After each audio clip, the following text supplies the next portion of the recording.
Yo, yo, yo, yo, yo, yo, yo! Welcome back to the dumpster dump, my lovely little gems. How are we all doing today? Hope we're all doing great and ready for the adventures today.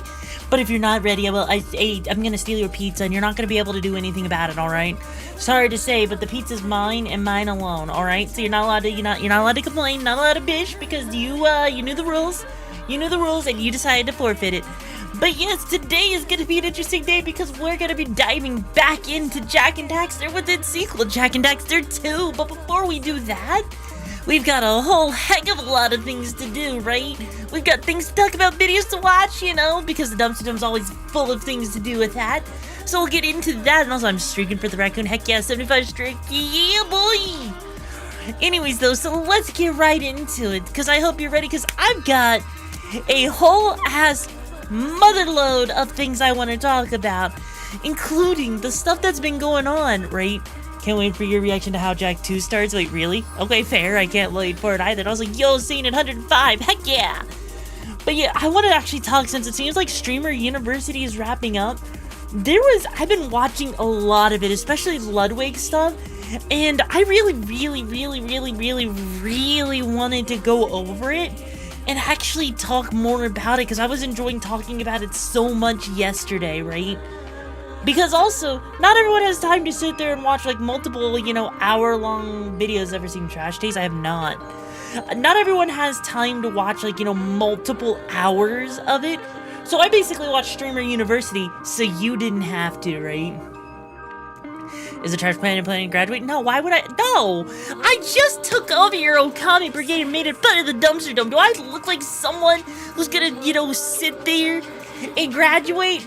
No. Fuck you. I would never do that. Come on, bro. What do you take me for, huh?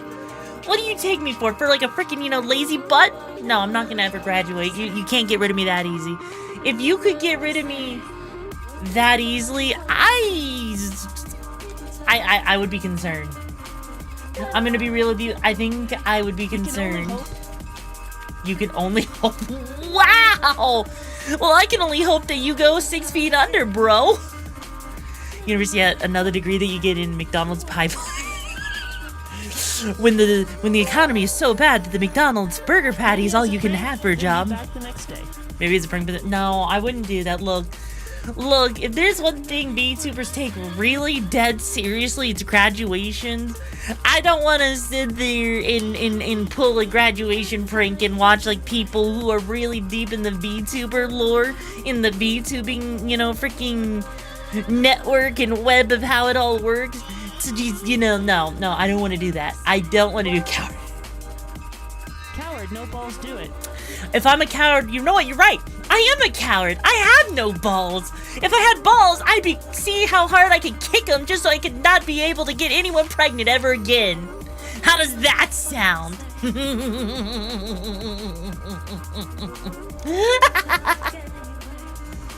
No, like seriously though, right? Like seriously, I don't want to do that because honestly, like here's the thing, right? Here's the thing. Freaking VTubing and all of its rules, regulations, all of that shit and all that.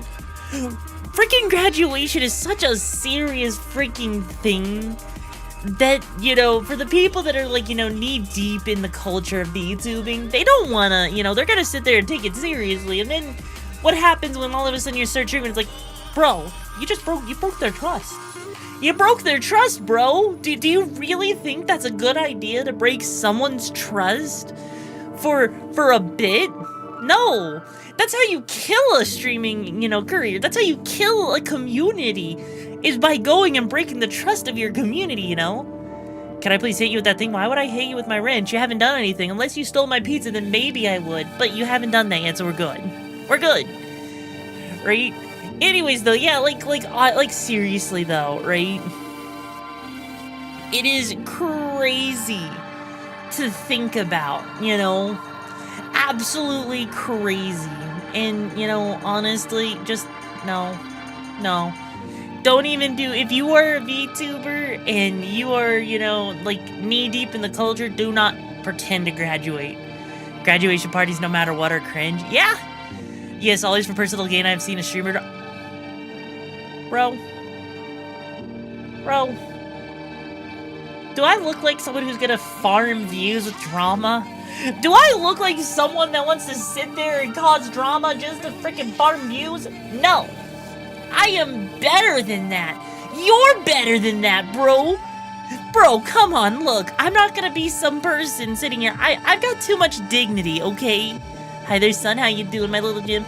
I have too much freaking dignity to freaking sit there and freaking cause drama. No.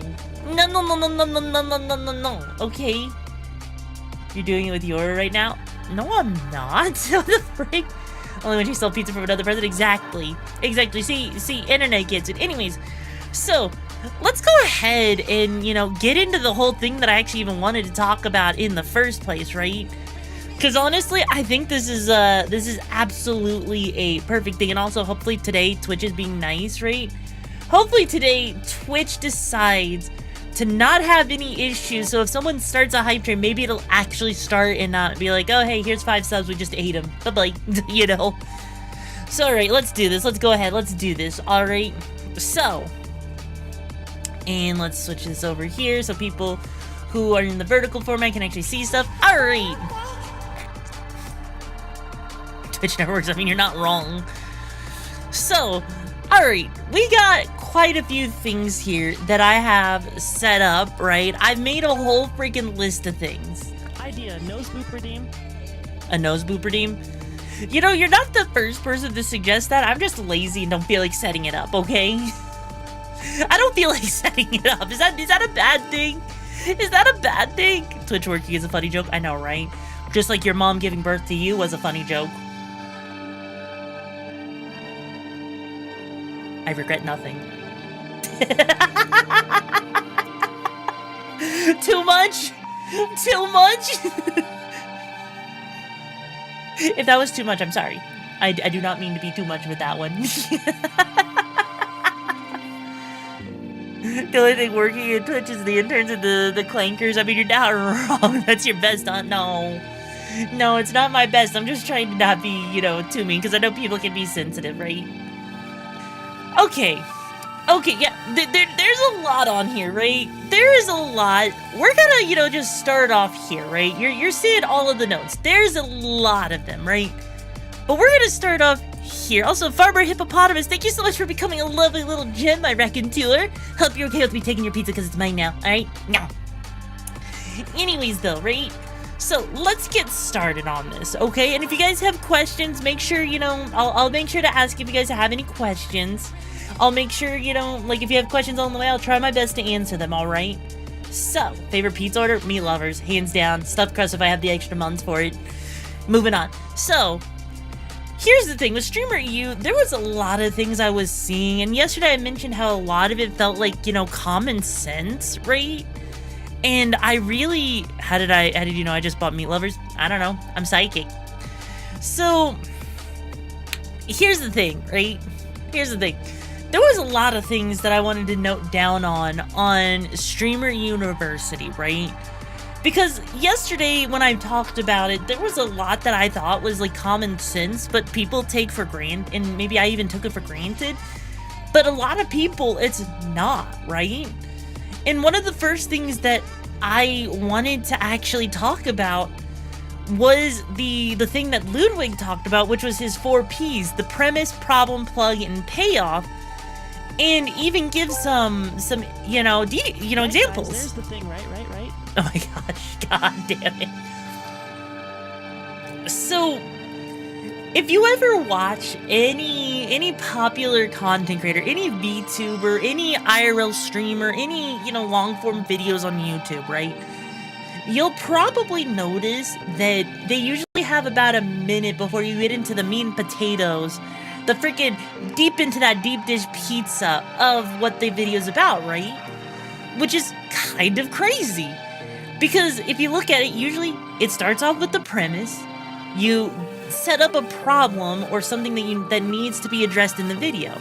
You possibly plug, where you can be caught, like whether you're a live streamer, whether it's some other type of content, sponsorship, whatever. And then the fourth part of that intro is meant to be the payoff, right? But it doesn't only work for YouTube intros. It works as a thing for live streamers as well, with raids, with the way they come onto a stream, especially if they have something planned, right? So, for example, right, like, let's say, you know, like, right up there, how I had it stated is, I watch streamer use so you didn't have to, right? And so, if the premise is watching the Streamer University streams so that someone doesn't have to, you just already given a good premise. And then if the problem is not everyone has time to watch it, so you're going to solve it by giving a summary of everything that's going on. Then, for example, if we were to try and do this, right, it would be like, so let's give an example real quick of this, and I'm just gonna completely improv this. No scripting. I've not scripted this at all, so it's not gonna be the best, right? So let's say, you know, I'm like, yo, what's up, my little gems? I watch Streamer University so you didn't have to, because not everyone has hours to take out of their day, so let me give you a summary.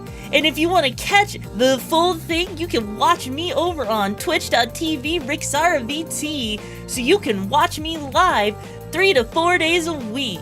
Else, stay tuned because we're going to be getting into it right now. So let's get started.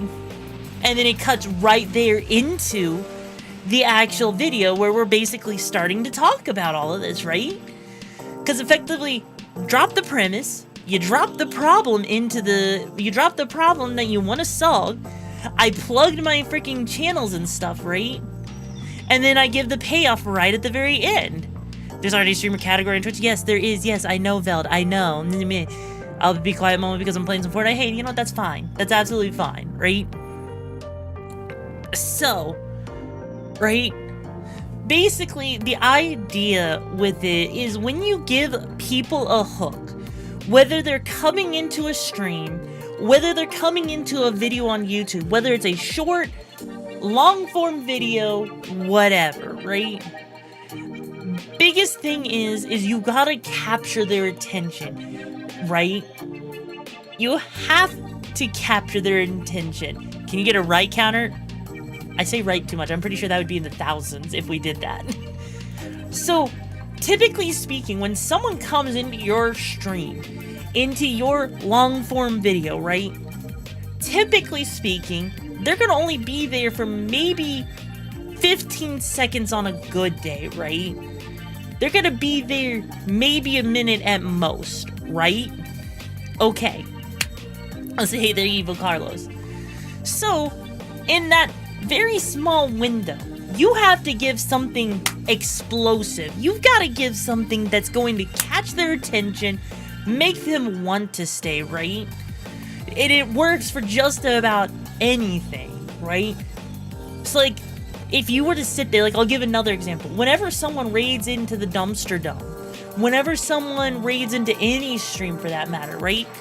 You don't just sit there and ignore the raid. I mean, some people do, but if you want to leave a lasting impression, convert people into new followers, what you're gonna do is you're gonna be like, yo, welcome into the Dumpster Dome. My name's RixaraCH, or RixaraCH, and right now we're sitting here playing freaking Lords of the Fallen, so if you like chaos, having a good time, and absolutely love pizza, you've come to the right place, so drop a follow so you can stay up to date and be a part of the chaos.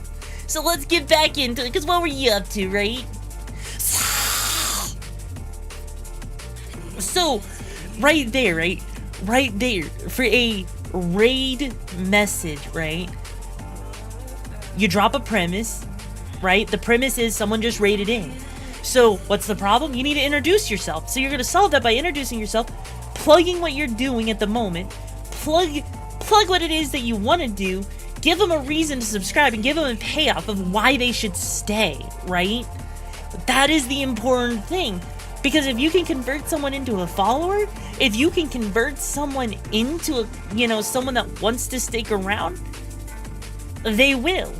Now, granted, not everyone's going to do that. Everyone's got, like, their Oshis, their streamers they are already sticking with. So it's not always going to be, like, the biggest sale, but it's the important thing is that you're doing that. Because by leaving a lasting memory in someone's mind, in someone's head, right? You are going to actually make it more likely for them to want to stick around. Which is why, you know, shorts can be like a foot in the door for people. Because shorts can kind of basically get all 4 of these points every time you upload one. But biggest problem with it is if someone comes from your shorts, they're probably expecting you to be, you know, a certain way. If they don't get the payoff from what that short was of that bit, do you think, chat, that they are going to sit there and come back?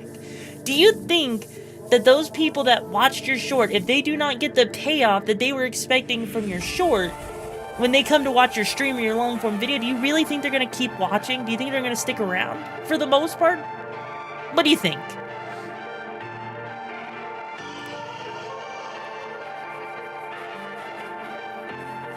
This is the part where you actually say something.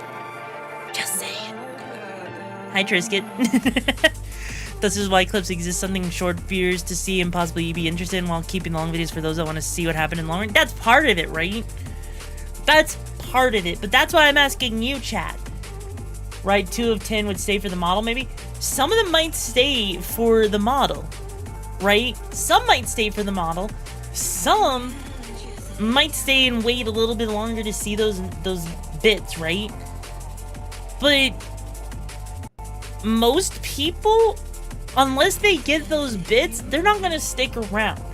There's a reason why with shorts, converting from shorts into long form content, like live streams, like long form videos, or anything else, is a poor conversion, because for them, they're getting that instant dopamine. They're getting that instant, they get this now, they want to see this constantly.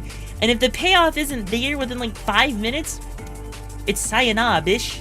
It is sayonara, they don't give a shiz, goodbye, right? That's what makes it so hard as a content creator to, you know, use shorts, you know? Personality and or content scratching a form of the tism and a key. Exactly, that's part of it. But like, let's be real here, right? Also, welcome in, Riziel. Like, let's be real here. If I'm sitting here and you get some random thing about me going off about how I'm gonna eat your left toe because of, like, you know, you stole my cheesy pizza, right? But then, and that's like let's say that's a short, right? But then you come into my stream, I'm in the middle of playing, you know, freaking Lords of the Fallen in the middle of a boss, being dead quiet. Are you gonna want to stick around? Are you getting what you expected from the short? If I'm being dead quiet, if I'm locked the fuck in? No. No, you're not. Because you're coming for a specific personality, for a specific bit, right? And it is so hard to stay on top of that when no one, right? When you're not meeting the audience expectation, right? Which is why even when you set up your intro, it is a reflection of what you want to be, what you want to put out there. The content you do is what you want to put out there, right? So if you are setting the expectation, you have to ask yourself, what kind of expectation are you wanting to put out there? What do you want your audience to expect from you when you first hit that going live button? When you do that video, when you share that short form content? Now this is where I can go and share a little bit of, like, you know, of a shortcoming of myself. With when I was as breaking the kayfabe here for a moment, right? As Vexa, right? I fucked myself over because I thought, you know, I should do what my community wants. I felt like if the only way to grow, to be successful, was to be completely lewd, to be completely NSFW, even with like every single thing I did, I burned myself out. That's not, like, there's more to me than just that. And so I incorrectly set the expectations. So when someone's coming from, like, you know, a short TikTok, a Twitter post, and they weren't getting me being absolutely lewd and unhinged all the time, it was bad. It was boring. People weren't incentivized to stick around. Why would they when that's not what they're getting, right? I'm thus far more talking to myself late on stream with each reactions of gameplay. I gotta try to pretend like I have 50 plus people watching and try to be an entertaining public. I mean, yeah, like that's the thing, right? It's like, yes, being entertaining as possible is definitely a thing, right? But this whole thing with the premise, problem, plug, payoff thing has nothing to do with trying to talk to people. Whether you have 50 people, you have 2 people, right? I mean, that just goes for entertainment clips in general. It does, but the thing is how you are online. You have to think about the expectations you expect someone to see from you. And your intros, your raid messages, your long-form content, your streams all have to, need to have a consistency to it or give a reason for someone to actually want to stick around, right? That's what makes it so crazy, what makes it so hard as a content creator, because it's so easy to get yourself lost, right? It is so easy to get yourself lost in the weeds, in the freaking, in the freaking rabbit holes that you can go down with how, your audience says they want one thing, you want another thing. Other streamers say you should have a different thing, right? Like, it could get so easy, right? If you clip of a TV show where it's just the action from Breaking Bad or something, you're not going to be expecting the very slow pacing. Yeah! She's lost in the sauce chat. I am not lost in the sauce, you motherfucker. But seriously though, right? Like, that's the thing. If you watch Breaking Bad, the clips you see on TikTok, on YouTube, on freaking Instagram, right? They're all the best parts of Breaking Bad. If you were to go and actually watch Breaking Bad, there's a lot of slow moments.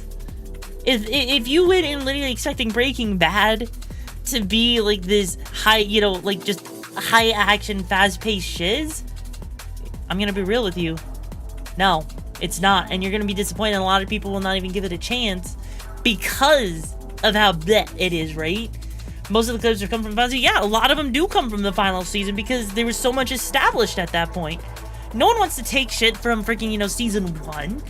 I mean, hell, if you watch freaking, what is it? Like, if you were to go and watch Supernatural, you'll see stuff from the later seasons. If you try to watch, like, season 1, let me tell you, that stuff is cringe compared to stuff you see in, like, season 5, or even season, like, I think, what was it, 14 or something, right? It's crazy, okay? It's absolutely freaking crazy. But, that's the important part of it all. So does everyone understand this part right here? Right? You binge watch them from start to end with Wild Ride. It is absolutely a wild ride, right?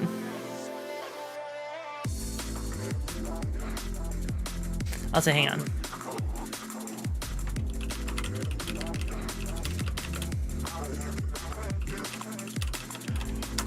You get it? It makes sense. Does anyone have any questions about why this is such an important premise right here for content creation? Because I know not everyone here in this chat is looking to be a content creator. I know not everyone in chat is a content creator. But for those that are, or those that are curious about learning how content creation works, I think this is actually really, really good stuff to know, right? So, does anyone have any questions? Yes, we're pizza for lunch. Aegis, can we please stay on topic? Can we actually please stay on topic? Because whatever the fuck you're talking about, I don't even know what that makes sense, right? Yeah, you're good? Okay. Yes, how did you get to be... That's not on topic, but I don't know. You're the one that thinks I'm cute, so, No, Professor. I'm glad I'm here because I recently started doing content creation. Fair. You didn't say any questions? You know what? Fair. You caught me on that one. Fair enough. I'm hungry and I want pizza. Okay, then go get yourself some pizza, bitch. What do I look like? Chopped liver? Anyways, right? So let's move on, right? Let's move on to this next part that I think is also just as important, right? And from what I was seeing from Ludwig, I wanted to expand on it because it's like, It's this whole idea of the trust me problem, why you shouldn't trust all advice, right? Do you know why trusting someone's advice is not always the best thing to do, right? Because, like, let's be real here, right? I'm giving Ludwig, it's not Ludwig, I should say Ludwig, Ludwig, there you go. One of, like, you know, like, he's, like, one of the top 100 streamers out there in the entire world, right? So, here's the thing. I'm giving a lot of advice right now, but here's the thing. You have to ask yourself, but, like, you know, why shouldn't you trust all of the advice, right? For Ludwig, when he was telling his story, he met up with Mr. Beast, and Mr. Beast told him just to put out banger videos. But, well, what's interesting, right? What's interesting is, you know, he tried putting out banger videos, but it wasn't for him. He didn't like it. It messed with his whole flow. It wasn't the way he wanted to do content. You know? So he said, fuck that. You know, and because that's the thing, is like you hear the advice all the time, right? Just have fun. Do what makes you happy and you'll grow, right? Just do what every other VTuber is doing. Do what every other content creator is doing, right? Short form content is the way to go. Just keep doing shorts. Only stream like once a week in, you know, for like 3 hours and make it all into a clip farm stuff. Like, you hear all of this advice, right? But that works for some people. It doesn't work for everyone, right? Yeah, everyone has different takes. Something that works for them may or may not work for you. Exactly. Exactly. It's almost like if you don't stay in your lane, you'll crash into someone who's supposed to be in my lane. Yeah, exactly. Right? Like, sure, I could have been, you know, some VTuber, you know, trying to be an idol, trying to do what everyone else does, right? But honestly, I tried that. It wasn't for me. It was not fun, right? Also, hey Tiger, how you doing? Yay! Also, yeah, not all advice is sound. Just do what you can. What makes you happy? Exactly, right? In the matter of work, fun is good to get you out of bed, but business is business. Fun is not enough. More important is having your free time to regenerate from bullshit. Exactly, right? And that's the thing, right? Because you can be given all of the tools in the world, right? Like, sure, I can tell you right now, like, this right up here, the YouTube intro stuff that we just talked about, right? That is useful information that's good for general advice, right? Like, it is. That's useful stuff that you should just incorporate in general. How you incorporate it is how you want to incorporate it. I'm not going to sit here and tell you how you should incorporate it. I can give examples, but I'm not going to sit here and be like, yeah, you know, you have to do it like this, exactly like this. You have to have the creativity. You have to have the freedom to do it in your own way that, you know, make it your own. Take something like this little tip here and make it your freaking own. Make it something that is a representation of who you are, of what you want to be, right? That's what's most important. Because if you just take, I'll say, hey there, Gear, how you doing, my lovely little gem? Because, like, if you just sit there, right? Like, let's say you take the advice from a VTuber saying that you should niche down and only do Souls games.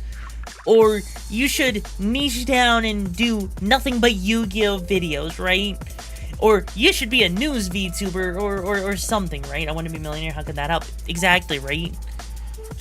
Like, if you just listen to that, but you're someone that prefers playing more cozy games, like if someone says you need to play Souls games in order to be successful and grow in 2026, but you don't like Souls games, do you really think that's gonna work?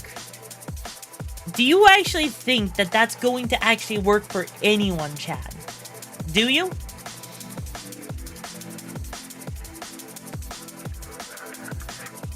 Also, hey Jax, how you doing? Huh? No, exactly. It does not work. But some people will sit there and give advice. Heck, one of the most common pieces of advice I have seen to other creators is a lot of people like to say, get into ASMR, right? get into ASMR, it'll make you popular really, really fast. They're not entirely wrong, but if you're not into ASMR, if you don't get it, if you don't like doing it, then you're not going to enjoy the content you make. You're going to burn out, and like 6 months later, no one's going to even know who you are, and you get out of the game before you even had fun, right? Not all advice is good advice. It's good for some people, but don't let it be the thing that tells you how you should or should not do stuff. It's genuinely disappointing to see so many people that had so much potential go poof because they listened to advice that wasn't catered to them and how they are, right?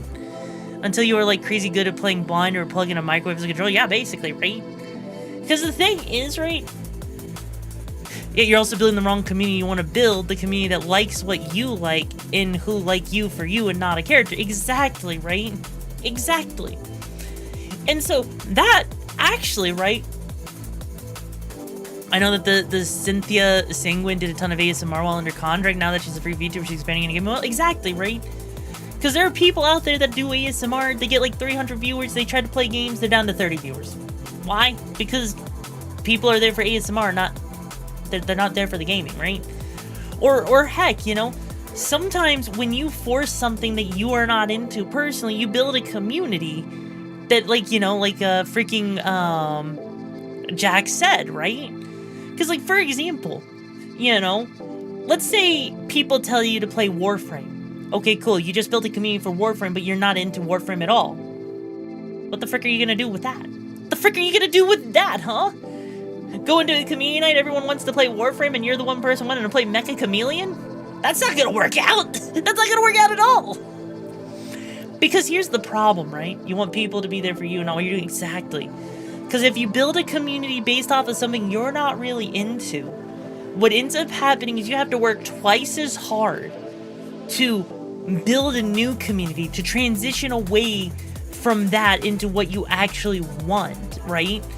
So if someone gives you advice to you know, do something that you're not really into, you're only gonna set yourself up for failure. So make sure you're experimenting. Make sure you understand what you're doing. Now, that's not to say that it's not a bad idea to, you know, experiment, right? Because here's the thing, right? It's okay to experiment. It's okay to fuck up, to fail. So, like, you know, don't be afraid of trying something. You know, hey, if someone suggests ASMR, okay, maybe give it a shot. See if you like it, if you have the equipment and the time for it. If you don't, you don't. No big deal. If you, like, you know, I could sit here and do a stream of freaking Civilization 6, right? I may not like it. I might like it. It could become a new thing. It could be something that's a one-off because, you know, I tried it. It didn't work out. Cool. Moving on, right? Because part of content creation is not just about having fun. It's also about self-discovery. It's about figuring out yourself, what you're into, what you're not, and sometimes you gotta take risks, right? I'll say, hey, Salt, how you doing? Whether streaming for you is a job or a hobby, you want it to be fun. By having the wrong community, you'll be miserable. Exactly, right? Exactly. And that's honestly, right? That's honestly part of why I want to change up how I personally do my community nights, right? As an example. Because for me, I'm sitting here trying to figure out community nights, right? And it's like, okay, we have some people that are into Yu-Gi-Oh!, but not everyone wants to download the free simulator that lets them build whatever deck they want. Okay. Not everyone's on PC. Okay, so we can't really play any PC games. Not everyone has money for a $5, $10 game. Okay, so that limits us to a couple of games. I'm not into Warframe or, you know, a lot of, like, you know, the free-to-play games, so... Or, I straight up can't. Like, I'm not going to be playing Fortnite in a community night. I can't. I literally cannot because I'm on Linux, right? So, whether it's hardware limitations, whether it's, like, the interests of people, what I want to do then instead is I want to pivot to something I know everyone can have fun with. Something that everyone can enjoy. And so, what is that? For me, it's why not turn community nights from trying to figure out games into...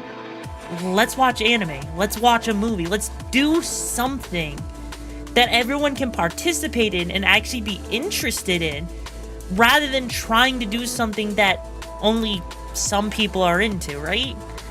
Which is why it's important, because that's the thing, right? If the community is there for you and it's because of what you're interested in, it'll go a lot better than listening to someone's advice of doing something you're not into, right? And also, you need to remember that you can't make everyone happy. By making everyone happy, you make no one happy. Exactly, right? So with this part right here, any questions so far, chat?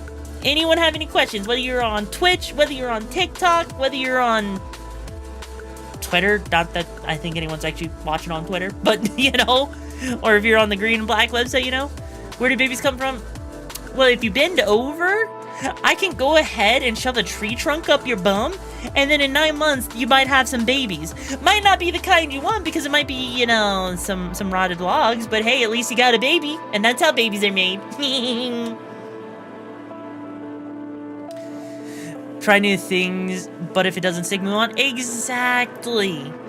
Try new things, but if it doesn't work, move on. It's a lot of it's self-discovery and figuring out what kind of content you want to do, right? I know you were being a bit of an ass, but hey, at least you asked a question, so I'll take it. I will take it. Does anyone else have any questions before we move on, chat? Any questions? Now is the time. And I should, you know, reiterate on this, right? Start your own university. Pause space, please. Wait, what? What do you mean start my own university?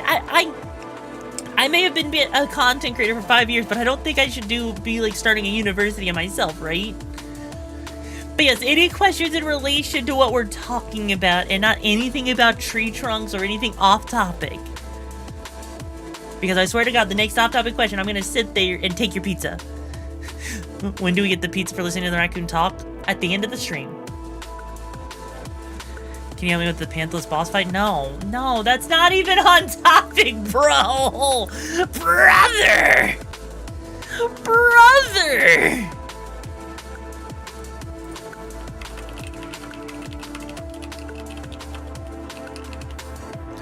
Anyways, okay, if there's no questions, I'm gonna give it like 10 seconds, and then I'm gonna move on to the next part, right? Of my notes. So 10, 9, 8, 7, 6, 5, 4, 3, 2, 1. Alright, we're moving on. Oh, question? What's up, Sainted? What's your question? Am I cute? That's not... A lot of people think I'm cute. I don't know if I'd call myself cute, but a lot of people think so, so I guess, maybe? I don't know. Anyways, so let's move on to this next thing, right? This next one. Having goats or inspirations, why is that important? Does anyone here in chat have any good idea of why having an inspiration, having a goat, or I guess for VTubers, having an Oshi is important to being a content creator? Anyone at all?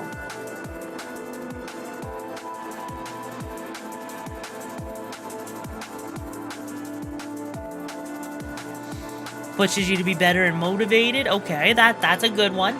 That's a good one. You have one? What's up, Jax? What's your idea?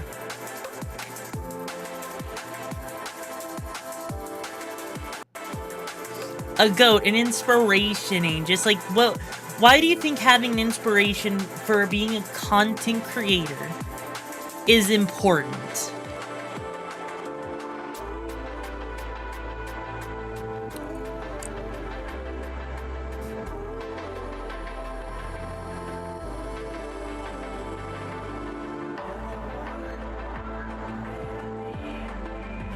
Does this button still work? Wait, what button?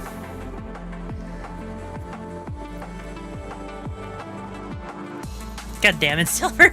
Like, I'm asking, like, look, okay, so if no one else, it gives you a good template on how to become the best streamer you can, but it's important to also choose the right Oshi while finding inspiration. Still have some of your own original style. Yeah. Yes, exactly, right? So, like, that's kind of the thing. Is having an inspiration really gives you an idea of, it's like, think of like having an inspiration as the building blocks, the foundation of what you want, the kind of community that you want, the kind of content that you want to make. It doesn't mean copy the content that they make, like note for note, but it gives you an idea, right? Like for me, one of my inspirations, one of my goats, is Markiplier. Why? Because he's kind, he's funny, he's got charisma, he takes the time to sit down and explain things to his community. He takes time to sit down and have fun, you know? It isn't just like, you know, always being stupid, you know? It's not always being like silly. He has his down-to-earth moments, he has his good moments. He has his real moments, he's not afraid to answer questions, you know? He actually is, it's just the quality, it's the integrity, everything, right? Well, yeah, because I am saying goats, ages, that's what I'm saying. I'll say, hey, Argon, how you doing, my lovely little gem? But regardless, right? Having that inspiration is so important. Now, those inspirations can change over time, right? I do have an inspiration for you. I even have a lore I'd like to share, not just for my community, but for the VTubing community to be involved, hopefully for the future, showcasing and sharing the next chapter. Oh, and that's me! I'll say, yo, Alexandra, how you doing? My lovely little raconteur. Like, seriously, that's the thing, right? Is, like, having that helps, right? A lot of people look up to Shy Lily as like, you know, one of their inspirations, right? Because she is one of the biggest VTubers out there. Just a lot of people look up to Iron Mouse. A lot of people look up to Buff Pup, right? There's so many people that look up to people, and here's the thing, right? Even if you don't agree with them, even if you don't think, like, you know, they're a great inspiration, whatever, right? The important thing is that if they're an inspiration to that person in particular, that's all that matters. Who inspires you should not be influenced by others. It should be the kind of goals that you strive towards. The things that you want to do, right? A lot of people sell their soul to Iron Mouse. I mean, bro, a lot of people aren't actually selling their soul to Iron Mouse, okay? I don't even know what's up with that joke, okay? I know of a VTuber who, for her birthday this week, got art of her VTuber model being choked by Buff Pup. Yeah, some people that, I mean, honestly, I don't even know, like, I guess that would be considered a type of you know, gift, because, you know, you're getting to put yourself, it's to a self-insert for fan fiction, I guess, but, you know, like, that's the thing, right? The idea is that you're sitting there having an inspiration that you use as the foundation for the community you want to build. Because again, it goes back to that whole thing. If you decide to take advice from someone and build the incorrect kind of community, the wrong community for what you want, if you try to do things in a way that isn't the best for you, and everything, and it goes against your inspirations and everything, you're just setting yourself up for failure. And so many content creators do that, you know? Not even just VTubers, IRL creators too. They both do that. Like, you'd be surprised for like the 6.4 million streamers that exist in the world, right? It's crazy to think of just how many people actually get out of this industry because they listen to advice too closely, or they try to mimic something that they're not. You're not following closely Iron Mouse, besides the whole charity thing going on with her friends bicycling through Japan once a year, but well, she's still working with her shit. Illness is crazy. Yeah, that's like, honestly, you know, that is an inspiration. The fact that even with having, like, you know, an illness like Iron Mouse has, the fact that she pushes through it all and still tries to make content, you know, she still does things, that is impressive in of itself.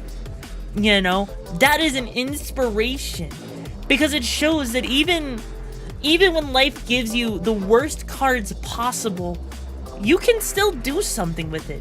You don't have to let life shove you down and push you down and not let you accomplish your goals. Because, if anything, it can be a great motivator to push you further forward. You know? I was terrified of rebranding. I was terrified of all the changes I've done. But honestly, if I didn't do those changes, I'd be stuck doing something I'm not really enjoying and burning myself out, and then, you know, I wouldn't be here today. I'd probably be, you know, stuck doing something else, you know? It's crazy. It is genuinely crazy just to think about, you know? So that's why, you know, it's so important to have, you know, your inspirations. It really is a massive driving force with content creation. And, you know, if it wasn't Markiplier that inspired me, you know, honestly, one of the VTubers that actually did inspire me was Girl DM. There was a reason when I started out, like 5 years ago, I literally had this whole mentality of like, you know what, I'm gonna be bigger than Girl DM by the end of the year. Obviously that didn't happen and all that, but you know, hey, that's how much of an inspiration she was to me. You know, it was fun. It was the fact that she wasn't being lewd. It was the fact that she was having fun, she was being quirky, just being a little gremlin, and it was a lot of good times, you know? It's great, you know? Anyways, let's move on to the next thing, right? Because this next part, I actually think is really, really interesting, and it kind of dives into psychology a little bit, right? And a lot of people, even VTubers, fall into this trap, right? So, you've all seen VTuber drama, right? Like, can we get a raise of hands in chat real quick? How many of you guys have seen the amount of drama that happens in VTubing? Like, almost every other day, or at least once a month, there's like some major drama, right? Raise of hands real quick. I'll raise my hands. Almost everyone here should probably be raising their hands, right? Right? Oh god, yeah. Oh yeah, I don't even know what the most recent VTuber drama is, to be honest, because I've been clearing my timeline from it, you know? So, literally sent you a bit about the people starting shit over Discord volume. Oh yeah, I did see that. That's stupid. Moving on, right? So here's the thing, right? More people know you than like you, right? As a content creator, you know? Like, let me do a good point here. I have 9,063 followers here on Twitch. On Twitter, I have like 24,763 followers over there, right? So here's the thing. That's a lot of people that know me, but that doesn't necessarily mean they all like me or even interact with me, right? Like, in real life, more people tend to like you than know you. And Ludwig made a really good point. Like, your family typically your family likes you. Not everyone's family likes you, right? That's not always the case, right? But your friends like you. Some relatives like you. Your partner, if you're in a relationship, likes you, right? Like, so many people in real life will know you and like you more because it's so much more condensed. You have to go out of your way to interact with people. But online, you're just one person that can, you know, scale out to tens of thousands of people that know of you, but they don't like you necessarily. And that's just normal because of just how volatile being on the internet is, right? And that's where we go into the whole thing about the VTuber drama stuff, just in general. Even IRL have drama, but, you know, just because I'm a VTuber, it's a really good example, right? The internet has no mercy. It has zero, none, nada, zilch, right? Not only that,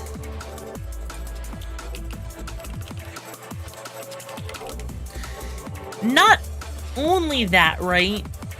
The other thing in question, okay?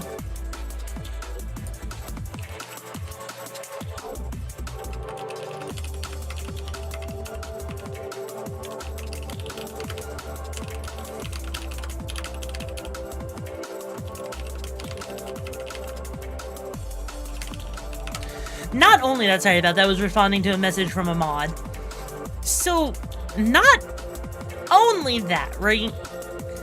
But friendships, whether you're an IRL content creator or you're a VTuber, right, will always be tainted by third parties, right? Whether it's your own audience, whether it's your own, whether it's, you know, other content creators, whether it's VTubers, right? That's how a lot of drama actually starts. Some people will even hate farm for engagement to help them grow, right? Which is absolutely freaking crazy, right? But it happens. It absolutely freaking happens. And it's a shame that it does happen. But the entire reason why this is so important to content creation is that it is hard to not react, to not interact with it, right? Because I'm sure a lot of you there have dealt with this in the past, or have seen VTubers, content creators in general, interact with drama that, honestly, you probably looked at them and you're like, why? Why are you interacting with this? Why are you giving it attention? Like, how many of you here in chat, I'll say, hey, Junior, how you doing? How many of you in chat have all been like that at some point? With someone, whether, you know, it's, you know, some other streamer, whether it's me being stupid with some things, and you're like, why the fuck is she interacting with that, bro? Why is she talking about that? Why isn't she moving on, right?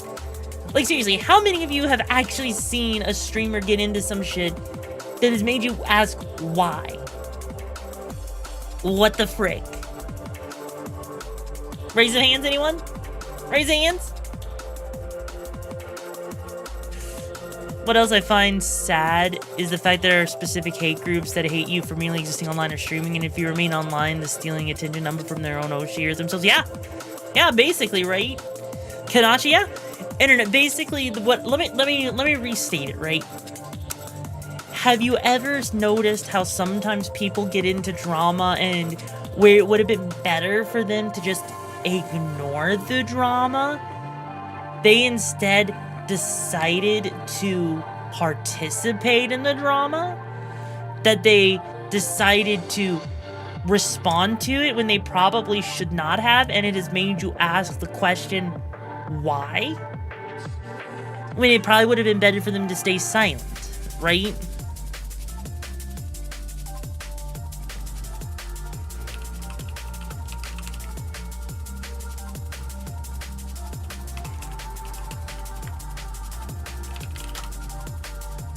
You mean this? Well, there's no such thing as bad advertisement. I mean, there is no such thing as bad advertisement, but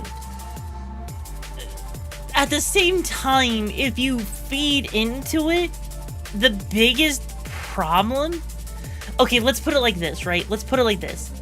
The biggest problem is if you feed into it, it only is adding fuel to the fire. It's not helping your case. If anything, it can do more harm than good sometimes, right?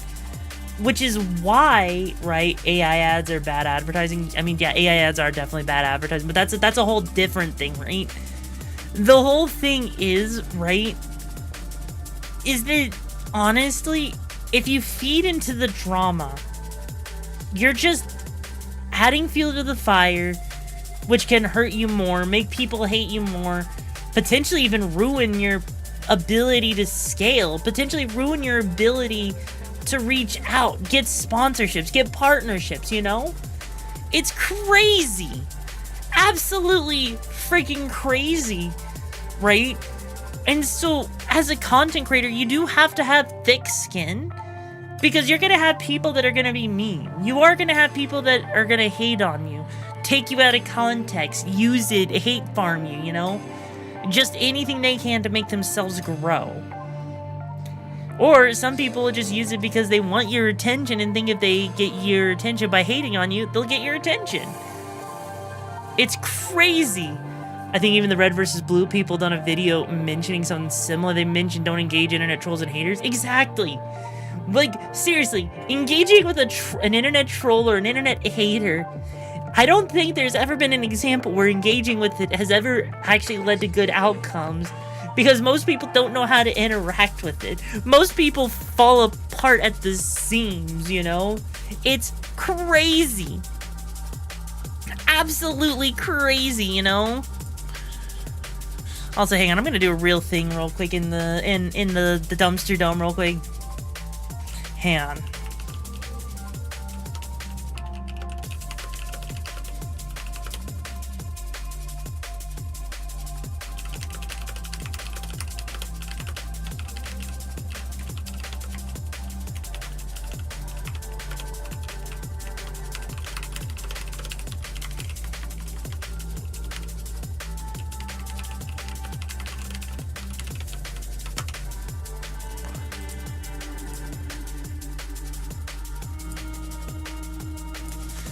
Ignoring them really is the best advice. Exactly. Ignoring them really is the best advice you can give someone, right?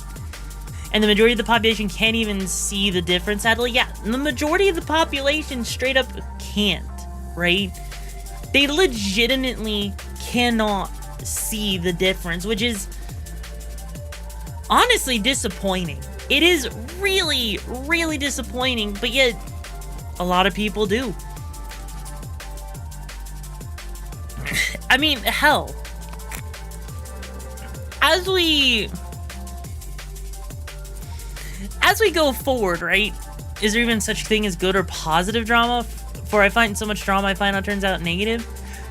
For some people, drama, drama is by and large negative, right? Some people will use it, they'll actually check someone out and they notice, like, hey, that person's actually, doing good. That person is actually, not as bad as people say. It's like, technically speaking, drama, there is no such thing as bad PR, but it really depends on how you navigate it. And 9 times out of 10, the best way to navigate it is to just not touch it at all, right? It is genuinely better to just sometimes not touch it at all, right? That's just how it is. Which, furthermore, and also I see that an ad just started playing. Well, frick. Also, yo, Chobata, how you doing? Let's see. And Ah, I see. Okay. So real quick, while we got an ad going on, I have to ask a question real quick, right?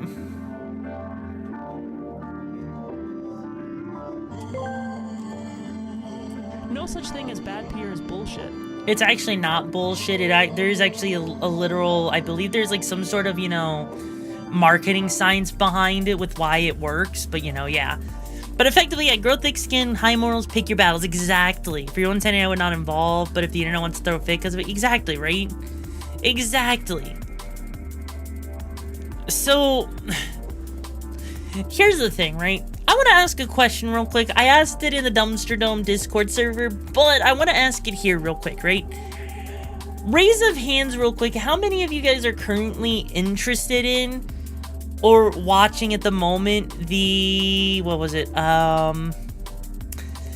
watching the World Cup final for football at the moment? Out of curiosity, how many people? Raise your hands if some of you guys are watching that currently, because I'm curious. Anyone? Raise your hands.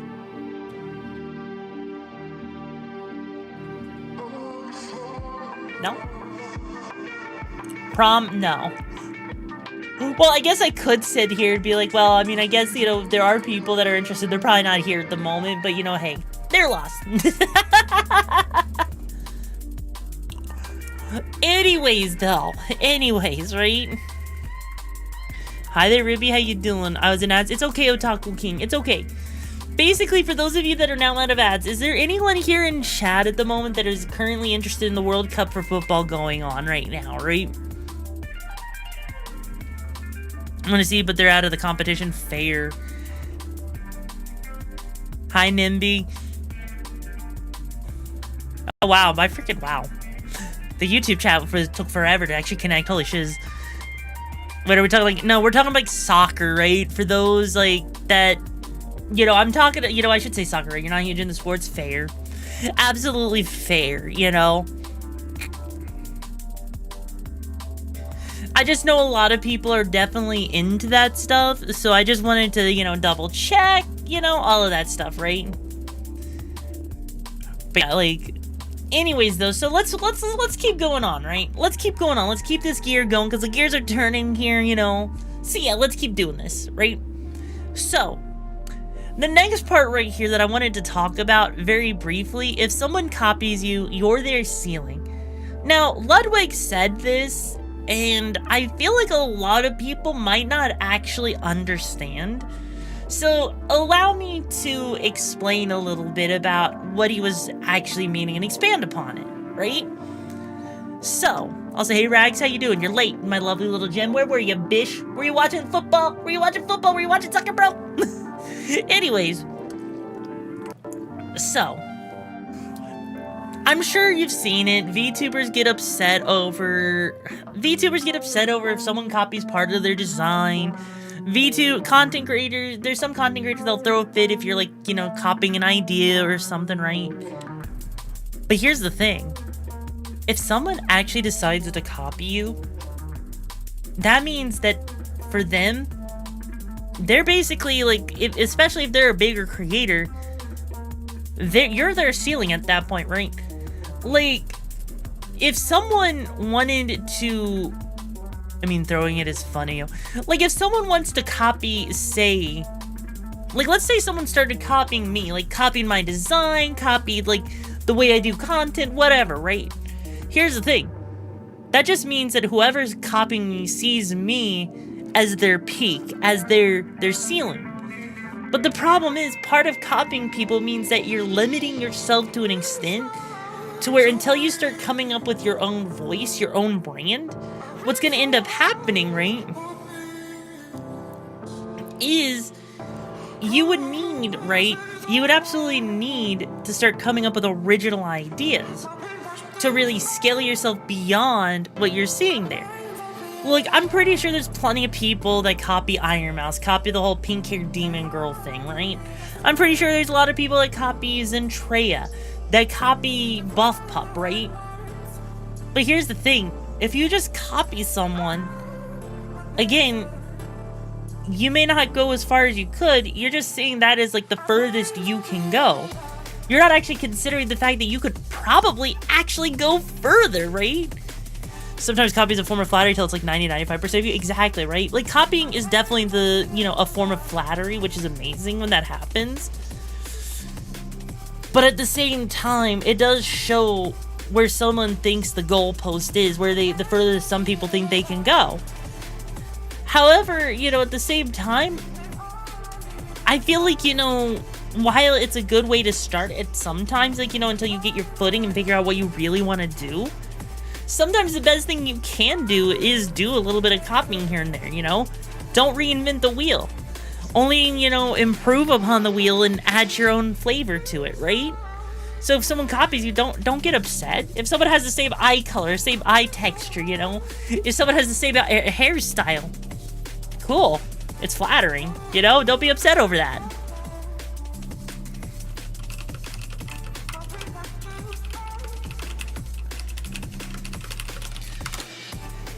So let's keep on going further, right? At the end of the day, all the tips and tricks, this was one of my favorite parts that Ludwig brought up, right? At the end of the day, all of the tips and tricks you can only take you so far and are useless if you don't create something people can connect with, right?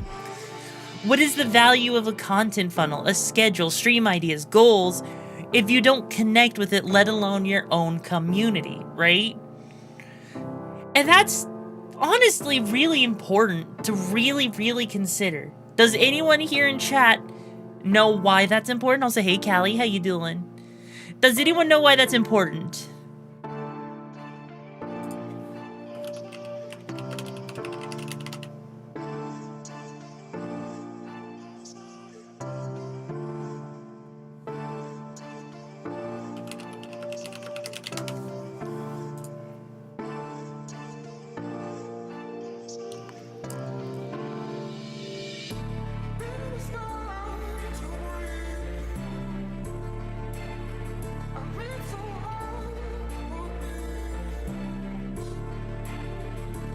No one? No one knows why that's important?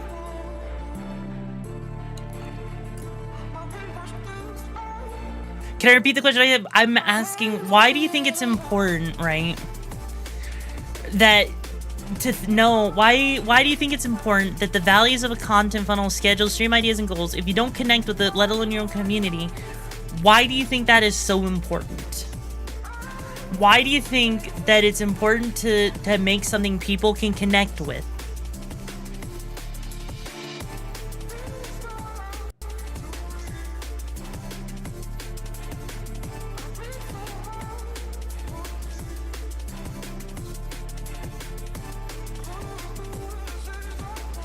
Exactly. Kanashi's got it right. Alright? It's so that someone has something that they can relate to. Isn't like faking yourself to the point it turns to 9-5. That you don't want to do that, right? Because here's the thing, right? You can have the best managers in the world as a content creator, right? You can be given all of the tips and tricks to be the best content creator possible. But at the end of the day, if you go out there and you make something that you can't connect with or others cannot connect with, none of those tips and tricks will work. None of that's gonna make you grow if you can't create something that people connect with, right? It's because so people can know what game you're gonna play next, even know what kind of games their content creators play. I mean, playing games definitely helps. Like, if you play retro games, people are gonna definitely be into that, right? But part of it's also, you know, it's about the kind of content you want to put out there, the kind of thing you want to do that people can connect with, right? Like, not everyone's gonna connect with, you know, what I'm talking about right now. A lot of people might connect because a lot of people want to know how this works, even if they're not content creators or don't plan on it. A lot of people, like, the thing is, right, humans as a species, they want to connect. They want to... Humans want to connect. Humans want that psychology. They want that... They want something that makes them feel like they're a part of something, right? If you don't have that, right? What are we chatting about right now? We're still chatting about the whole thing with Streamer University. Manic. So the thing is, if people don't have that connection, why would they want to stick around, right? For me, I like to play more horror games during the October month. For all scary games I want to play or finish. I mean, okay, hang on. I think there's a misunderstanding there, Quaro. Like, it's not about the content, right? While it can be part of the content, right? It's more about how you connect with others, right?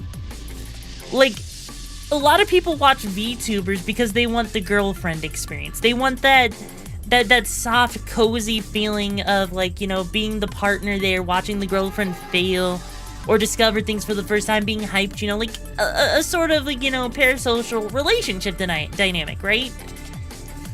But then some people like having information. They like educational content. Some people just like getting to have their nostalgia, right? It's how they connect with the streamer, how they connect with each other to have a good time, right? Because if you are not making content that even you connect with, no one's gonna connect with you, right? Content creation is something that you're supposed to have fun with, that you should feel your passions with, right? Something you connect with. And I make this such an important point where I say, like, if I'm not having fun, you're not having fun, right? And a lot of that is because if I don't have fun with what I'm doing, how can you connect with me not having fun? How does someone connect with negativity? That's not the right vibe. That's not the right thing. People don't want to stick around for that, you know? It's honestly kind of depressing. And that's where a lot of people, you know, they screw up if they don't create content that people want to connect with.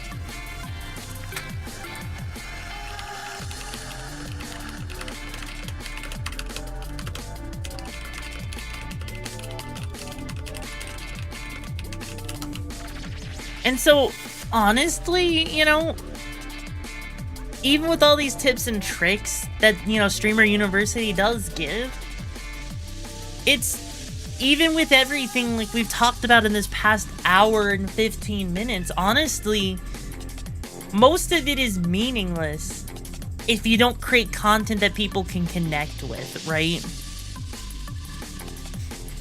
And it's been, honestly, I know this is probably weird for a lot of people to hear me just yap about this because they haven't heard me do this in like 3+ years at this point. But honestly, this is something that I'm passionate about. This is something I think is genuinely cool to talk about because it allows me to share an aspect with this, right? If I can't connect to shorts, well, there's nothing else behind it, exactly, right? It's like putting on a pair of pants that's too big for you and you need to put on a belt, but even then, you can't find a belt in the right size, you know? Or it's kind of like, you want pizza, but the pizza you're getting is, it's an olive pizza, it's not great. It's genuinely not great,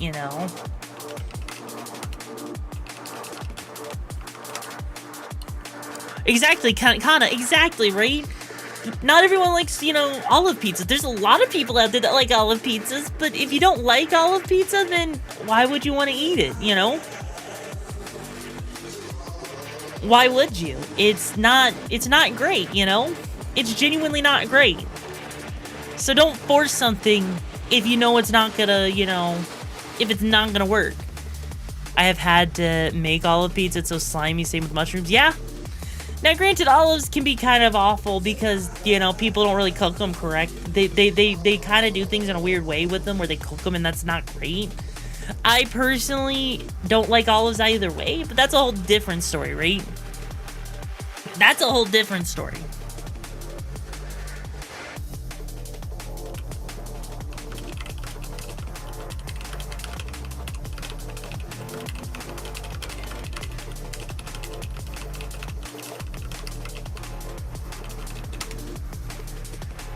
Must be some cyberpunk plastic olives, something like that. I'll say, hey, Rug, it's been a hot minute, my lovely little raccoon-tealer. How you doing? How you doing? I agree with you now on 100% fair. So let me ask a question real quick to everyone here in chat. Does anyone have any questions about anything we have talked about? Hi there, Halo. Wow, Halo's late. Holy shiz. Does anyone have any questions before we move on?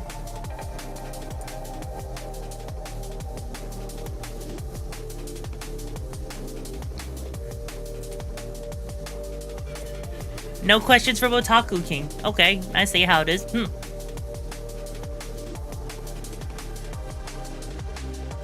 I don't know what any of you were talking about. Oh, Rug, we were talking about Streamer University. So, like, if you just came in, no worries. To the people that are here, any questions? How long should you take a break before when it comes to Twitch before debuffs apply? So, okay, so for Manic's question, right? How long you should take a break before when it comes to Twitch before debuffs apply? Typically speaking, from what I've noticed with Twitch, if you take a break of like 7 days, if your break lasts longer than 7 days, people tend to follow, like they tend to apply a streamer debuff because Twitch looks at a streamer as someone who is not reliable if they haven't streamed in a week, so you kind of have to rebuild your reputation a bit. That's why some streamers, when they like go to a convention, they take a week off, they might do like a subathon or some sort of event after the fact to overcome the debuff, if that makes sense. It sucks, and that's why you really probably shouldn't throw all of your eggs into the Twitch basket, and why people like to say diversify to YouTube, TikTok, Instagram, all of that stuff, because it's better to have a funnel to make sure that your growth isn't, relying entirely on one platform. So there's that, right? So if we want to connect with people, I got to project more like someone I want to interact with. Yeah, effectively, Quaro. That's why, like, when a lot of streamers tell you to review your content, like, watch your VODs over and see what it is that you're, doing, what they're really saying is, like, is the content that you're making something that you yourself would want to watch? If it is something you'd want to watch, congratulations. That means that you're making the right kind of content and that people will want to connect with that, right? But if you don't even connect with your own content, then bro, maybe it's time for you to, reassess it. Have a hard conversation with yourself, right? It's hard, but yeah, you genuinely want to make content that you resonate with. Project out the person that you want to be. Project the kind of image that you want. The kind of stuff you can resonate with, right? That gives a reason why you often see streamers coming online for a day, even on vacation. Yeah. Even if it's an hour, it's the fact that if you stream, even for an hour, you're basically signaling to Twitch that you're still active, right? I genuinely hate that's how Twitch ends up being, right? Is my radio breaking? I think my radio is breaking. Okay, there we go. Yeah, like, that's the thing, is like, it sucks, but it's kind of like a 9-to-5 job. Think about it like this, right?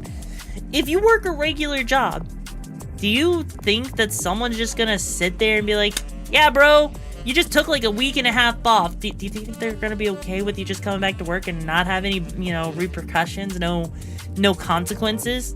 No. Twitch is gonna punish you for that, just like anywhere else does, right? Like, why you streaming being in Japan, the trip did cost you 5K? Yeah, it's because they want to make sure that, you know, that Twitch doesn't debuff, right?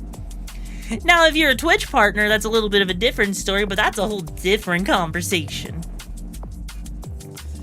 Anyways, moving forward, is there any more questions? Any more questions at all?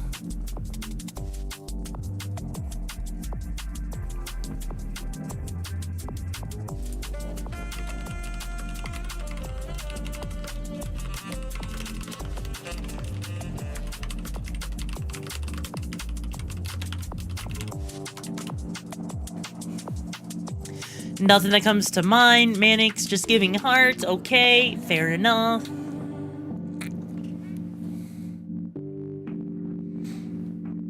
Alright. Well, if there's... Sorry, what was the question? I'm asking if there's any other questions in relation to everything we've been talking about for basically the last hour and 20 minutes. Whoop. Alright. Then if that is the case, if there are no other questions, right? If there are no other questions, what I'm going to do then is I'm going to say that Professor RixaraCH is done being Professor RixaraCH for now, so I'm going to go take a quick potty break. Yeah, that's right, I'm taking a quick trash panda break, right? So don't get any weird ideas about any meh, right? And I will be right back. So, you know what, hey Manic, or you know what, hey Manic and Internet, I'm gonna leave you in charge. And also, Rug, you can be, you know, backup support, right? I'm gonna leave you three in charge, right? So make sure no one does any kind of BS, doesn't cause any chaos, right? You know the whole drill, right? Thank you for coming to my Twitch talk on how to be a great streamer 101. You're welcome. And I'm thank you for, you know, being a part of it all. Because honestly, it really makes it, you know, I'm glad that, you know, there, you know? Anyways, yeah, I'm gonna take a quick potty break, so you guys make sure no one causes any chaos, alright? You got it. So good luck.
Alright, I am back. So, you want to tell me, Internet, why you're starting a fire here? Like, seriously, what happened? What happened? Also, hey there, Kid Girl, welcome back, my lovely little gem. So, you wanna tell me what happened here, huh? Because I'm noticing, right? Like, you know, Ruby's causing some chaos, because, like, you know, Rug's causing chaos. Come on, Rug. I was saying you were supposed to be the one that controls things. Don't cause any more issues. Come on. If I start a fire, no one else can? Wait, what? Bro, do you know how bad garbage smells, right? Do you know how bad garbage smells if you're sitting there burning shiz? You know that you're not supposed to burn garbage, right? You know you're supposed to recycle shit and not burn things because that's how you go and make it blah, blah, blah, blah. Come on. Come on, look. Okay, fair enough, Rug. Fair enough. Isn't it your cologne? No, I don't wear cologne. Do I look like someone who wears cologne? No. I'm not a bro. I'm a... Actually, what is the female version of bro? Isn't it like... Brosette? Broseph? Brosephine? Brosefina? I have no idea. We need to cook things in order to make it safe to eat. Exactly. Exactly. See, you get it, babe. I mean, I guess that is true. There's babe. You know what? You know what? I'm gonna sit there, and the next person that decides to steal my pizza and burn it, I'm gonna call you babe. And I'm not gonna be calling you because of that. No, I'm gonna call you babe because you're a big, fat baby, you know, bruh? What happened? Wait, what do you mean, Iron? Been absent some time, and I thought I would naturally, but hi, you're here. Hey, it's okay, it happens, right? It happens, you know? Look, today is a little bit of a weird day. I don't know if it's because, like, you know, people are watching the World Cup for freaking soccer or football, you know? I don't know if it's like, you know, Twitch being Twitch. I don't freaking know. Man, I just work here. Kind of. Ish. You know? I genuinely have no idea. Probably a bit of both. Yeah, it probably is a little bit of both. It might actually, unironically, be a little bit of both. I have no idea on how any of that works, right? I have no idea. Spain won, by the way. Yeah, I got the notification that Spain won from freaking TikTok of all things. I can't believe TikTok was the thing that actually gave me the freaking notification for that. I mean, I'm playing Forza 6. Well, you know what? Hey, Prom, why are you playing Forza 6? The only thing you should be driving is right over here, bro. Like, come on, bruh. Come on. Anyways, though, right? Anyways, Ruby's like, let's go Spain. See, I knew there were some people that are sports fan in the freaking dumpster dome. I knew it. I knew it. Anyways, right? Anyways. So, what are we gonna do here now? What are we gonna do? Oops. I may have lifted my spacebar off the keyboard. There we go. Fix. Playing with the controller's joysticks because she won't let me play with it. Wait. Wow. Wow, bro. Wow. No one said you could play with my joysticks. I didn't say no. I'm not that kind of trash panda. I'm not the kind of trash panda that has joysticks to be played with, bruh. I am still not the kind of trash panda that has joysticks to play with. No. Bad Prom. I'm gonna spray bottle you, bitch. No pizza for a week. You know what? In fact, I'm revoking your pizza privileges, bro. Fuck you. Anyways, though. Talking about the controller shirts? Yeah, I know what you're talking about. And so, your point? Your point, bro? Hang on.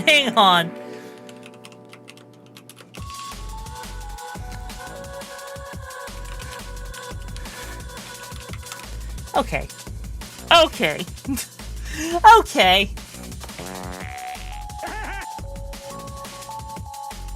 I think if we're mentioning the Wii joystick, but your other joystick has our attention. What other joystick? Bro, what other joystick are you talking about? What other joystick are you talking about? Bro, I am a female. I do not have joysticks.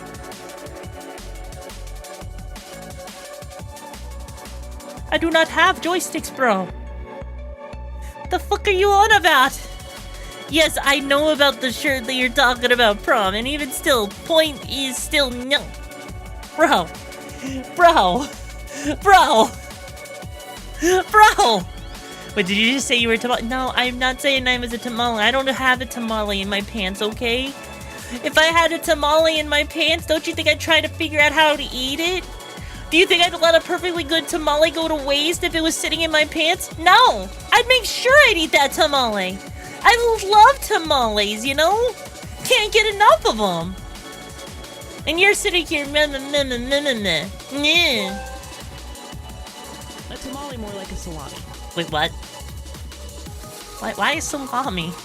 Why is salami?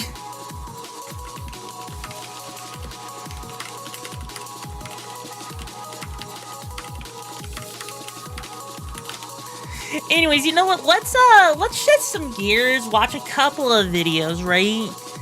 Let's watch a couple of videos, because I've got quite a backlog. I know there's some in the Discord, but I also got some videos I've been saving up on my own TikTok to share with you guys. So, let's go ahead and watch some of those, and then go from there, because I know I talked for way longer than I expected that to go. Actually, no, I don't even know what I was expecting. I don't even think half the time with that stuff. Alright, so let's come all the way over here. Oh, hey, that's cool. It actually shows that I'm live on TikTok. That's really cool, actually. Huh. Huh. I really like that. I really like that. So, let's go ahead and start off with some of this stuff here. So, here you go. Play Yu-Gi-Oh! We have the original lesbians. Lesbians. Trades! Oh my god, it's a dragon! 7,000 raid raptors. Eat this viewer. Oh my god, it's a dragon! Oh, and boo! The reason you love Yu-Gi-Oh! But you don't. Hi, Andy. Welcome back, my lovely little Jim. I know who you are. Stop hitting yourself, stop hitting yourself, stop hitting yourself, stop hitting yourself, stop hitting gambling! Also, oh my god, it's a dragon! The return of the Y-boner. Your childhood, but even more expensive. Space fish. Cheddar Wish and Relish. Never had it. Not a big fan of Relish, though. Including the villains. A relationship. Oh, you don't get it? Well, you see, in the beginning, it looks all cute and cuddly, like you want to care for it and cherish it for the rest of your life. But then it turns out to be a monster. Oh my god, it's a dragon! Also, Supreme King Zarking D's, an ally of the D's, Maito and Kira's wet dreams. Fuck this card. Combos! No, seriously, this is all this deck does, which, surprisingly, it's fun. And that's why you should come play Yu-Gi-Oh! We have the original lesbian. You were so disappointed the local pizza place was closed so I couldn't get fancy pizza today, but I found some other trash food. Hey, yo, what trash food did you find? What trash food did you find, Pope Precursor? I need to know, because I'm always looking for good trash food. Did you find some good one? Good one? Good? What did you find? Anyways, while you're figuring out how to say that, check the Discord. I shared a picture for you of what the savory sausage is. You know what? I'll check it out later, alright? I'll check it out later. Anyways, though, let's go on. Honestly, by the way, that's really accurate on how Yu-Gi-Oh works. Just the coffee today, sir? I know it's late in the day, but you got any treats left? There should be one snack left down in the display case.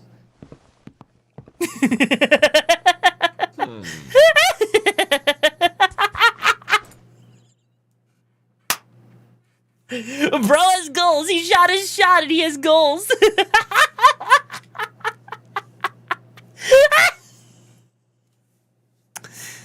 Also, I had Applebee's. The burger was split in half, so I had too much cheese. Oh, Jesus Christ. How can you have too much cheese? There's no such thing as too much cheese.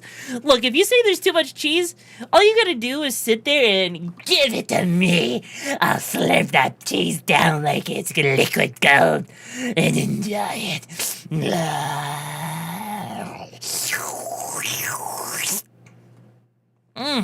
Yummy. Not enough. Oh, not enough. Ow. Fair. Brats and cheddarwurst and horseradish. Oh, that sounds awful. No, I mean, like, I like my bratwurst, and I guess cheddarwurst, but I guess no, the relish. No. No. There's no such thing as too much cheese. Exactly. The only thing that here's the thing, right? The only thing that's too much cheese, if someone, hasn't gone showering for like 3 weeks, then that's too much cheese. Because that's not the kind of cheese you want, bruh. That's really not the cheese you want. Now then. Just because you didn't get to be a Vocaloid doesn't I am a fucking Vocaloid! What? TikTok Just broke. because you didn't get to be a Vocaloid doesn't I'm a fucking Vocaloid. Why is TikTok breaking on that? Come on, come on. Fucking Vocaloid. Really, TikTok? Vocaloid doesn't I'm a fucking Vocaloid. God damn it, I'm just stuck on this shit software because someone will get up there and fucking ass and up me. just because you It's just the fact that she's sitting there and it's like someone's actually just I think it's like Gumi cosplaying as Miku, which is so freaking funny.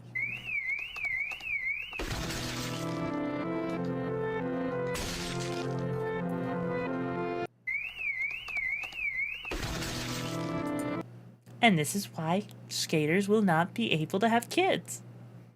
I am not sorry. Oof, I know, right? Right?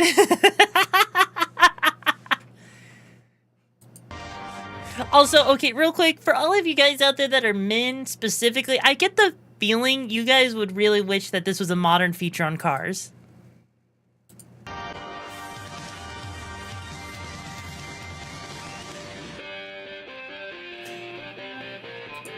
Like, is that a feature that you guys want?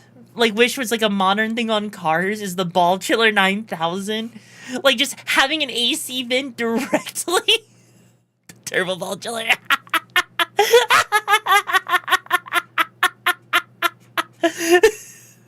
Don't lie.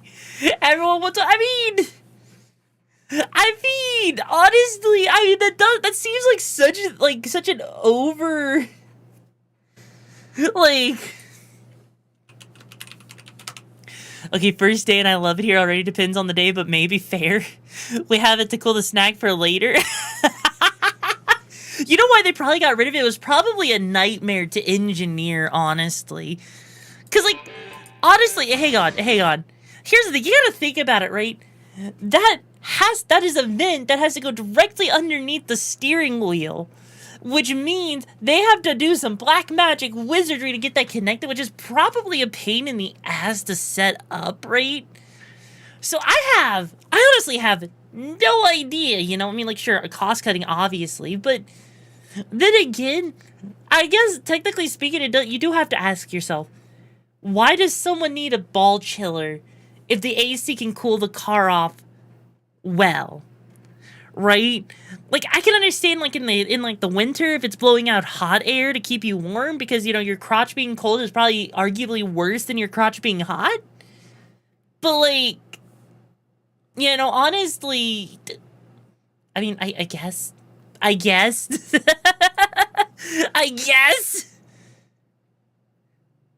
Anyways, let's continue on. Here you go. I know them so well. I summon all the parts of Exodia, the Forbidden One, including the balls of Exodia.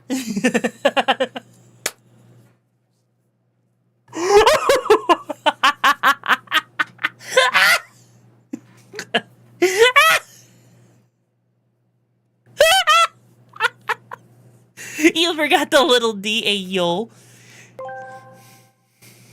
Exodia is pretty much the definition of what blue balls looks like. I just love that they're using freaking, you know, the sphere mode for raw. Honestly, this will never not be funny to me. I know it's technically raw ball form, yet this is so cursed. No, you're forgetting it. You need to have, like, the whole D spell, you know? You gotta have the D spell, right? The Forbidden One is scrotum. I summon Exodia the Forbidden One with his scrotum defense position. I mean, to be fair, okay, hang on, real quick, right? I came up with something really stupid, right? And this might be a video for later on, like on YouTube or something. Because I was experimenting with cards, and I came across a really, really stupid card, okay? And I want to show this real quick. I actually genuinely want to sit here and show real quick what I was freaking crafting real quick because it's funny. So, I love my clown crew, right? I love my clown crew because they just draw a lot. They're really silly. They get a lot of shit going. They're really good with combos, right? But then I decided, what if I threw in the heralds of orange light, purple light, and green light? Now you might be asking yourself, why would I do that? Why, Rixara, would you do that? Why, RixaraCH, why would you do that? And I thought it'd be funny to throw this in there. I legitimately thought it would be funny to throw this piece of shit in there.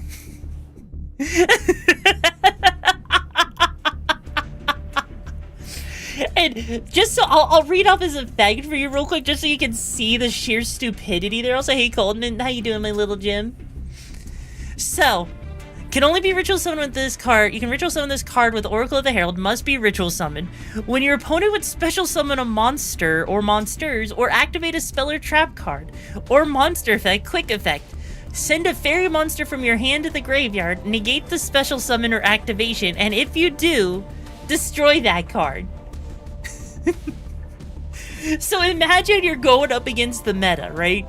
You have this on the field, right? You have this on the field, and it does not say once per turn, by the way. It does not say once per turn. This is something you can do as much as you want. And so you're like, all right, cool. You're playing a combo piece? Negate. You're playing another combo piece? Negate. You're doing another thing? Negate.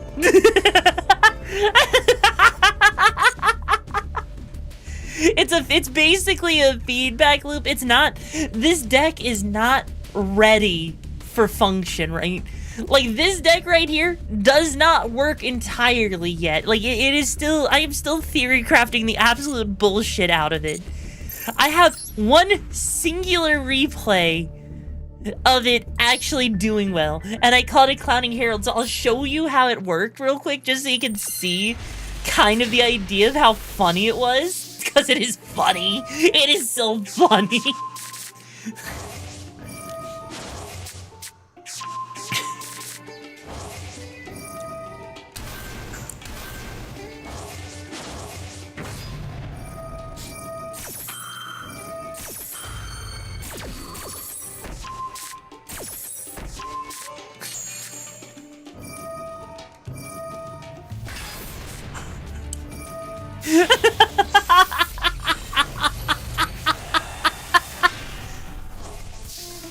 Yes, this deck is legal, by the way. It's completely legal, so watch this. Like...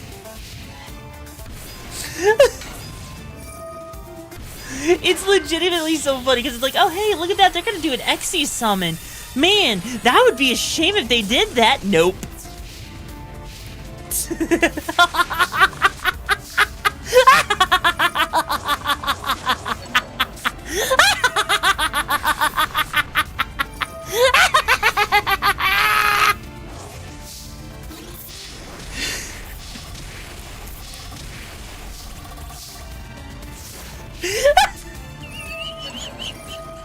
Oh, you're gonna MST me? No.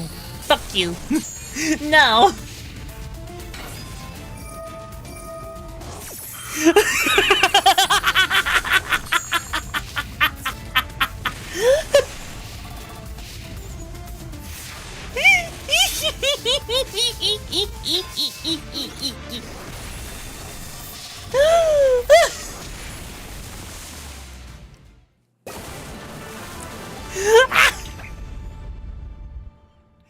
I know, it is so dirty. It is so freaking dirty, okay? It is. Now, the reason I say that this right here is not ready, right? So I'll never touch Yu-Gi-Oh! So here's the thing. The reason why I'd say it's not ready yet for any kind of play, right? I'll do a quick game right here in front of you, right? So you guys can see. Because the deck itself is prone to bricking, okay? It is in no way, shape, or form, right? It is no way, shape, or form good, right? Like, I can sit here, I can, you know, attempt things, but if I don't see the parts, right, I don't see the parts, okay? That's the biggest problem, so, you know. Like, the most I can do is sit here and attempt to, you know, like, actually make this work, but as you can see, it's kind of just there, unfortunately, right? Yep, there's the infinite imperm, so we baited out the infinite imperm, right?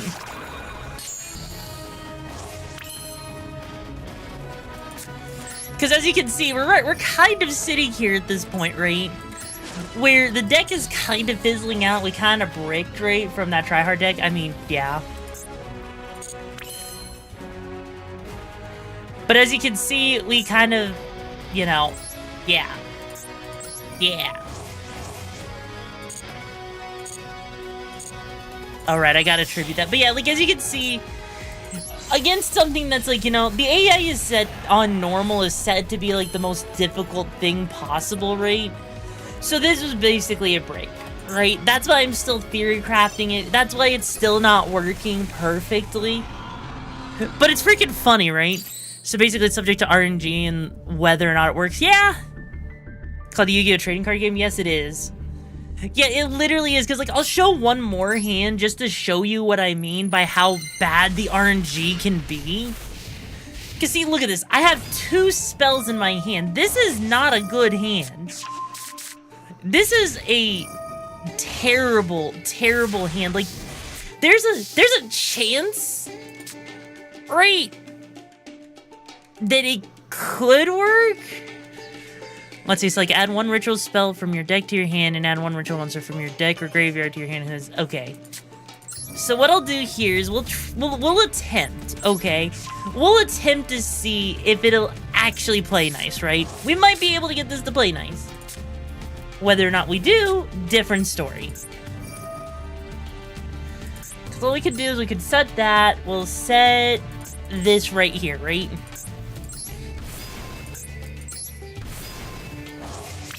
Then from here, we'll summon this. We'll just do a normal summon. We'll tribute both of these so we can get effects going. And then we'll chain that. And we'll chain that off of it, right? There. Because effectively, we're gonna draw 2 cards, right? We're gonna draw 2 cards. Like, that's just what's gonna happen, right? We'll get RIXARA.EXE there, so we can actually have more draws, because, you know, hey, why not have even more bullshit going on, right? So let's see. What do we want to do? We want to put that on the field if we can. There. Right? Then let's go ahead and use Clown Crew Rehearsal. Let's go ahead and tribute Flare. And let's go ahead and add... We'll add that to hand. And then we'll add that. There we go.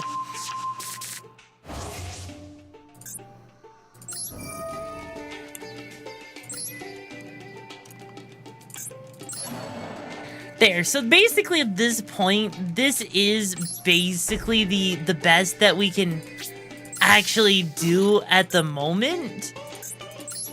Because we don't even have the Herald, so we're basically just playing regular Clown Crew, right? Granted, it looks like they bricked a little bit, but we've also tributed quite a lot. So we're going to activate this, which lets us draw 3 more cards.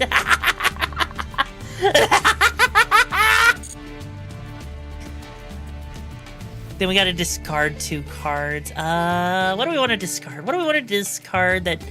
I guess we don't need that. And I guess we don't need... I guess we don't need that, so we can get rid of those, right? Damn, just chatting looks wild. I know, Scissor, we're not just chatting. I'm just showing off something, okay?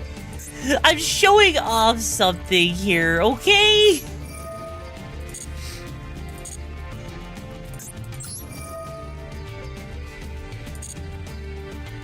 Alright, let's see. Let's return that to the deck. Return that. Or actually, we could just return these. There we go.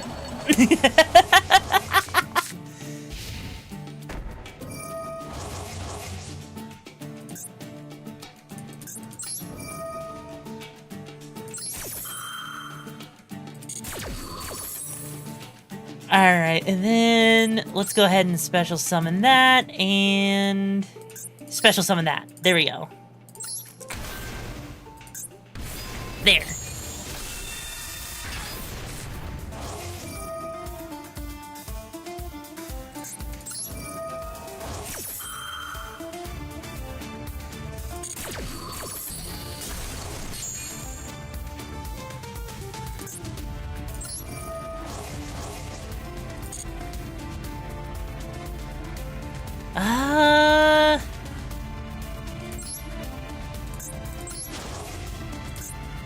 There we go.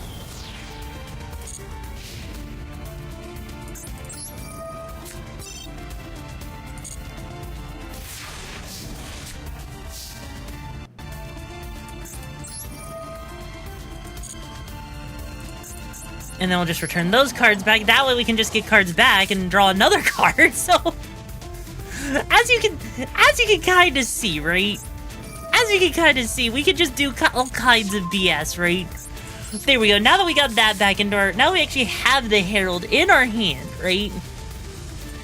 We'll then just go ahead, activate this. We don't even need to worry about that. We'll just take in... It doesn't even matter what we take out at this point, right? There. Just tons of card draw. Yep, exactly. That's literally what it ends up being. And then we'll just tribute these two cards anyways, so that Herald comes out onto the field.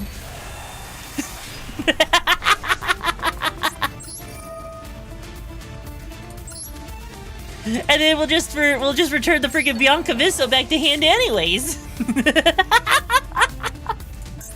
Oh yeah, and I guess we could also, you know, activate this, get this out here, put it in defense mode so that this all is sitting there all pretty, right? Yeah, no, like, legit, people, like, there was someone who said that we needed a pot of greed. But let's be real here. We don't need no pot of greed. We don't need no pot of greed at this point. Bye-bye!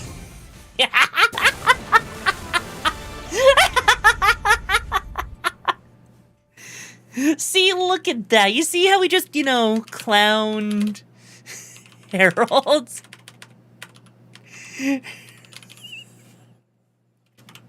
You see just how evil Pot of Greed, what does it do? It draws 2 cards! And then I play Cloud Crew, and I draw 5 cards!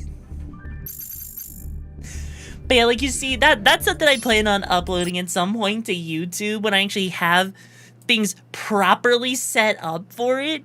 So that it, you know, actually works. And also there's a linear equation canon that forces you to do linear math equations. Yep, I know exactly what you're talking about. So yeah, I'm theory crafting them because, you know, having negates for days just by discarding a fairy type, beautiful.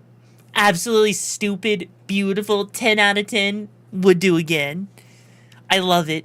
I genuinely love it. I think it's so stupid. I really, really think it's like probably one of the stupidest things I've come up with.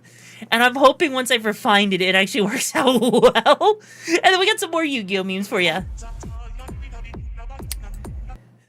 The Pot of Pot. At the start of your main phase, banish your opponent face down, draw your deck, draw a card.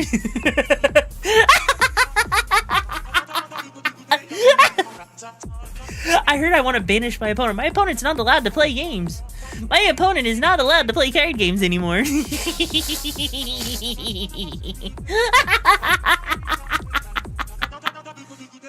Is that stupid or what, chat?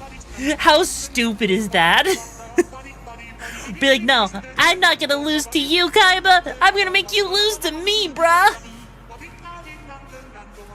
It's perfect. I mean, is it preventing your opponent from playing you? How it works? Yeah, basically, right? Pot of Pot doesn't make you high. I wish it made you high. I wish it made you high. Holy shit, do I wish it made you high. Also, I found this, and I'm actually impressed by this, right? I am actually surprised, because this actually works really well. You missed your Dark Magician and Chaos deck? Well, hey, don't worry. Dark Magician and Chaos got a retrain, so it actually is meta right now at the moment. Costs a pretty penny, though. Anyways, so, let's see if I can actually mimic a British accent for once. I got home and couldn't find my keys anywhere. I checked my pockets in my bag in the front step tours. Then I remembered I'd left them inside the door. The door had locked itself shut behind me. I stood outside in the rain like a right muppet. I feel like I butchered that. I feel like I butchered that so badly. Okay, you know what? Let's try this again. I think we can get this. I think I can do it, okay? I got home and couldn't find my keys anyway. I checked my pockets and my bag in the front step twice. Then I remembered I'd left them inside the door. The door had locked itself behind me. I stood outside in the rain and looked like a right muppet. I can't. It sounds so bad. It sounds so bad. I'm crying. Ow. This is why I'm not allowed to do British accents. It just sounds wrong. It sounds so wrong. Pot of Greed revised. Draw 2 cards before 4 turns. All effects that grant additional cards are nullified. Yeah, basically, right?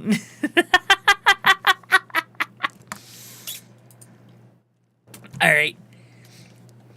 Also, by the way, I found a new garlic bread. And I had to actually sit there and I had to resist. But I'm going to show it so that I can show how much I've grown.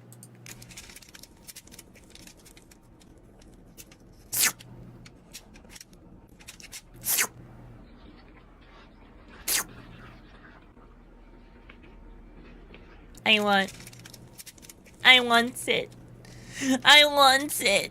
Also, hey there, Viral, how you doing? But I want it, please! Like, holy shiz, I want it so badly.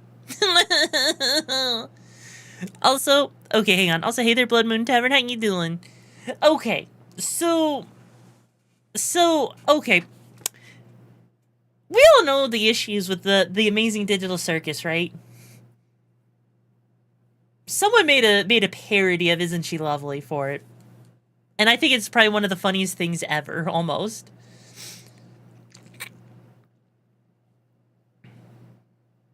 Is the TTS gonna work or is it delayed? Oh, it's delayed, okay. You mean to tell me a crab gooned on this rag garlic bread? Yes, I do, and I'll do it again. Alright, here you go. Alright, this is the anthem for all Jack's haters. Okay. She isn't lovely. She is a piece of shit. She is so stupid. One whole season of this. I never thought that Goose would be making such a dumbass bunny. But she isn't lovely, made from shit. Ugh, I hate that stupid fuck-ass bunny! I swear to God, I can't make that shit up. I can't make that shit up.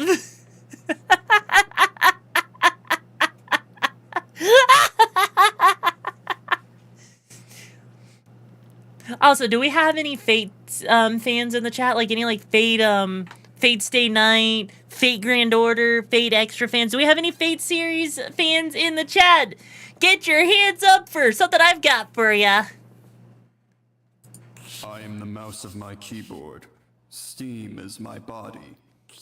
Jason Schreier is my blood. I have played over 1,000 hours in Genshin. Unknown to bitches, but loved by Hu Tao. I've suffered from bankruptcy, not knowing the games I own are not my games. Unlimited gacha alerts! Welcome to the future of gaming, Shiro.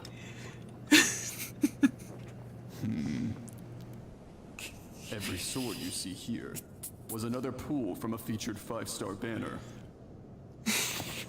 I'll never spend a dime! You know, Shiro, you can't be free to play forever.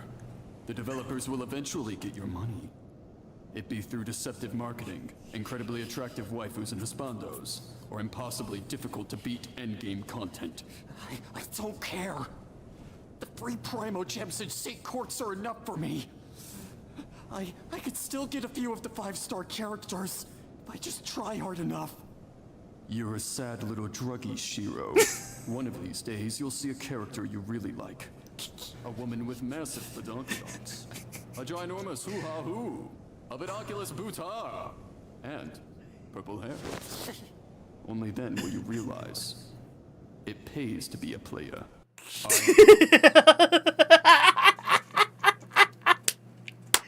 And it connects so beautifully with freaking, you know, fake granddaughter because it's a gotcha too. I feel like that calls out a lot of people. It's a good abridging there. It honestly is such a good abridging. And I freaking love it. I freaking love it. You're gonna show, come on, don't shoot me, Halo. Halo, if you're gonna have to sit there and, you know, shoot at me, it just means I'm right about you. I'm right about everything. And I, as a trash panda who digs around in the trash, knows trash when I see trash. Wait, what happened? Well, it was a fake meme. That's all. The question is, why is Archer referring to the Sakura clones or the Mama Raikou? Why not both? Also, here you go. Come play Yu-Gi-Oh! We have Toxic Meta Deck, Toxic Meta Deck, Toxic Meta Deck, Floodgate. Oh my god, it's a dragon! Floodgate. Toxic Meta Deck. Oh my god, it's a dragon! Oh my god, it's a dragon! Put up planting these. Oh my god, it's a dragon! The face of Yu-Gi-Oh! Oh my god, it's a dragon! A plushie! A card that never should have existed, and whoever thought this card was a great idea, you have lost your child, your wife has abandoned you, you are going to fail in life, you should kill yourself now! Hot agreed! Come to Yu-Gi-Oh! He's not wrong, because if you look at the meta for Yu-Gi-Oh! At the moment, it is genuinely that bad at times. Like, Cool Tunes, like, people are expecting on the next freaking ban list that Cool Tunes is gonna get hit hard because of how Cool Tunes itself works. Cool Tunes is literally broken at the moment in freaking Yu-Gi-Oh! It is like one of the most, like, fair tier 1 decks, but it still doesn't make it any better, you know? It still doesn't make it any better. Heading back to engineering lab, see you Sax in a bit. Alright, take care, bruh. It's been like that for years. Remember Ishu tier, or Cash tier, or Malice? Yeah, there's Cash tier, Malice, Ishu tier. Yeah, there's still... I mean, Cash tier is still around. Cash tier is still around. People still use Cash tier. Like, freaking Invoked is here. Use side decking Cash Tira. Because it just said, fuck you, bro. Also, okay. I got one more for you. Not this, but here. Are you seriously gambling here all by yourself? No. I'm with my And you didn't invite me. What the fuck? Are you serious? I heard there was a turn 0 kill deck in Yu-Gi-Oh! Usually, I don't think there is one right now in Yu-Gi-Oh! I could be wrong, but I don't think there is. Is there, chat? I can't think if there is or not. I genuinely cannot think if there actually is a turn 0 kill deck at the moment. I know there's a lot of freaking things in Yu-Gi-Oh! At the moment that does stuff that's kind of explosive and bullshit, right? Like, I know there's a lot of stuff. Like, right now, if I were to come over here, right, there is one card in Yu-Gi-Oh! There's a lot of stuff that Chaos Origins introduced that does a lot of explosive bullshit, right? Like, there's Angeliki opening to E4, right? This card right here is stupid, right? And you're probably wondering why, right? So let me give you a Trash Panda explanation. So, Angeliki opening to E4. If an opponent goes first, you can also activate this card from your hand during the standby phase of their first turn. Place one Angeliki field spell from your hand, deck, or graveyard face up onto your field, and if you do, special summon a level 2 or 7 Angeliki monster from your extra deck to the extra monster zone. And if you do that, place one Angeliki monster from your extra deck in your spell or trap zone as a face-up continuous spell. Until the end of your your next turn after this card resolves, you cannot special summon from the extra deck except synchro monsters. So, let me explain. Basically what that means is you're going to be summoning out things onto the field, which basically do kind of bullshit stuff, right? So, if I pull up Angelic-E, right? What you're going to see here is you're going to pull out the level 2 here. That's not important, right? What's important is you get something like Chaturanga out on the field as a continuous spell. As a continuous spell, it floodgates the opponent, not allowing more than 5 effects being activated in a turn. But if you don't feel like going that way, you can also go Dreister route, which literally says, while this card is as a continuous spell, each time your opponent activates a card or effect, inflict 500 damage to your opponent when it resolves. So effectively, if you're going up against a freaking effect-heavy deck, you could basically be like, hey, I'm going to play this trap card, I'm going to play cards out on my field, and guess what? GG, because you don't even get anything, because I'm telling you to take damage. And if it's an opponent has a combo-heavy deck, they could literally OTK. They actually could turn 0 kill themselves by inflicting 8,000 points of damage because of how long their combo goes. So yes, Angelic-E is literally, I guess technically an OTK, if you play it right. Super! So yeah. Also, yo, Major Matthew, thank you so much for joining into the Dumpster Dome and being a little gem. I hope you're okay with me stealing your pizza, alright? So yee. Also, let's go and cause some chaos, brah. So Trickstar on steroids? Yes. It is basically Trickstar on steroids. Well, kind of, right? Because the problem is that you're activating a trap card. And an opponent may not expect it. So if your extra deck gets basically pulled out, you're basically playing chess, right? You're playing chess. Because Dreister sits there. He does the 500 damage. Enlisted literally sits there, right? And it sits there. Okay, so like if this control of this card, face-up card changes, return this card to the extra deck, and then the owner of this card special summons one Angelic-E monster from their extra deck, right? So basically, right, what this card can do is it can move itself onto the opponent's field, right? Or it banishes a card on the opponent's field, changes its control, right? Then, because its control gets changed, you then special summon an Angelic-E monster from the extra deck, right? So it's effectively allowing you to combo off of things to a ridiculous amount. That way you have continuous spells running to do damage, limit the opponent. And then you get the Angelic-E problem, which is the field spell that literally sits there. Once per turn, discard a spell or trap, special summon a level 2 Angelic-E monster from your extra deck, and if you do, place an Angelic-E monster from your extra deck to your spell or trap zone as a face-up continuous spell. If a face-up Angelic-E monster card you control is destroyed by battle or card effect, return an Angelic-E monster you control from your own spell or trap zone to the extra deck, then special summon it, right? So effectively, Angelic-E is literally playing with continuous monsters as continuous spells and messing with people. There's also Bastion, but I don't think anyone's playing Bastion. Because its whole continuous spell thing is while this card is treated as a continuous spell or other Angelic-E cards on the field cannot be destroyed by opponent's card effects. I mean, that's fine. That's not like, that's really not all that useful, right? Not the biggest useful thing. But the whole idea, right? The whole idea is, technically speaking, you could pull Bastion out while pulling out Enlisted. So, like, Enlisted could come out, which pulls Bastion out, which pulls out Chaturanga. So you could basically make it to where your own Angelic-E card can't be affected by the opponent's card effects. You're dealing damage to them all at once. So basically the opponent is sitting there turn 1, being locked out of comboing, which is funny as fuck, okay? It is genuinely silly. And I kind of love it. I kind of love how silly it is, honestly. So yeah, if you're sitting there and you like playing Yu-Gi-Oh, yeah, Yu-Gi-Oh can be special in that case. It is a jungle format, right? I'm silly, but you know what? If I'm silly, then you owe me 5 slices of pizza, bro. So you gonna go and give me that pizza, or are you gonna sit there and say that, take that back? What's it gonna be? What's it gonna be, brah?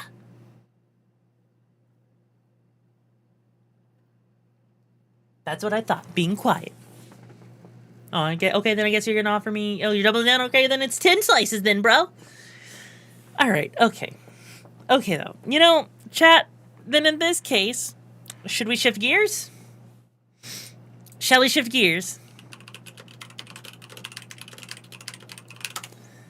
Who wants to play some games? Who's hyped for some Jak and Daxter 2? Are you guys hyped for Jak and Daxter 2? Because I'm hyped for Jak and Daxter 2. Come on, who's hyped? Gummies, gamey, gamey, gamey, gamey, gamey, gamey. Excuse me.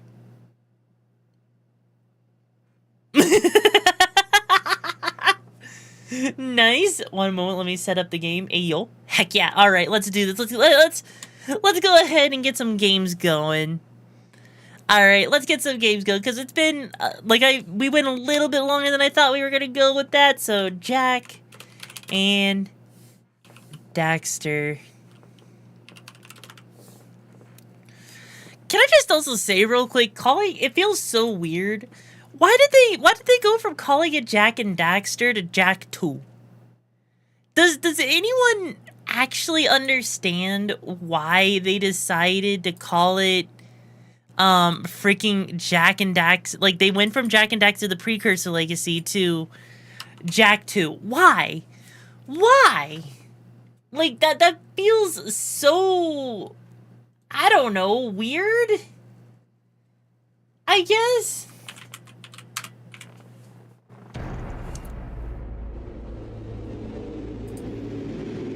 Like, don't get me wrong, it's like, it's not the worst thing they could have done, but I have a theory you need to see it, see the first cutscenes before I voice it fair. Well, then, let's go ahead and see what we got going on, then. Alright, let's do this. Whoop! And here we go. Also, by the way, this is the part of the game. Also, by the way, hang on, real quick. Hey, Sainid. For every age, there is Did the category change correctly, Sainid? The rocks faced such a fire before they were the strength. And also, by the way, this is the part where I stop talking as much to, like, you know, vibe with the game so you guys can interact with me a little bit more. So yeah, if you're not used to that and you're new and old here, right?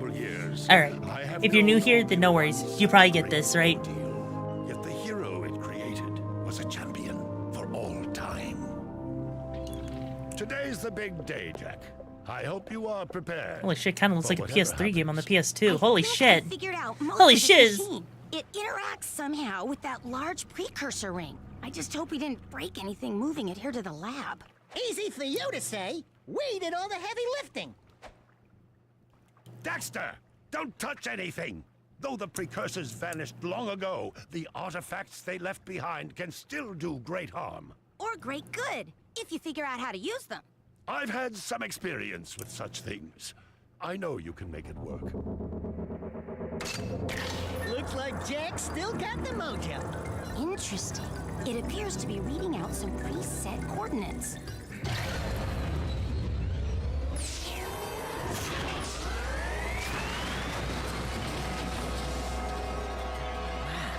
Look at that. Finally, the last rift gate has been opened. What are those things? So this is how it happened. You cannot hide from me, boy. Do something, Jak! What's this do? Or that? How about this one? Anybody press all the buttons?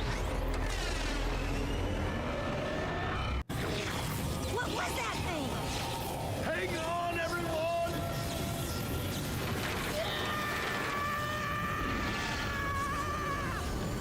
I want on this thing!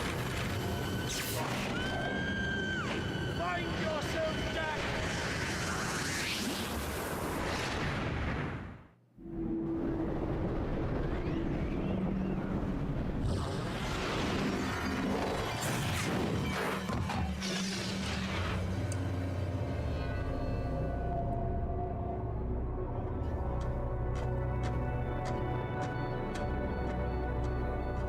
Okay. I swear, that's the last time I ever touch any stupid precursor crap! There he is. Move in. Step away from the animal. Ah! Forget the rat. The Baron wants him. We've been waiting for you. Don't worry, Jak. I'll save you before you know it.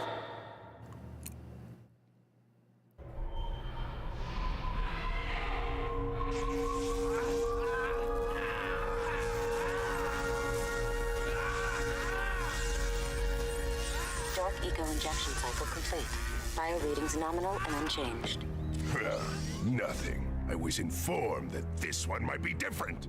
He is surprisingly resistant to your experiments, Baron Praxis. I fear the Dark Warrior program has failed.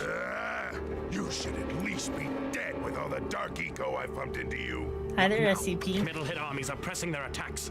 Without a new weapon, my men cannot hold them off forever. I will not be remembered as the man who lost this city to those vile creatures.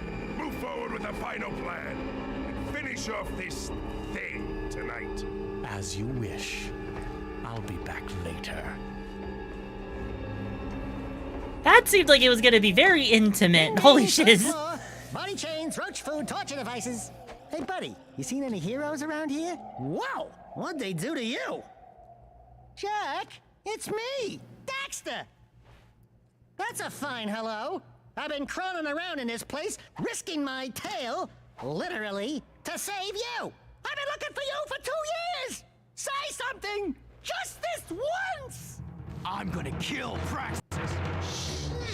Right now, we gotta get you out of here. Just let me figure out how to open the security locks on your chair so I can... Or, you can do it. Jack, easy now. Easy, buddy. It's your old pal Daxter, remember? Daxter? What the heck was that? Sheesh! Remind me not to piss you off. Come on, tall, dark, and gruesome. We're out of here. I brought you some new threads. Put them on. Huh. Huh. So, this game, like, already, right out the gate, I just have to say real quick, if Jak and Daxter won, it literally looked like, you know, the kind of game that was, like, coming fresh off of, like, the PS1, where they were figuring out how to do higher quality models, right?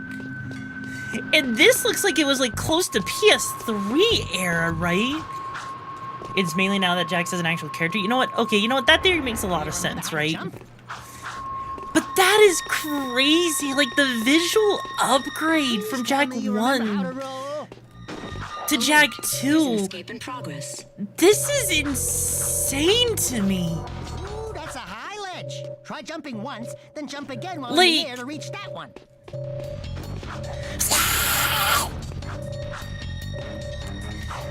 Like, I'm just shocked. Precursor orbs are worth a lot now. We might find I am genuinely shocked. Like, you'll be able to buy stuff. I know the PS2 could actually. I know the PS2 was like really, really impressive with what it could do, right?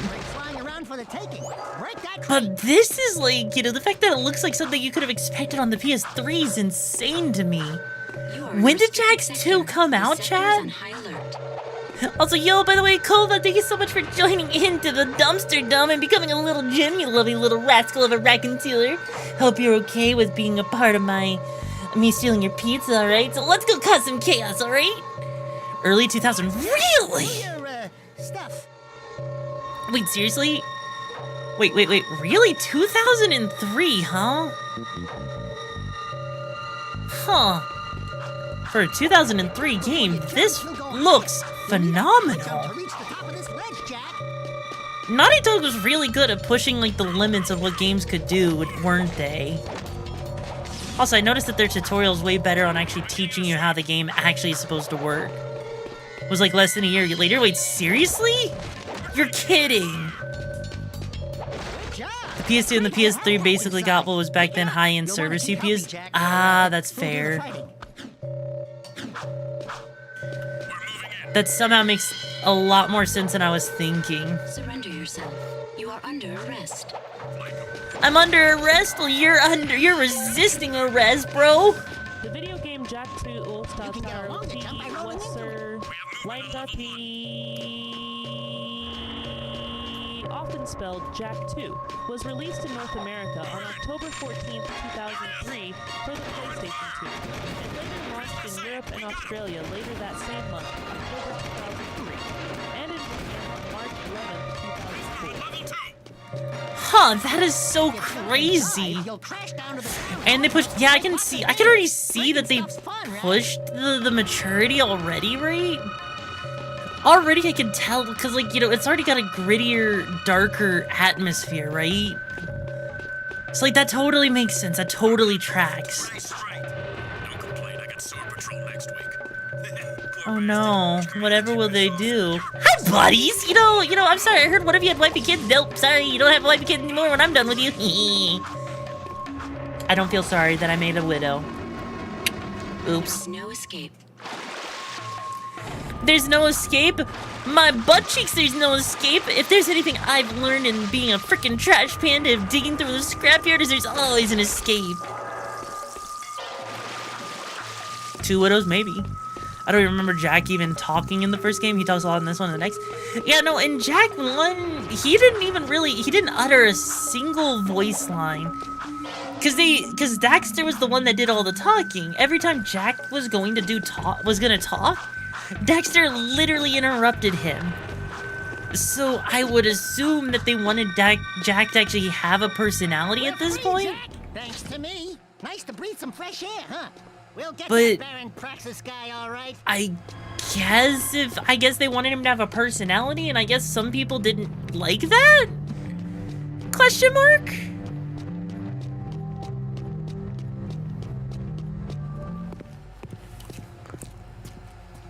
Hello, strangers. My name is Core. May I help? You look like a reasonably smart man. I want information. Where the hell am I? Sorry. He's new to the whole conversation thing. Well, my angry young friend, you are a guest of His Majesty Baron Praxis, the ruler of glorious Haven City. I was just a guest in the good Baron's prison. Inside a cell or inside the city, walls surround us both. We are all his prisoners. Talk about being in the wrong place at the wrong time. I'd move on if I were you. By order of His Eminence, the Grand Protector of Haven City, Baron Praxis, everyone in this section is hereby under arrest for suspicion of harboring underground fugitives. Surrender and die. Excuse me, sir. Don't you mean surrender or die? Not in this city. Protect us from these guards, and I'll introduce you to someone who can help you. Hey, yo! Also, hang on. Yo, Volka, thank you so much for the raid. The name's RIXARA, leader of the Dumpster Dome, and I'm gonna be coming after those pizzas, so RIXARA. So we're currently just started up playing Jax 2, and it's my first time playing, so if you guys want to stick around, see how that goes, why not drop a follow, be a part of the lovely Dumpster Dome, where we get to be gems, go on adventures, being raconteurs, seeing what we can find in the galaxy. Also, you get free pizza with it. And free healthcare, because in the Dumpster Dome, no one has bad healthcare, right? So it's absolutely amazing. So what were you up to, Boca? What were you playing? Let's see, you were playing Spire 2. How was Slay the Spire 2 going for you, bro? How was it, brah? But yeah, you know, my lovely little gems that just came in, you're mine now, so you might as well drop a follow so you can stay up to date with me, right? Especially if you like seeing retro games, souls, like all kinds of variety and shenanigans, and a raccoon trash panda that's gonna come over there and steal your pizzas. Why'd you eat my pizzas? Also, RIXARA. Slay the Spires 2, because I'm still not fully back on. Wait, what do you mean you're not fully back? What happened? Did you get hacked? You got hacked? I saw something. I just popped in your stream and I saw you got hacked. I'm sorry. I hope everything's okay. Anyways, let's continue with the game. Leo! Wait, what? Oh.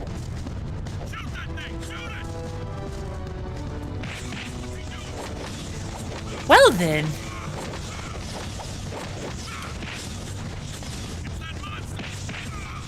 This basically just seems like, you know what this seems like? This seems like the freaking red eco. It's basically just giving him a power-up, right? Do it again. Something's happening to me. Something he did. I can't control it. Very impressive. You okay, Jack? What you just did was Your mama's very USB brave. check for viruses. This Oh no. child is important. This kid? He looks kind of scruffy. You are in a restricted zone. Move along. Thank you for your help, but I must get this boy to safety. Hey! What about us? There is an underground group waging war against Baron Praxis. Its leader, the Shadow, could use fighters like you. Go to the slums, find a dead-end alley near the city wall. Ask for Torn. He can help you. Well then, okay. Yeah, no, is that basically all the Dark Jacks is just like, you know, from the first game, just using the freaking red eco thing? Is that all it is? Because that's what it feels like to me. Correct me if I'm wrong, chat. Correct me if I'm wrong, because I, you know, first playthrough and everything. You can hover in one of two zones. Alright, let's do this. Try switching hover zones. Switching hover zones may help avoid traffic or ground obstacles. Oh wow, okay, so this is, from what I was told, right? From what I was told, this apparently...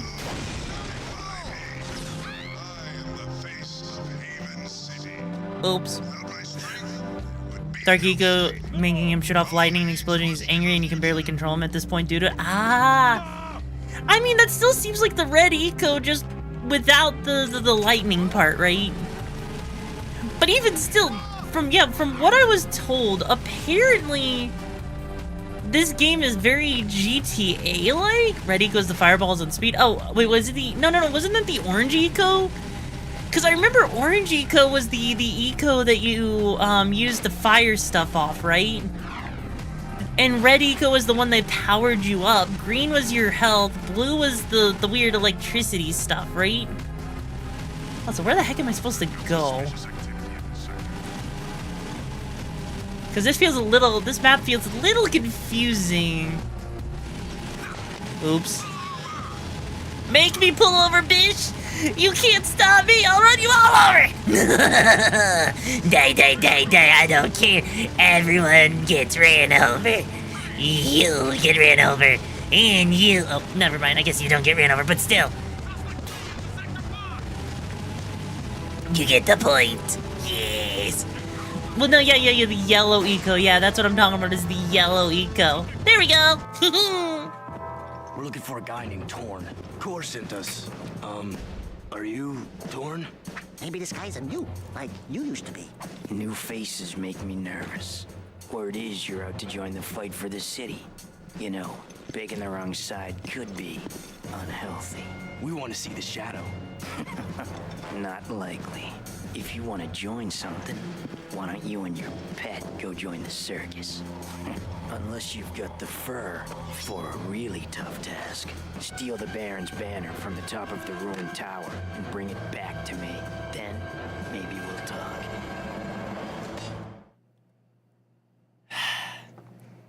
Is everyone and their mother going to be an edgelord in this game? We're looking for a guy named Torn. Core sent us.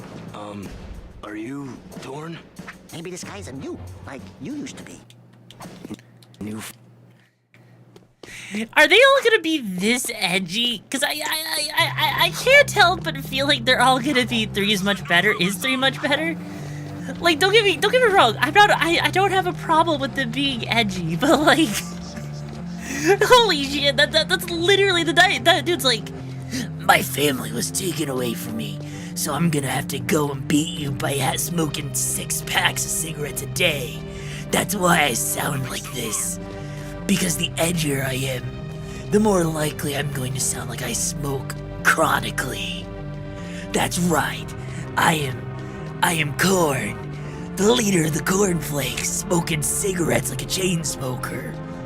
That's how it works, bro. Want to be part of my group against Praxis? Then go get a banner so I can get myself a good joint. Yes. I am the darkness, I am the night, I am Batman. Please advise, suspect's description. Like, is that about right, chat? Is that about accurate for the level of edginess here? Everyone needed to be a chain smoker? Sweeping for suspect. Actually, the reason I sound like an edgelord is because I have a tapato stuck in my throat. Oh, you know, you have a tapato? Oh, I was thinking that, you know, it was because something... Oh, and good day, good day. Well, hi there, lady. How you doing? Hope you're doing well. I know it's a little lonely over there on the green side, but, you know, hey, it happens, you know? The blonde is okay. Oh, the blonde is okay? Oh, I was starting to wonder, you know, if everyone's gonna sound like a chain smoker at this point.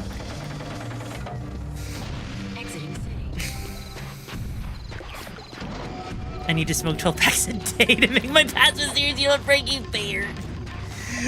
The more cigarettes I smoke, the more mysterious I sound. Actually, hang on. Hang on, we gotta see if we can do this. Hang on. Mike Wazowski! What an unpleasant surprise!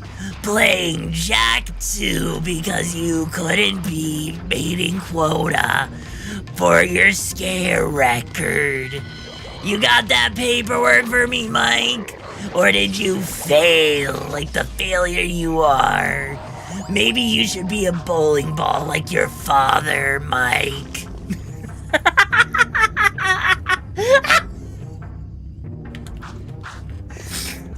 You know, that's actually not a half bad Roz impression, actually. Holy shiz. I actually... Another good way to clear the throat. Holy shiz. Holy shiz, another really good way to clear the throat. I can't believe that actually works. I forgot I had the Dome website bookmarked. So when I go to RixaraR's stream, it leads me to her wanted poster on how cute she is. Shiz.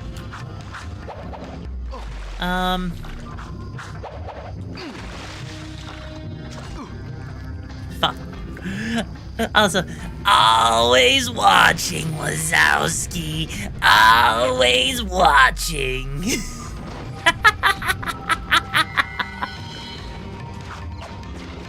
It leads me to her wanted poster. Wait, what do you mean wanted poster? What do you mean wanted poster? I don't have a wanted poster. Actually, surprised there isn't a trash bin redeemed for the trash pamba? Oh yeah, you know what? Yeah, I haven't put the trash redeem up yet.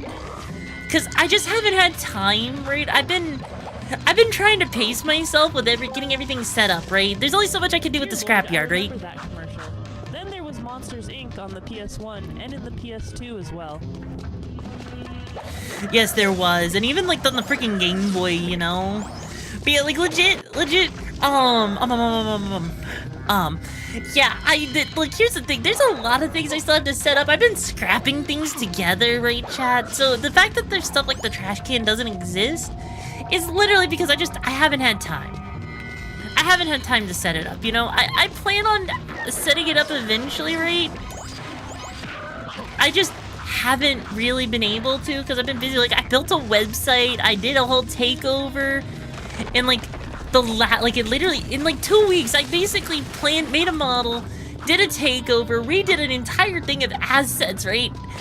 Give me some credit, okay, chat? Do I get credit? Do I get credit for actually, you know, doing everything I did that would normally take someone like 3 to 6 months to do? Like, come on, I deserve a little bit of credit, right? Shit.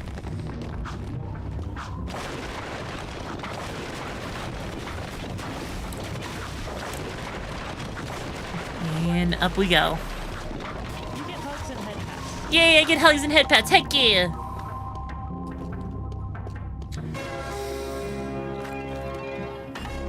I get cheese, but does it have peas on it?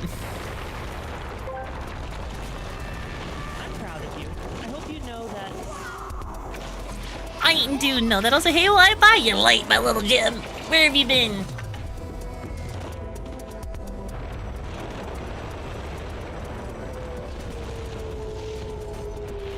Oh, the cheese is on the pizza. Okay, then fair. Yeah, I guess you guys are in.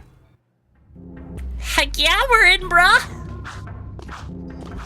Although, why was he just standing there waiting for us? Like, did he actually follow us, or is it just assumed that that's what he did?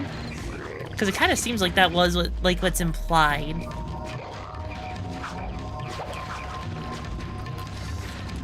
Huh. Get the feeling that's a pathway forward later.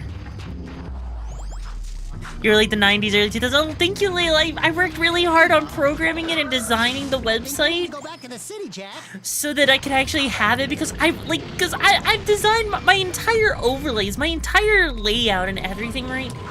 Is meant to look like something straight out of freaking the late 90s to early 2000s, early to mid 2000s, with like Gen X Soft Club and Y2K futurism, right? Heck, my model is literally designed to kind of look like a PS2 character, right? And I did notice that he has more HP, which kind of makes sense. I'm actually kind of glad that they did that because it makes life so much more easier with this game now. But yeah, like, I legit designed everything like that because I wanted it to feel like you were going back to the 90s, to the early mid-2000s when things were simpler, you had like the overly complicated things, just everything felt so much more fun. Like there was so much hope for the future, you know? Like that was my biggest thing, and I'm really glad that, you know, I really nailed it and people have really been vibing with it. The website was just the cherry on top for me, right? The website was really the cherry on top. Because let's be real here, chat. How many of you, if you could, wake up tomorrow and go back to like the days where you just turned on? Oh. I actually think you look like a Mission Impossible spy doing a people heist. You know, that's also fair. I can see that. Or Sly Cooper or something like that, right? But like, take it like this. You know what? I'm thinking of the PS2 character a bit modernized, like the character I saw an update and they took instead of my turn. Exactly. Exactly. Or heck, right? Hey, it has been a minute. Akuma, how you doing? The Crimson Guard vehicles have guns on them. Not saying for any particular reason. Fair enough. So here's the thing. Let me ask you this real quick, chat, right? So chat, let me ask you. If you were given a chance to wake up tomorrow, and it was back like when the Xbox or the Xbox 360 came out, and you basically got to wake up back as a kid with the knowledge, you have all the knowledge you had now, right? But you wake up as a kid back in that era when things were simpler. Would you take that offer? Would you take that offer, chat? Woo! Being a big hero sure makes you thirsty.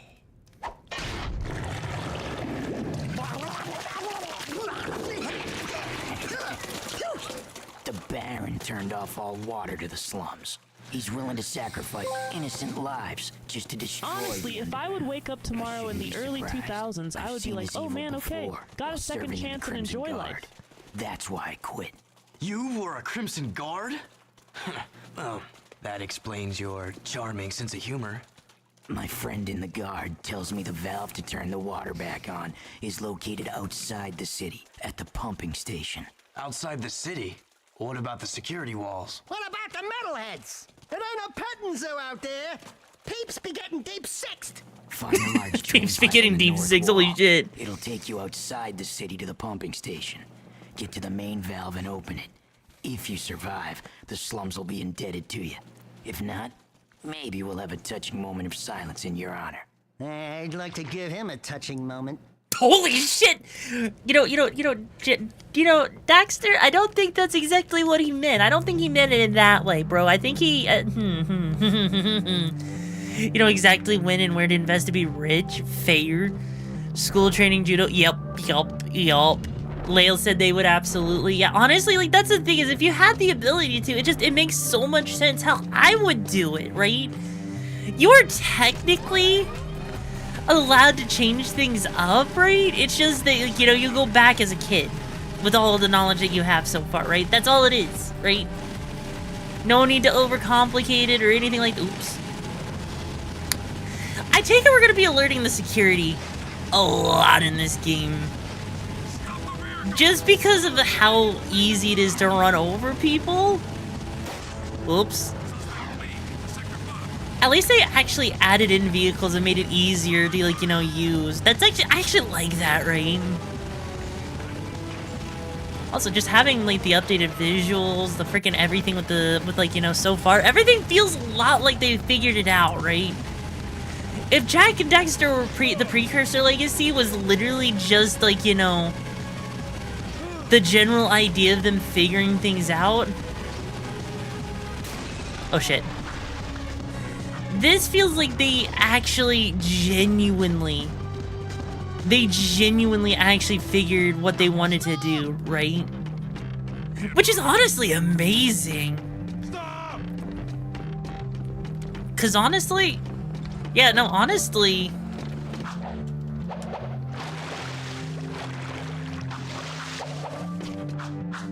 huh. Oh, I think we're supposed to go over there. I see where we're supposed to go, right? You would relax the Xbox 360 and enjoy replaying Halo. It should be like exactly right.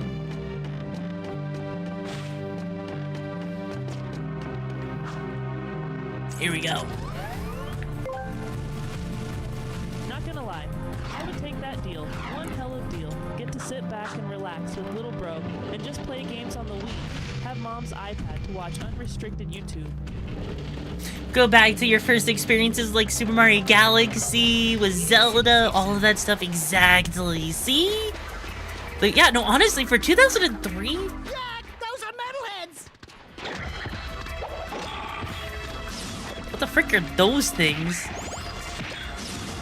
What the frick did those little Jimmy do? You drive so poorly, it's wondering you haven't killed yourself.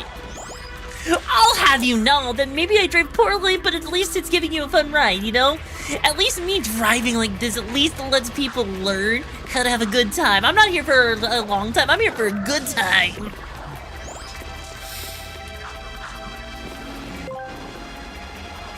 Not gonna lie, I would take that.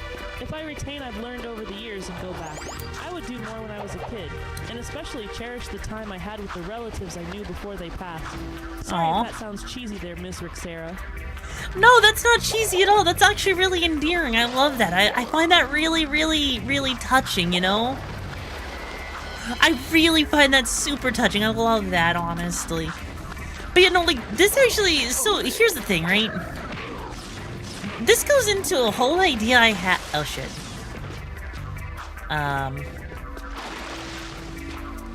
This goes into this whole idea I have that when you make games, right? If you choose to stylize them rather than going for hyper realism, right? Games are gonna last way longer than if you... Like, games just naturally are gonna last way longer. Because every game I have played that has had a cartoony style has always stood the test of time, right? Over games that try to be realistic. Like, sure, Halo's probably an exception to the rule. But Jak and Daxter, even the first one actually has still held up pretty well. Super Mario Sunshine has held up pretty well. Like, what do you think, Chad? Would you agree that if a game has a more cartoony or stylized style, that it's gonna hold up way better than a game that, you know, tries to be realistic looking? Yeah, Ratchet and Clank, Spyro, all of them, yeah.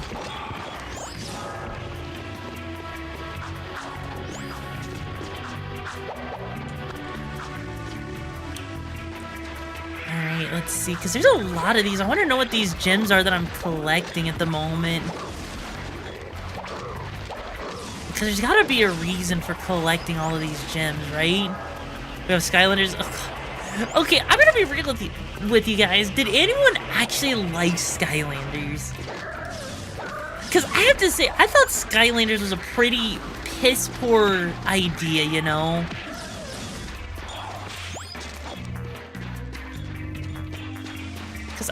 I don't understand. Why did anyone like it's cool collecting the figures and everything, but it felt like it was so hard considering if you didn't have money. Like, the fact that the game could technically get locked out from you not having all of the parts, right? And even now, it's even harder because of, like, you know, stuff like even freaking Disney Infinity had that same issue, if I remember, right? Now, where are we going?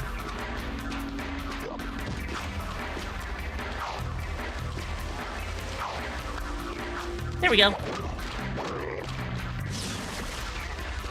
You never really liked Disney Infinity? I mean, Disney Infinity had some really cool options. Didn't they also, like, at one point have, like, a Kingdom Hearts outfit for Mickey or some shiz, right? Because, like, they also did that with Lego, if I remember correctly, right? Like,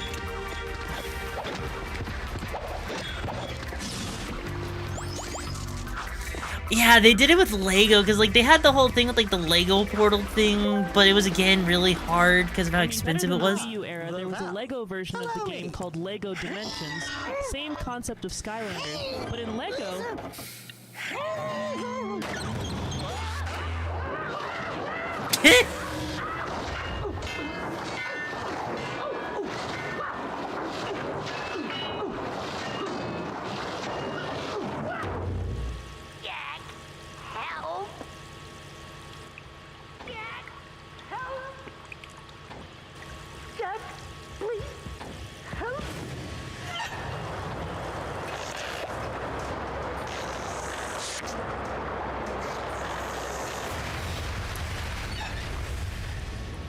Don't say it. Don't even chuckle. Next time, you turn the valve.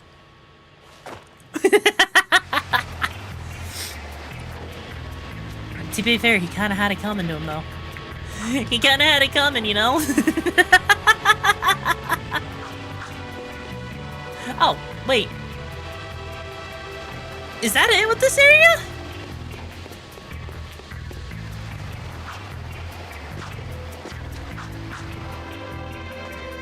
Wait, was that seriously it?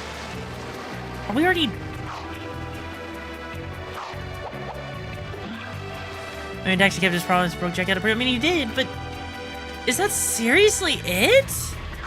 Let's go back to the city. Huh. That's crazy. That is actually genuinely crazy to me, right? Genuinely crazy. Well, Daxter does take more hits in a box, if I'm Mike Tyson. He kind of does. Also, Jack T, your favorite game? Honestly, okay. If you had to choose between Spyro, Jak and Daxter, and freaking Sly Cooper, if you could only choose one of them, which one would you choose? That was weird.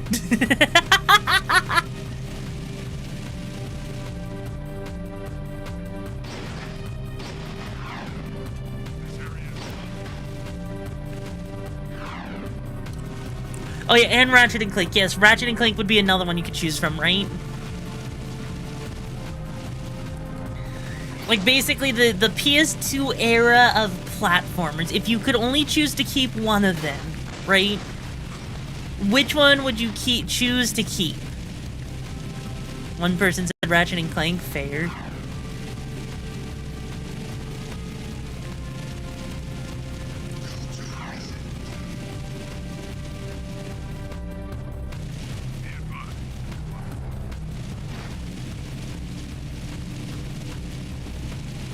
Spyro's PS1? I mean, it technically does because they did have PS2 games, right? Because Spyro did have it, but I guess you don't have to count. Like, if you count Ratchet and Clank... Okay, then yeah, Ratchet and Clank, freaking Sly Cooper, and Jak and Daxter for PS2 platformers, right? Also, this vehicle could take a lot of hits. Holy shiz. Holy shiz. Oh, it's a no hover zone? Sorry, sir. I didn't know it was a no hover zone. Allow me to rectify that, bro. Die. Now it's a no hover zone.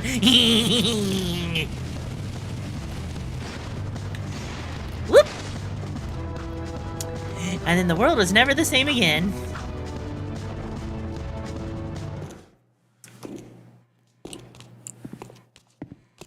The slum's water is back on. I'd love to see the heads roll when the Baron finds out. Yeah, I'm sure he's losing lots of sleep over this armpit of the city. We've done what you've asked. Now when do we see the shadow? When I say so, if I say so.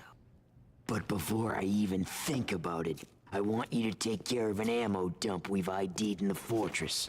Lots of Crimson Guards, constant patrols. We know it's vulnerable, and the underground needs you to blow up all the ammo you find inside. Get all of it, and we'll deal a body blow to the Baron. You're sending us in, tough guy. So what's with this we'll deal a body blow stuff? That's fine. I want the Baron to know that it's me, who's hurting him. God, a little bit of a grudge, bro. A little bit of a grudge. Like, I get it, but Jesus. Jesus Christ. But in your opinion, dude, Ratchet and Clank, you know what? Fair. For the series, Ratchet and Clank, there's also Time Splitter. I never actually played the I've never... Okay. Do people actually think of Time Splitters that fondly? Like, do they... I've got suspicious activity in the sector. Do they actually think of it? Like, I'm gonna be real with you. I didn't even know. Like I don't think I've ever heard about the Time Splitter games until I saw it on like the PlayStation Plus. You know? So much for keeping a car intact. I mean, do we really need to keep it intact if they just infinitely respawn? It's not like they're my vehicles anyways, right? Oh, hi. Well. Oops. Be a shame if they could follow me. Oh, wait, they can't follow me in here, can they? They can't even follow me into their own fortress. Ow. Hang on. Damn, I can't do anything to that. Alright, so what are we doing here? This mission's a lot of fun. Is it? Ow. I see, so I'm not jumping over that.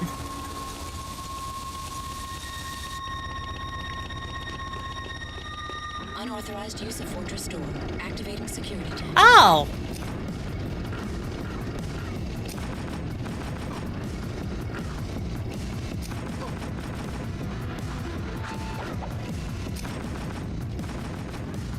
This... I'm...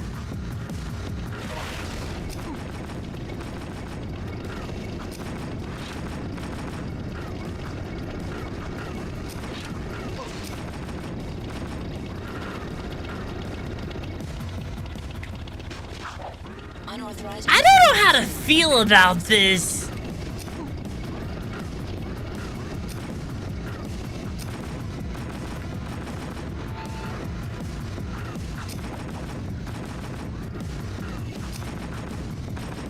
Like, it's cool, it just feels kinda clanky though, you know?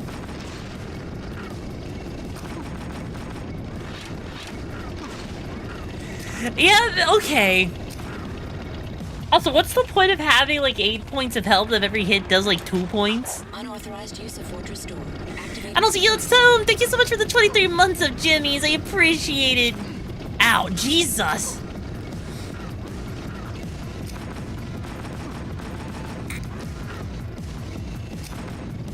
Okay. Focus time. Unauthorized use of fortress door. Activating security tank.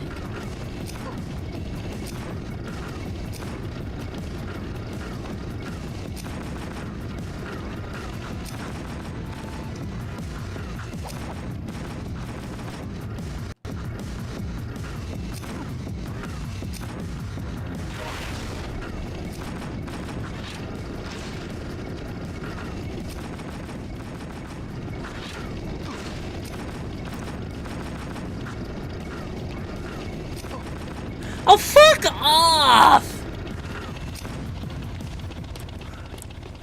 Unauthorized use of fortress door. Activating security tank.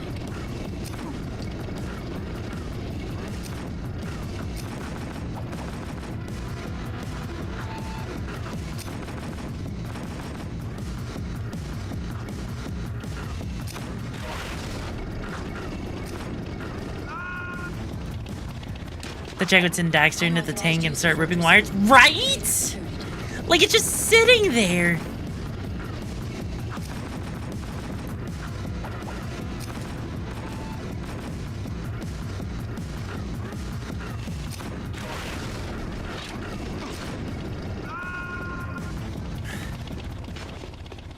Unauthorized use of fortress door. Activating security tank.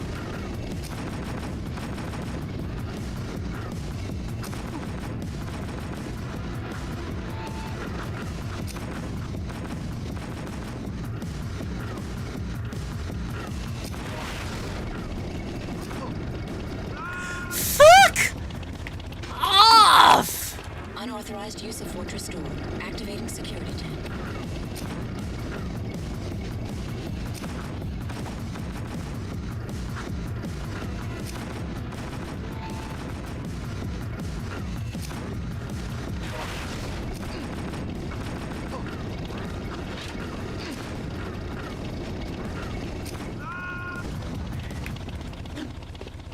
Unauthorized use of It doesn't help that this feels awkward with the way the hitboxes are.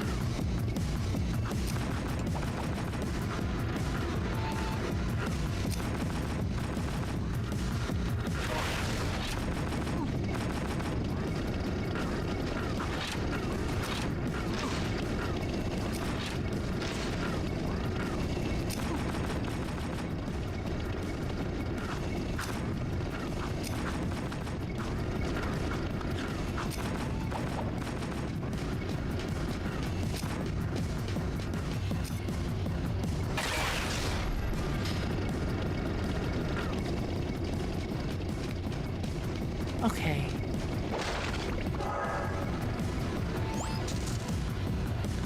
I don't even know how to activate the Dark Eco thing, admittedly. I'm gonna be real with you, I don't know how to activate it, which is kind of a pain. Like, I'm sure they didn't really, just kind of automatically activated it, and I don't even know, like...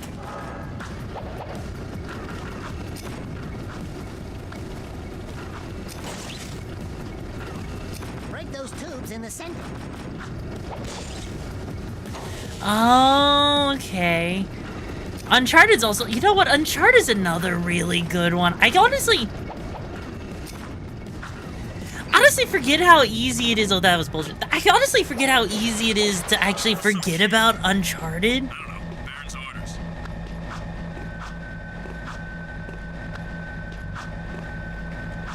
But honestly, Uncharted is actually a really good game. I just think it's like, you know, it's one of those things, again, Naughty Dog is really good at just like, you know, oh shit! Actually, I'm kind of curious. I'm kind of curious if you could just like grab onto the edge of this and just ride underneath without even having to deal with those guards. Also, isn't Uncharted the movie with Tom Holland? Yes. I'm trying. There. Are you fuck off? So much for I had a creative idea, they said no. They said no to my creative idea. Frick off with that shiz. They should totally allow that. That's BS.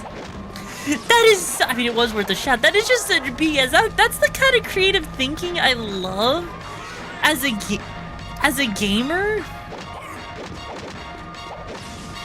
And they literally just said you're not allowed that. Why? Nathan, honestly, yeah, no. Nathan would have probably been a better option, but you know what? I get it.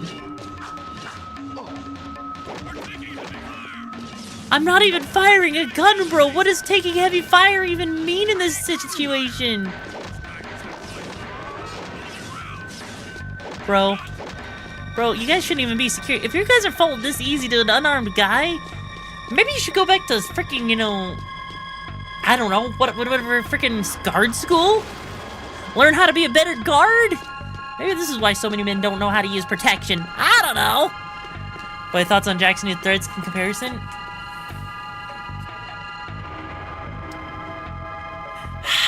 Honestly, in my opinion, let me actually take a good look at his threads here.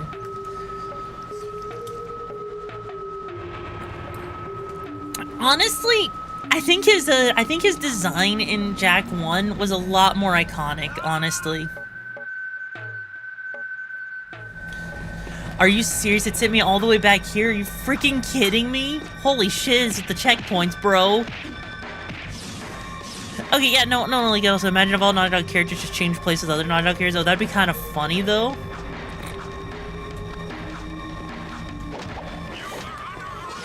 Yeah, no, like, I actually, okay. I actually think that Jack's character design here, it's not, I'd say it's not bad, but his original design felt a lot more, yeah, he looks like Link from Wannabe Wish, yeah, kinda. He looks like a Wannabe Link, you're right. He looks like a Wannabe Twink. But no, like, honestly, his first design was so much better, in my opinion.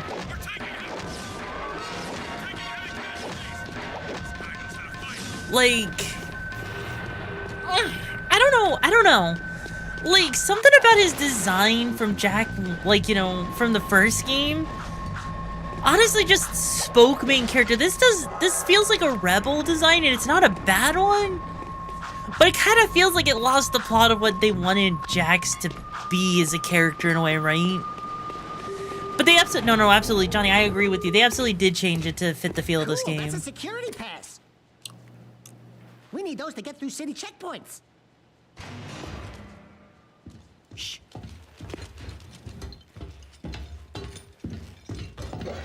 These barrels are the latest shipment of eco. The Baron says take them and get out. Metalheads in the city? Why are the guards giving them eco?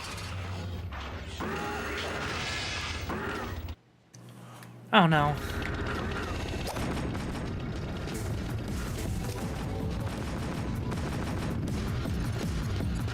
That must be the ammo when Missile Torn told us to blow up.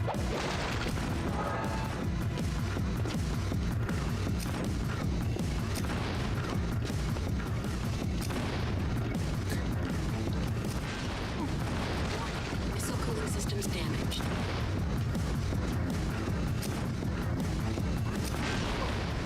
Alert. Backup cooling system failure. Emergency overrides initiated.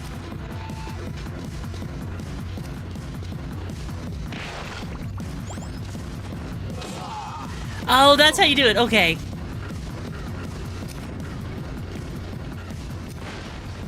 Missile systems at critical over. Failsafe not God damn it, no! I left the tank unsatisfied, but I did. Ow, motherfricker.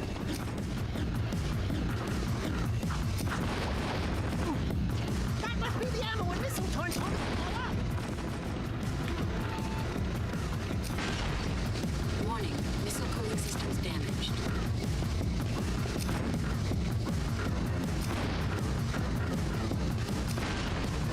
Alert. Backup cooling Did it just? Emergency overrides initiated. It's just. Missile systems at critical overload. Failsafe not responding. It's just driving in a circle.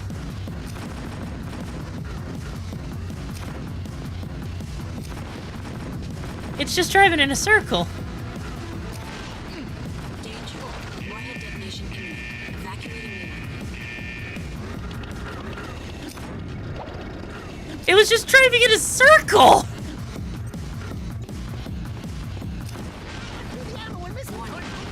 Systems damaged. It just drives in a circle. This isn't hard.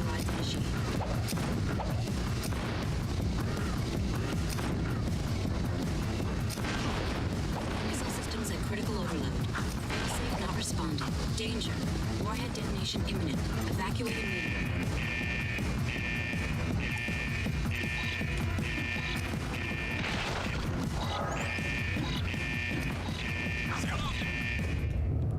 Oh my god, they're doing the slow motion thing. Punt Daxter! Do it! Oh my god!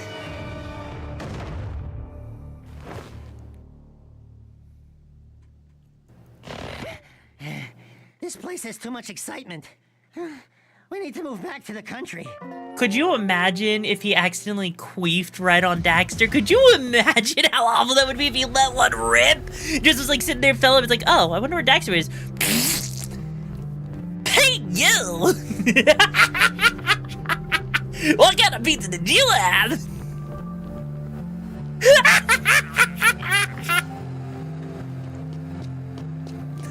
You know, Jax is edgy and evil because I'm the only one that, he's the only one that has a goatee. Oh my god. Like, you see what I mean? It would just be so funny. It would just be so funny.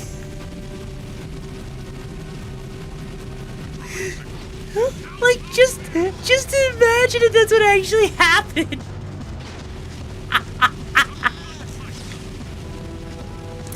Also, there's another icon on the map that's really annoying me, so let me go over there. I'm kind of curious. What is that icon?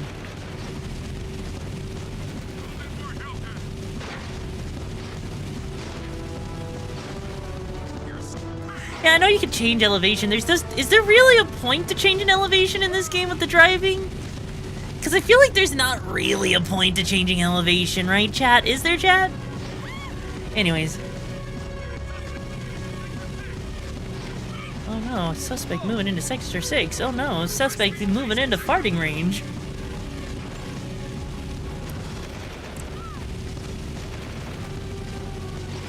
Yeah, because there's totally something over here. Do you know a show named Ruby? Yes, I do. What about it? Check on icon on the map. Ends up staring at RixaraCH's chest for way too long. Wait, what? Wait, how did you... Hey, Toon, why is your text blue? Oh, volume 2 got relit? Oh, cool. Okay, so what is this icon I'm going after? It's a gold icon on the map, right? Oh, it seems to be something related to someone over here? Oh. Greetings, great warrior. I sense there is a dark rage burning within you, and in time, it will destroy you with its madness. Only the last power of the precursors can save you. Destroy my enemies, those creatures you call the metalheads. Bring me 25 of their skull gems, and I will teach you how to control these powers. What?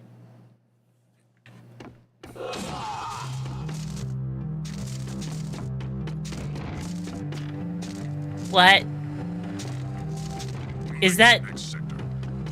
Really? Really? If you were in Ruby, would you will it wrench also be a gun? You're damn right it would be! So basically, instead of the precursor orbs, which seem exceptionally rare in this game, right? It seems like that like you collect those weird little metalhead gems, and that's what you do, right? No longer wanting metal orbs, now you want living creatures, yeah? So what is the deal with the precursor orbs? Like, because I noticed they're exceptionally rare, and you're not collecting nearly as many of them in this game so far as you were in the previous game. Like, in the previous game, it was practically currency, but in this game, we have, like, what? Like, a grand total of, like, I don't know, like, 10 or something right now, right? Correct me if I'm wrong.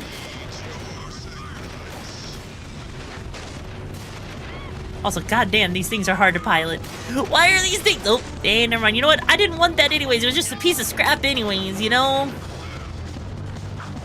So what do you think the portal did? I have no idea. And also, yo, Isabel, thank you so much for giving me gems for 33 months. I appreciate it, my lovely little reconciler. How you doing? Remember that your new abilities get you more metalhead gems? Ah, I see.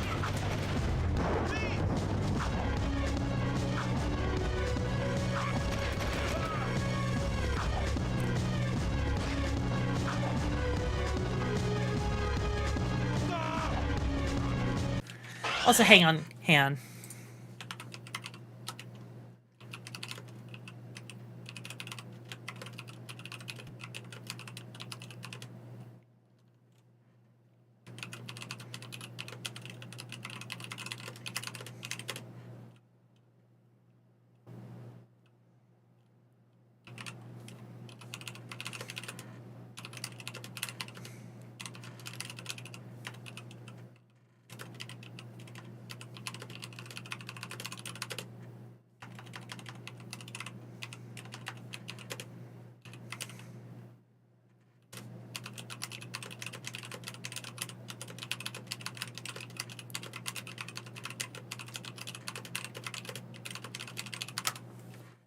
Okay, there we go. Sorry about that.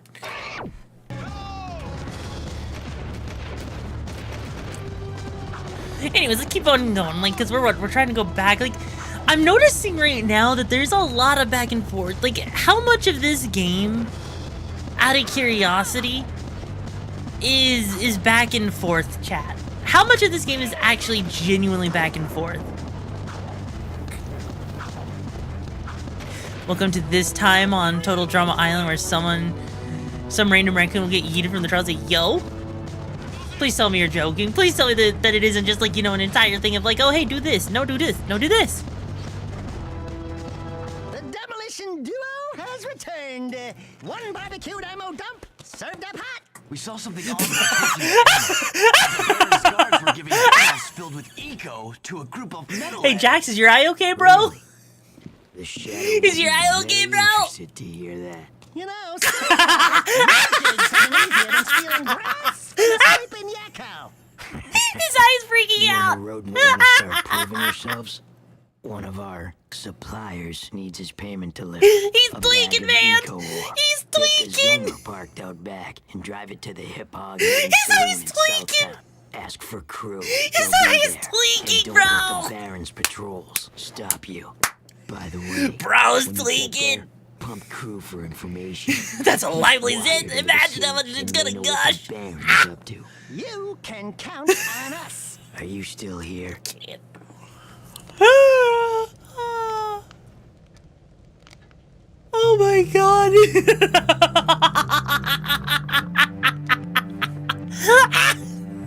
But gosh. Holy frick. Oh my god. Okay, I need to use the bathroom real quick. I need to use the bathroom. That was so freaking funny. Okay, alright. Hey Toom, you're in charge until I get back, so make sure no one causes too much chaos, alright? Alright. So, good luck. Feel like you're gonna need it.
Have you ever gotten back from taking a piss and then taking a handful of sunflower seeds and then taking a bite out of it, thinking about how some people probably would rather absorb the nutrients from it by shoving it up their urethra?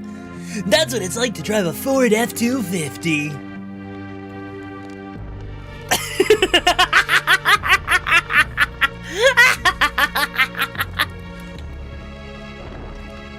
No one? Just me? Just me, chat? Is that all it is? Am I the only one that thinks about stuff like that?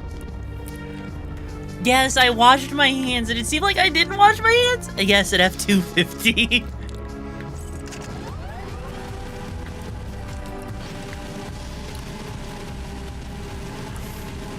Yes, they upgraded from the F-150. Look, I had to, okay?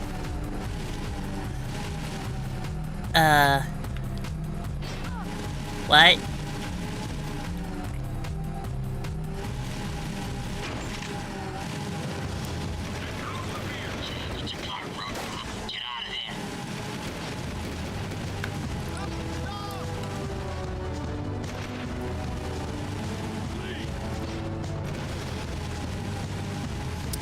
Alright, where are we going? Where are we going? Where are we going? Where are we going? Where are we going? We don't want to die. No, no, no, no.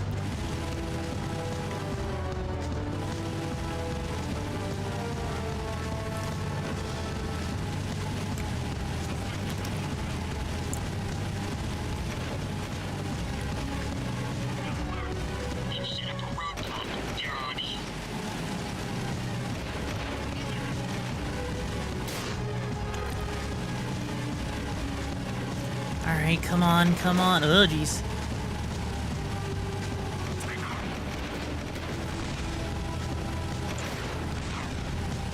Shit. This thing is so close. This thing is like about to die.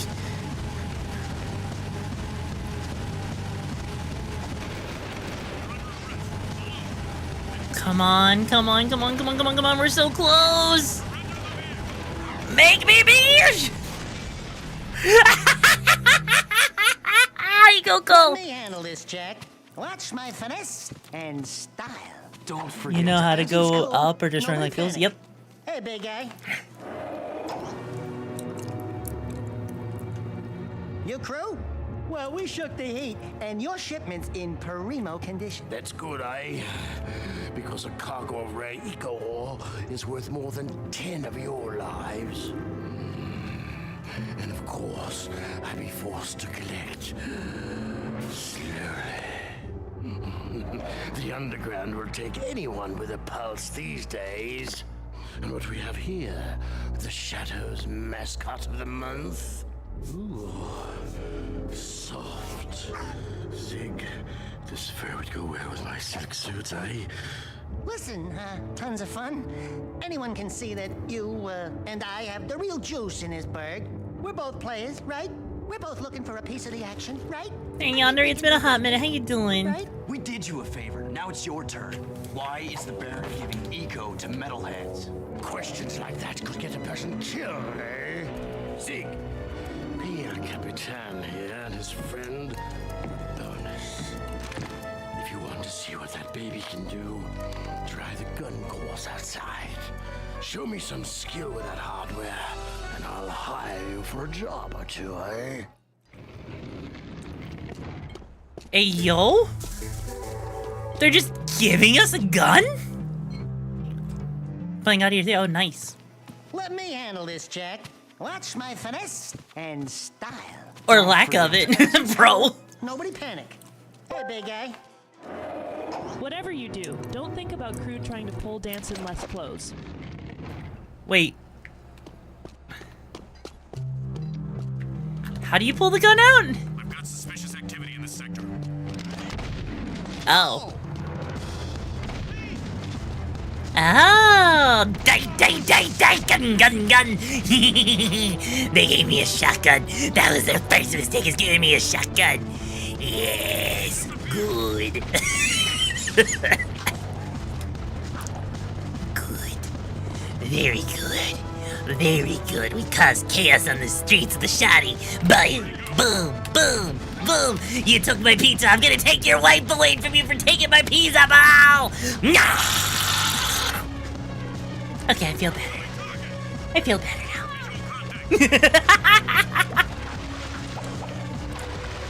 How do we get out of the water once we're in it? Are we just kind of, Mesa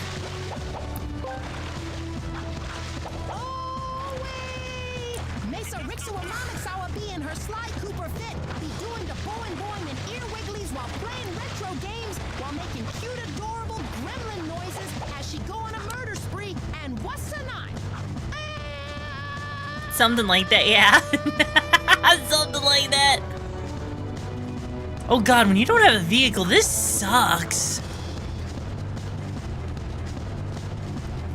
Wait, is that a vehicle over there I can use? Oh shit, it is. Oh, but it's already right where we need to be anyways. Fuck. Okay. Scattergun is a good short-range weapon with a wide field of fire. To fire the weapon, press the trigger. Good.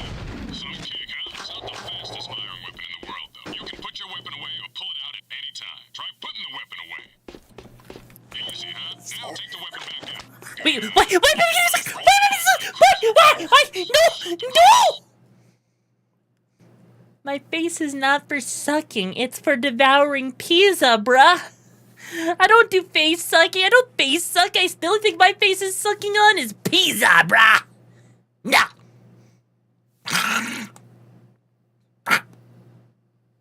Pizza. Anyways.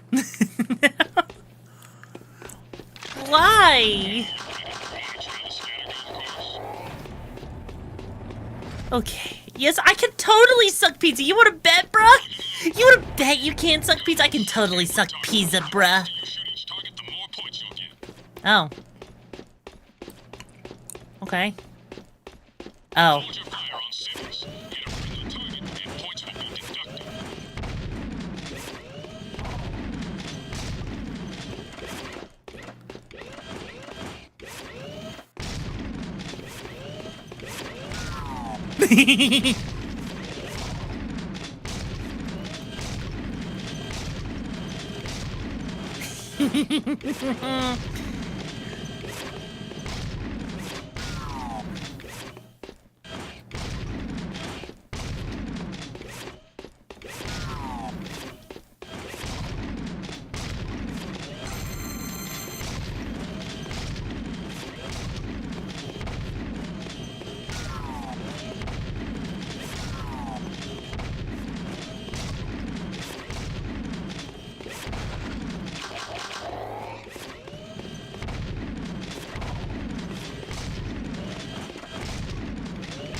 Oh, those things are really fast.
Huh. You remember you get the good stuff if you do this perfect, but it's damned hard. Wait, what do you mean by good stuff? What do you mean by good stuff? Because, like, that, there's no way you could do that perfectly. There's no way. I was thinking for Pancake for that hydrate. Like, how are you... No.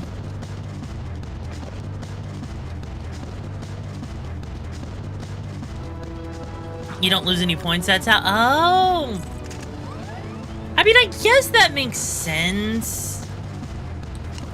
Alright, we campers today will find out how many civilians it'll take to make a hoverbike explode. I don't think you can actually... I don't think there's enough civilians that you can run over to actually cause an issue, right? There's no way. There's literally no way. I don't think civilians can actually do any damage to your bike, right? Can they? Excellent shooting, Jack. Ever thought about being a wastelander? Can't say that I have. Wastelanders find items from the outside the city walls, eh? Any artifact or weapon worth having comes through my hands.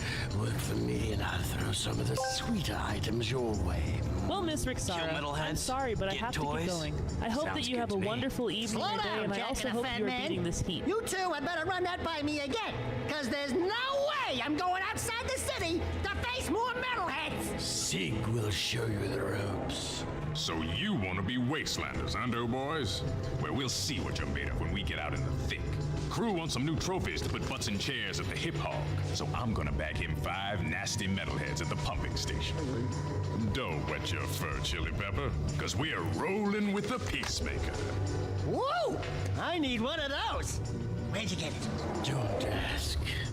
Sig needs someone to watch his back while he tracks the metalheads, eh? We'll meet at the pumping station.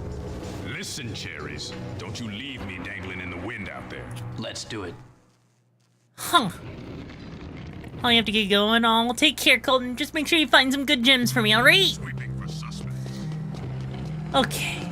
So, honestly, I love how, like, even though the guards are actively looking for us, it's also kind of weird to me to think that they're not actually, like, antagonistic. So it's like, do the guards really not know what Jax looks like after having him held in a cell for 2 years?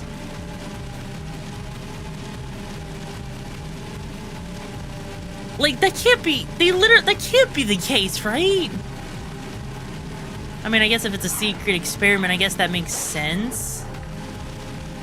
But even still, though, what's the point of their field of view if they don't immediately attack you on sight? There's no stealth. It makes stealth kind of pointless, it feels like, Am I wrong on that, chat? Am I wrong? Kind of feels like I'm not.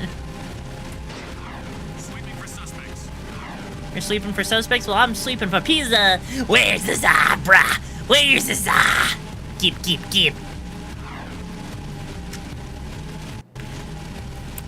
You'd be fucked? I don't think I'd be fucked. I feel like if it was attack on sight, it'd be fine because you could run away. It actually would encourage being stealthy, My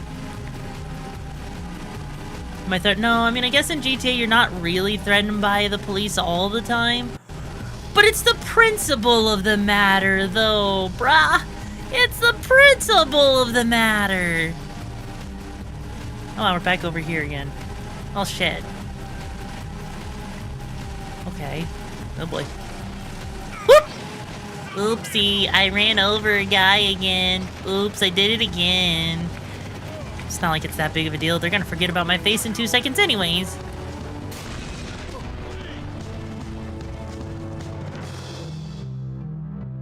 Moving to next sector. Oh, okay. At least it didn't send me all the way back. Thank God. That would be awful if it sent me all the way back to the previous area. You know what? When I was playing Jak 1, when people made the comment about like freaking the game, like if that game had weird checkpoints, this one has them even weirder. And honestly, I think I'm inclined to agree, actually. This one feels weird so far. Just because it doesn't, I mean, like, it's an open world, so it's kind of like, how do you design open world, checkpoints, right? Then again, so is the other one. They got that right. Maybe it's just all the back and forth they have you doing that makes it so awkward. Is that what it is, Chad? Is it because of all the back and forth they have you doing that makes it hard? Instead of veggie oil for popcorn, use the leftover meat flavor on popcorn. That genuinely sounds disgusting. Bro, do you need help? Blink twice if you need help, because using freaking, you know, meat oil on popcorn does not sound great, bruh. Alright, but let's see, where are we going? We're gonna go over here. We're gonna go over here, right? Because we're basically having to hoof it because we lost our vehicle, so, okay.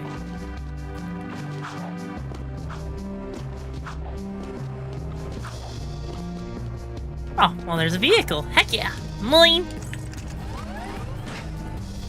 is being watched carefully.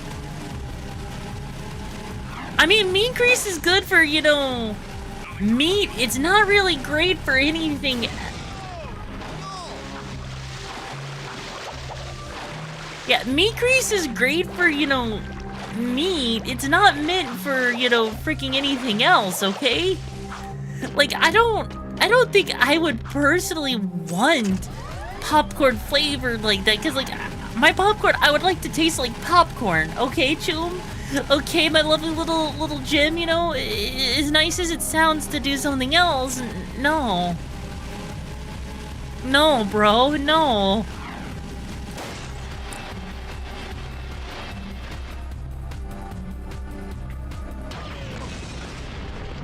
Damn, they really didn't want me taking the vehicle with me, did they? Leaving city safe zone.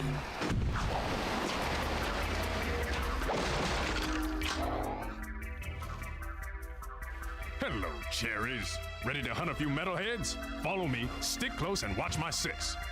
Why does it sound like the same voice actor for Sergeant Johnson with Halo? Hi, buddy.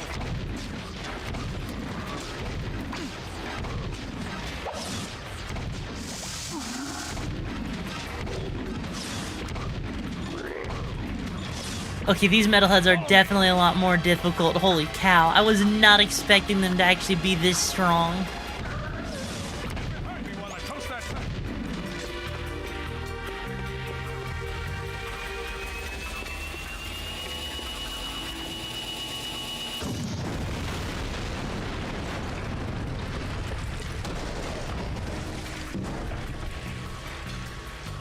This way. Huh, so that's how you get over here. Interesting.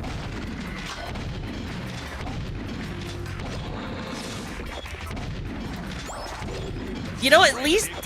God. What's the point of the gun if it's just gonna... Shit. Did you miss me? No, not particularly, bro.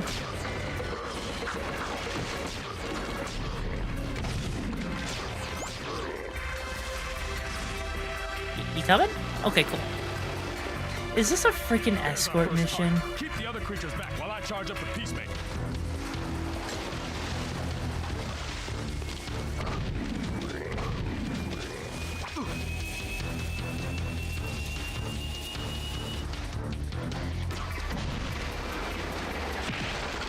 Here we go. Here comes trouble.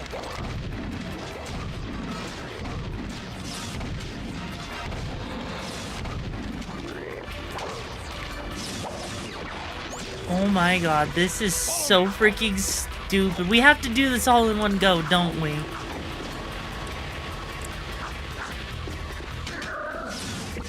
Get behind me while I toast that tank.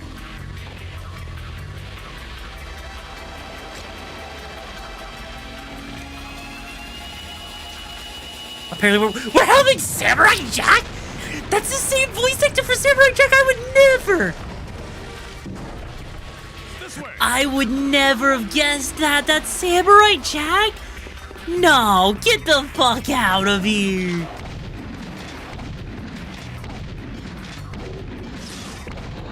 Great, kid, great. Don't get caught. Get over here and stay close.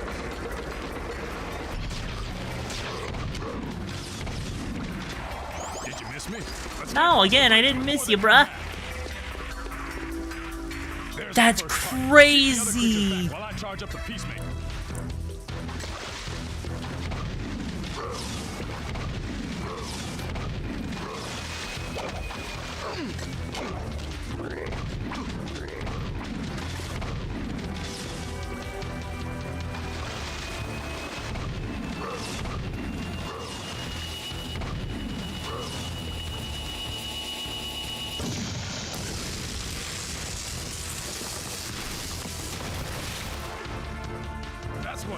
You know, it's like have a flexible voice. What do you mean a flexible voice? You mean one that can actually do, you know, like having 3 octaves for a voice? Is that what you're talking about?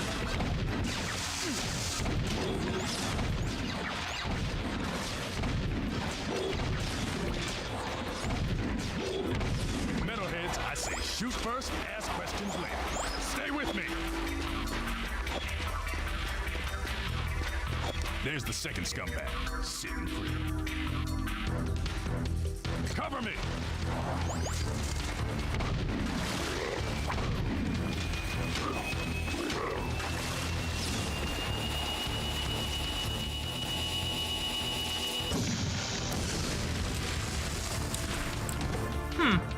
Boom, baby.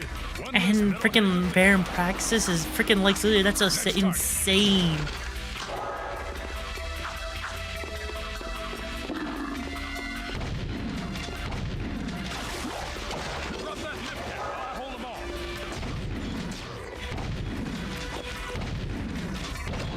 Okay.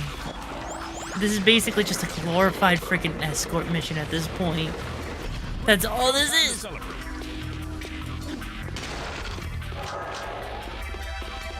I mean, at least it's not the worst thing ever. I mean, this is just kind of tedious a little bit. What do you mean we're both dead? Watch my 6 while I toast this bad boy. The trick is to not hit the pipe.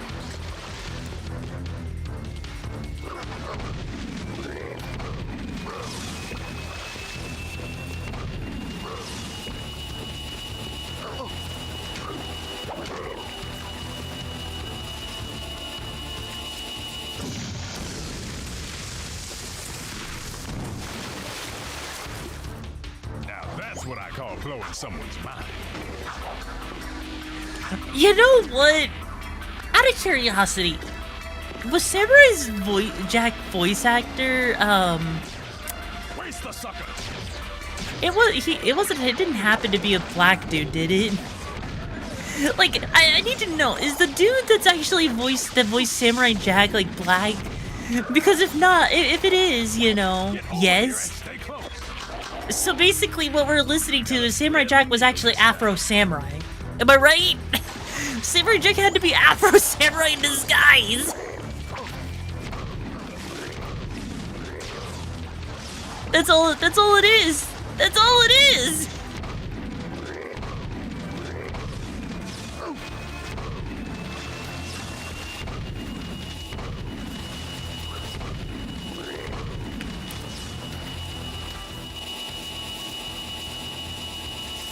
I know Samuel L. Jackson voiced Afro Samurai, but you get my point, right? You get my point, okay? The point is...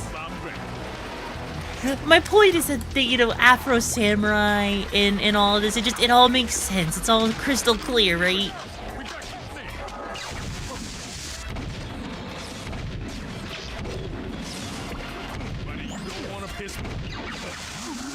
Wow.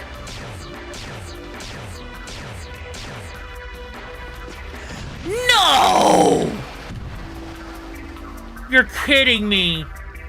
You're fucking joking.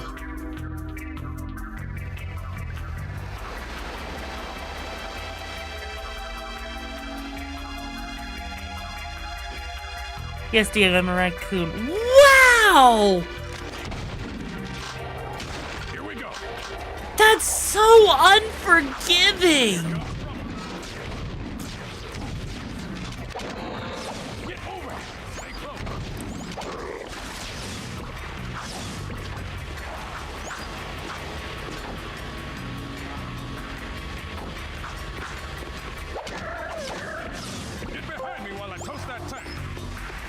Is the voice of Samurai Jack, and he had a lot of voice roles with Cartoon Network, and yes, he is black. This way. That is so punishing.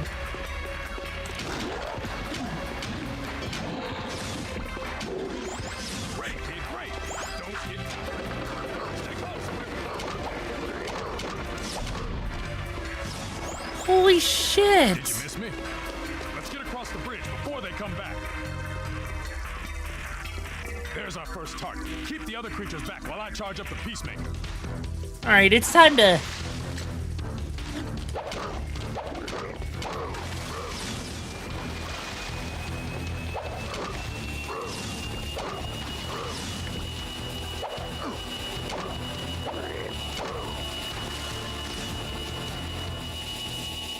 That's one fried metalhead. Let's get to the next target.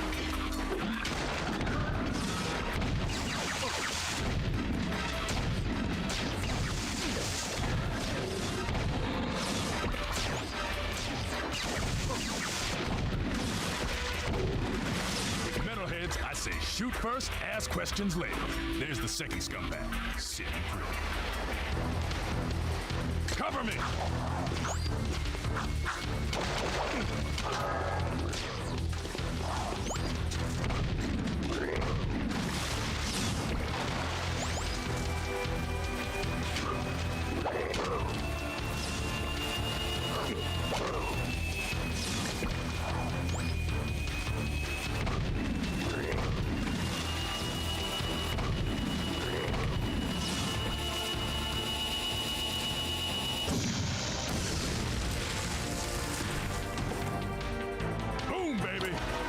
Metalhead to think about. Next target.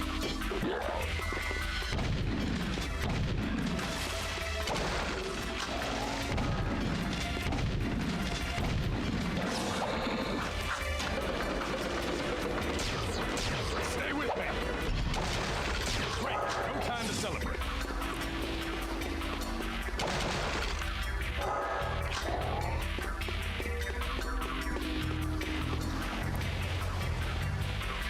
Watch my six while I toast this bad boy.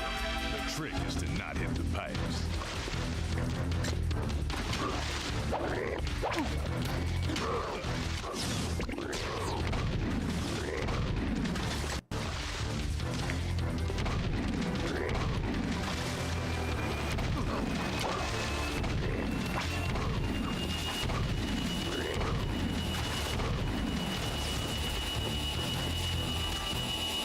That's what I call blowing someone's mind.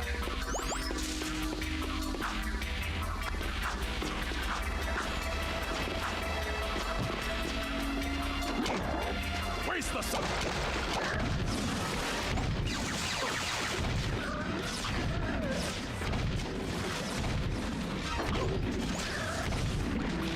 But you don't want to piss me off. Are you fucking okay. Here we go. Here comes trouble. I'm not the... Okay, I need to ask real quick. Was this area bullshit for anyone else that played this game? Like, seriously. This feels like kind of bullshit, right? Like, the length of all of this without a single checkpoint? Get behind me while I toast that tank. Waiting for him to recharge?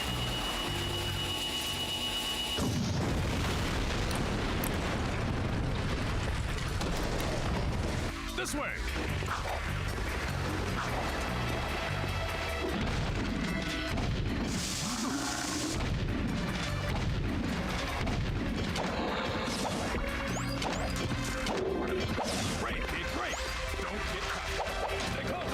Because I can understand this being like... I can understand a little bit of difficulty, but even still, this is intense. There's our first target. Keep the other creatures back while I charge up the peacemaker.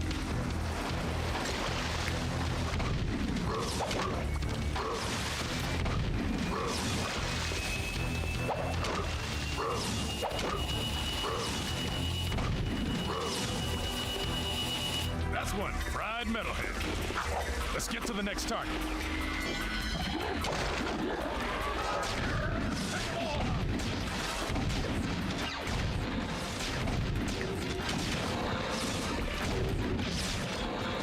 Metalheads, I say shoot first, ask questions later. There's the second scumbag. Sitting pretty. Cover me!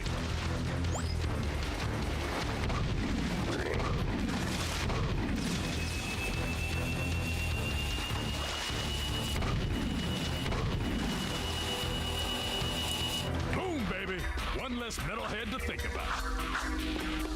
Next target.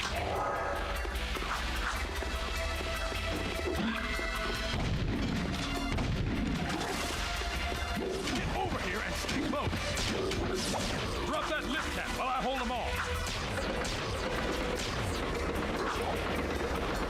Great. No time to celebrate. Stay with me.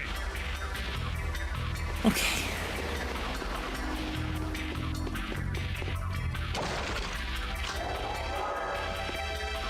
Watch my six while I toast this bad boy. All right, this can't be that bad. This can't be that bad. We're actually doing good.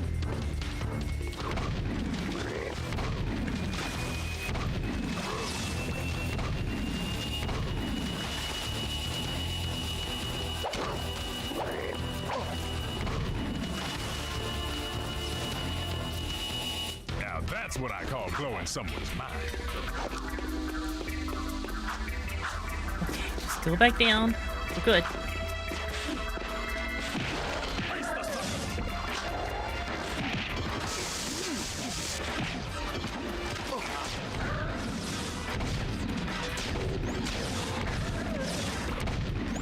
Gotta thread the needle this time.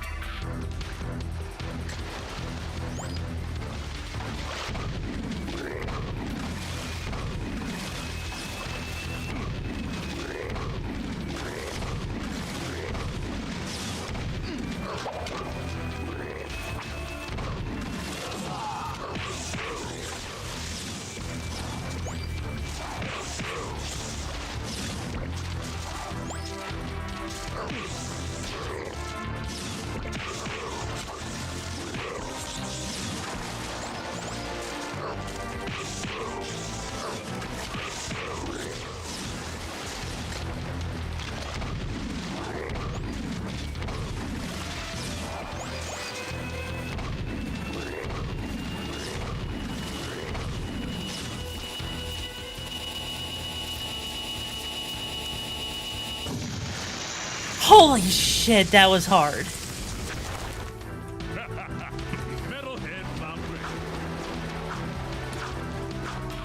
But that wasn't hard in the way like I would say that's like a difficult thing, right?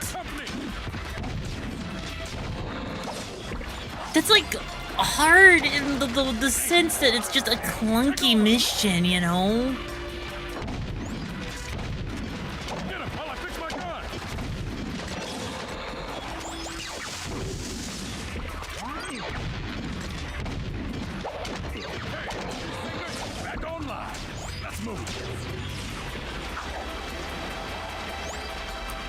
Yeah, that's all it is, right?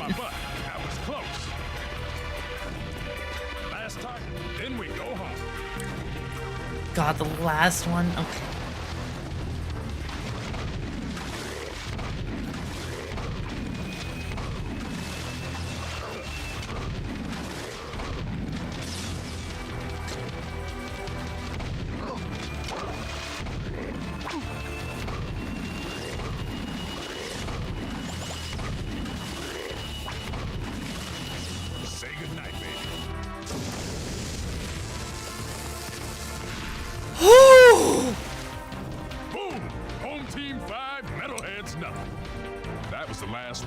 Tell crew we got them all cooked and canned. I'm gonna clean Peacemaker and pick up the trophies. You did good, rookie. That was genuinely awful. How many missions? Okay. Really, like seriously, real talk, real question. How many missions are like that in this game? How many missions are like that in this game, chat? Because compared to what Jack 1 did, that was pretty bad. NGL, not gonna lie, you know, I need a pizza. I need a pizza, but I don't have pizza money, so I don't have pizza to reward myself for doing a good job on that, unfortunately. But hey, we do have a new upgrade, so that's at least something, right?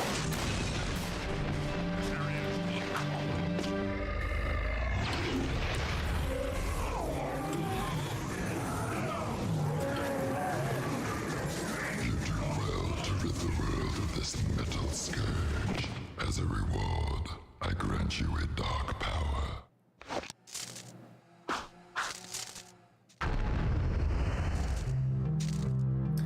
Okay, so they're basically just giving me new abilities that are basically the old abilities. Is that all it is?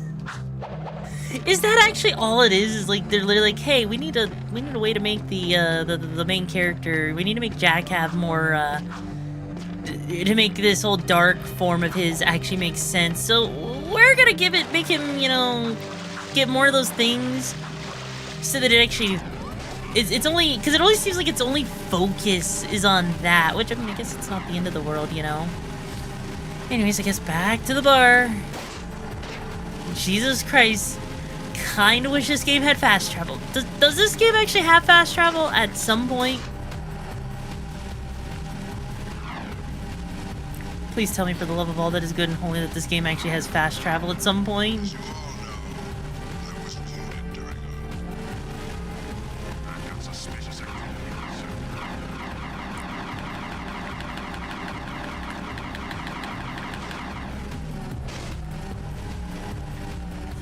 There's no you're joking. This is considered the fast travel? You're kidding me. This is a no-hover zone. Why?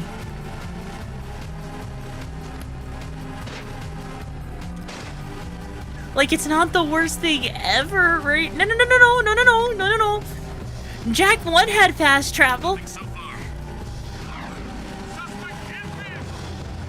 Jack 1 absolutely had fast travel. Like, in Jack 1, they literally had the teleport points being like the major houses and everything, right?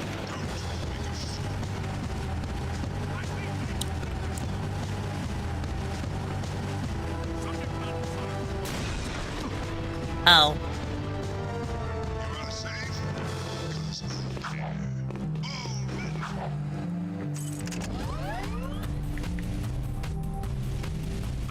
Well, then I guess that's for a higher security clearance then, isn't it? Huh. But no, I do think, like, with how far you're traveling between point A to point B, right? I kind of feel like, you know, there needs to be a fast travel in this game. Like, was that actually a comment? For those of you who played this game, do you feel like that was a common complaint, chat? That this game could have utilized fast travel just because of how much back and forth there is? Because, like, there's a map, right? Yeah, there is. Like, because look at this. Look at this real quick, right? I basically am traveling all the way from one part of the entire map all the way down to the other end of the map. Like, bro, chat, that's it's like, it's not like it's that big of a map. It just feels kind of meh, you know? Rixa here. Oh, hey there, Ty. How you doing? My lovely little wrecking tour. When I was a kid, I liked exploring the city, but when I got older, I get what you're saying. Yeah. Like, first time playing, it's not the end of the world. It's just that on repeat playthroughs, I could see how this could get old, you know? What really bothered me was the uneven ground and the people in the way. Yeah, because at any point, like, you know, you could just run over, you know, one of those, like, just run over someone and all of a sudden, damn it, you get damaged. Like that right there. Whoop.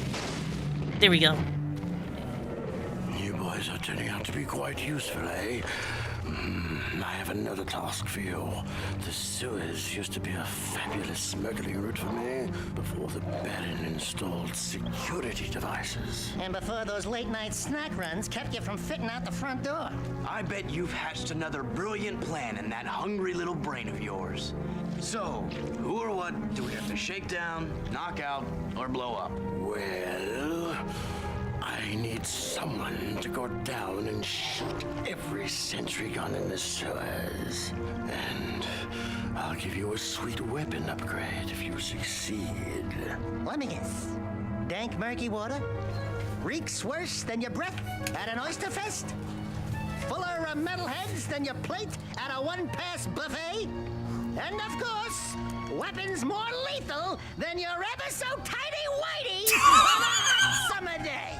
Look, Donut Hole, why don't we float around here looking hot and heavy, and you go roto-root the pipes? We're not doing anything until you tell us why metalheads are trading with the Baron's forces. I should have had you both kneecapped, eh? All I know is that the Baron cut a desperate deal with the metalhead leader.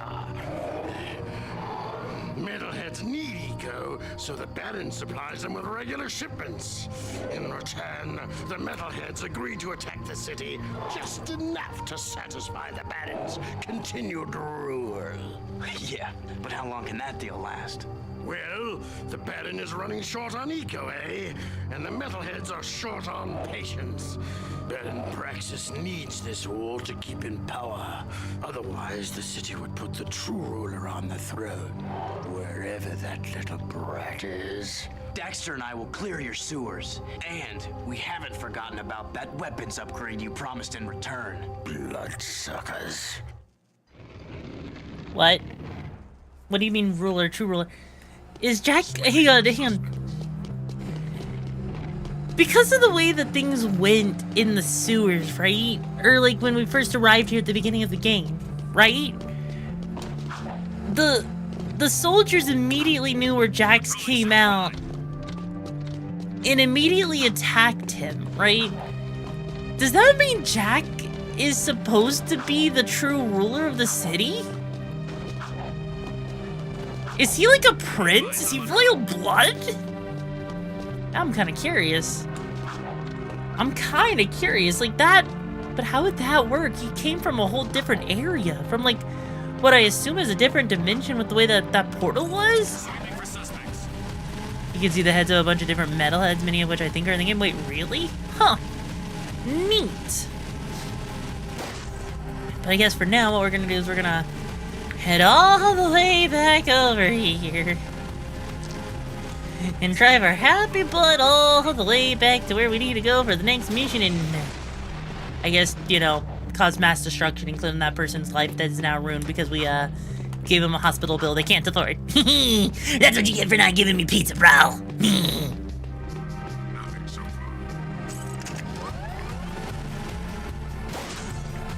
Okay, I might be... Oh, wait, you know what? RixaraCH, you're just thinking too hard about this since you're from a convoluted game yourself. I'm not from a convoluted game. You're from a convoluted game, you freaking no-lifer, one-handed freaking tiny pee-pee wielder. Brah! Okay, I feel better after that.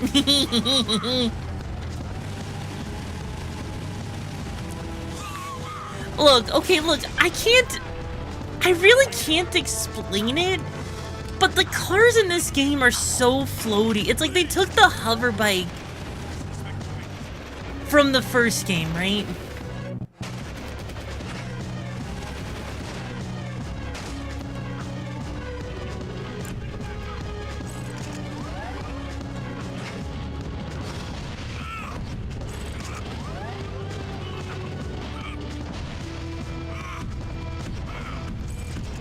Wow, they really don't want that vehicle going in there, huh?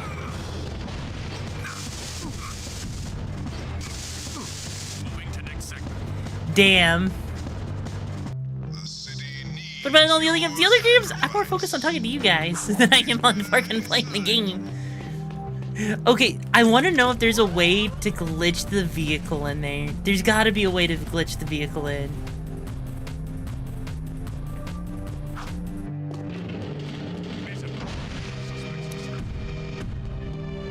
Oh, fuck off! There's an invisible wall! Come on! If you want answers to the is Jack more important than what he seems, you'll have to play Jack 3 to find out, unless you want spoilers. You assume I'll remember any spoilers you give me by the time I get to Jack 3, you know?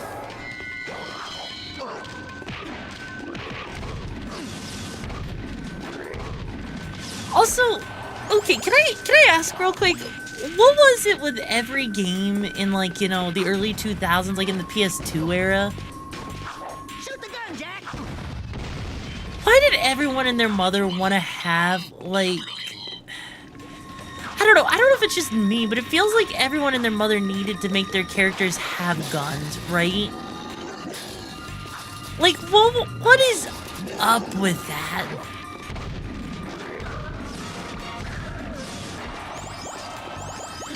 Because, like, Jack, I think, was fine without guns. Shadow got himself with guns. It was the edge factor. Ah, you know what? That makes complete sense.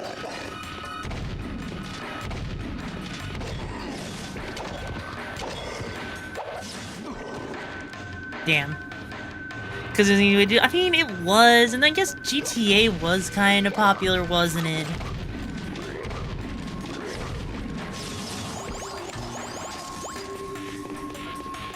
I mean, guns can be cool.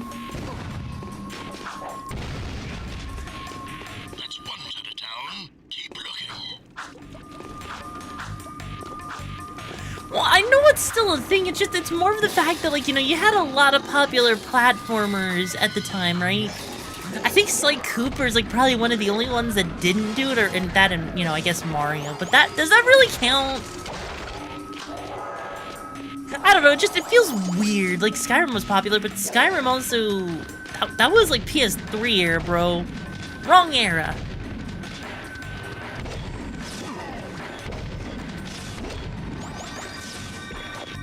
Wrong era. The jump scare didn't even... No, why would he get me, bro? Why would he get me?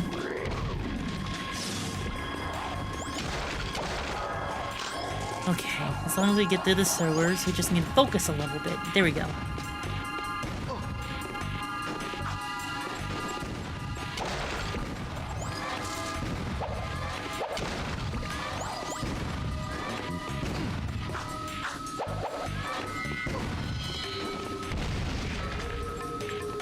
Ow. Good work so far.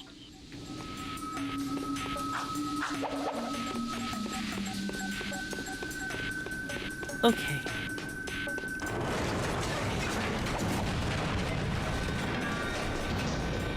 Well, so much for that plan to stay up there. Shiz.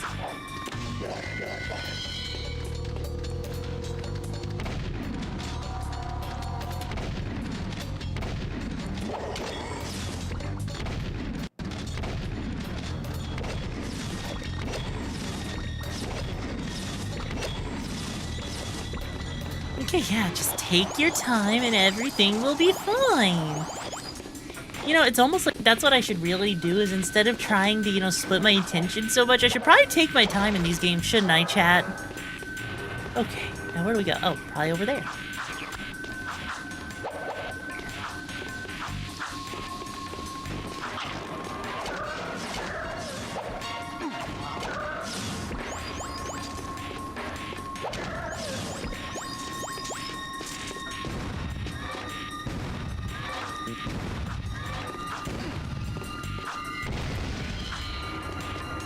Okay.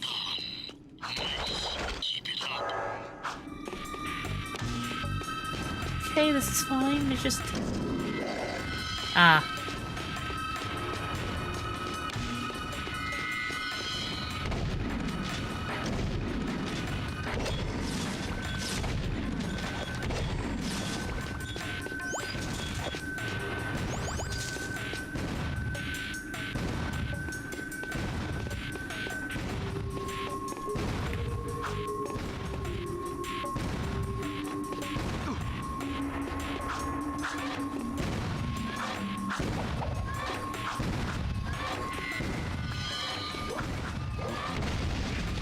There we go.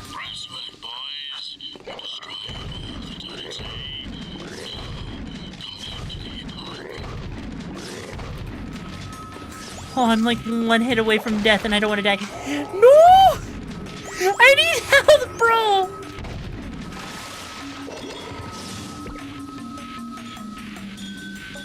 I need help.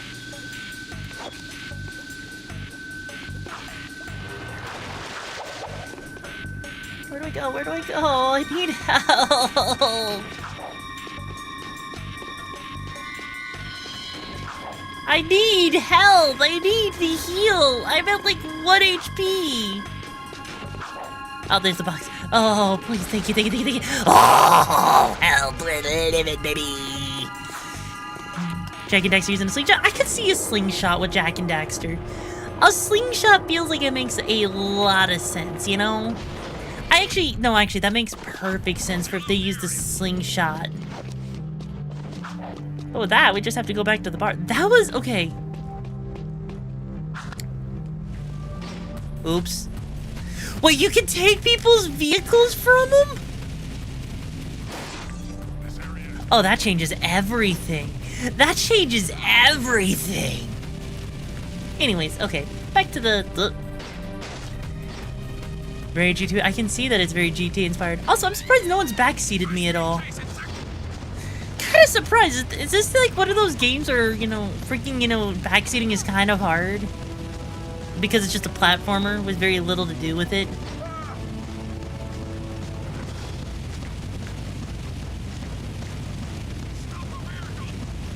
It moves like a Cadillac, Internet, you're right. But does it sting like a bee?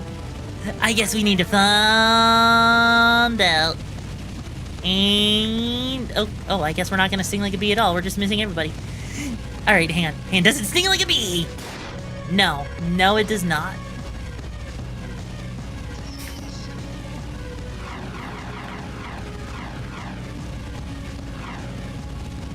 Yeehaw!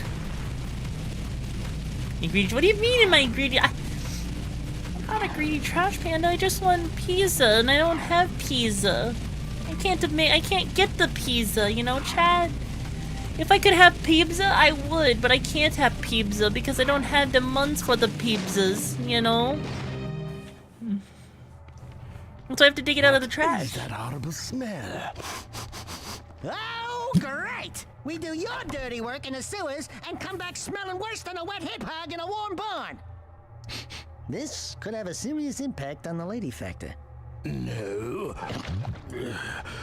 I think it was my lunch, actually. Nice work in the sewers, eh? I guess you're looking for Hi, Reality. How you doing? Well, there's a blaster mod stashed in. Oh, thank you so much for becoming a gym. I appreciate it. Let's go on some adventures wrecking tour. Also, your pizza's mine. No takes backsies. Part of the contract you signed. All right. Also, what the frick are we doing now?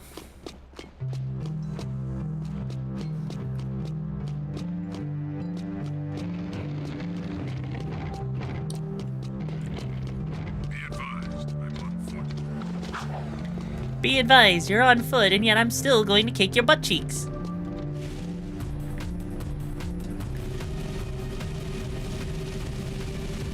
Go find your gun mod. Ah, so we're going over here. Got it. Hoo-ha! Got a cards on the course. Carnage. Da da da da. It's not pizza, but I'll take it.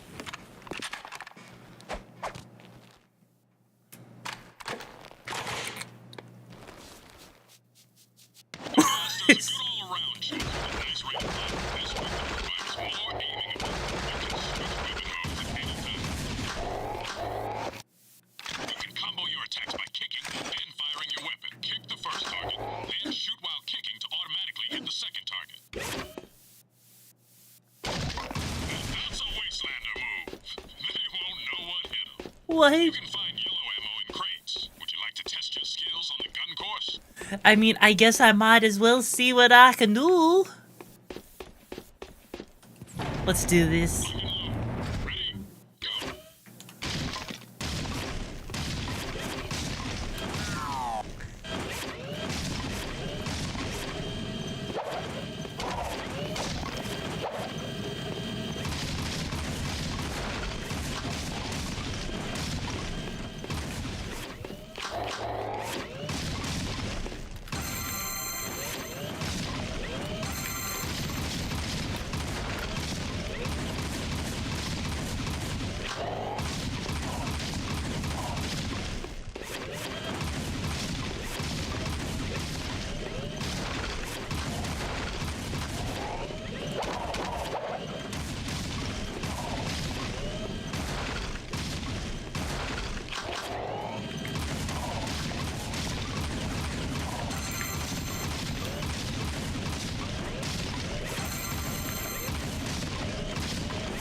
Why are their female cutouts so curvy?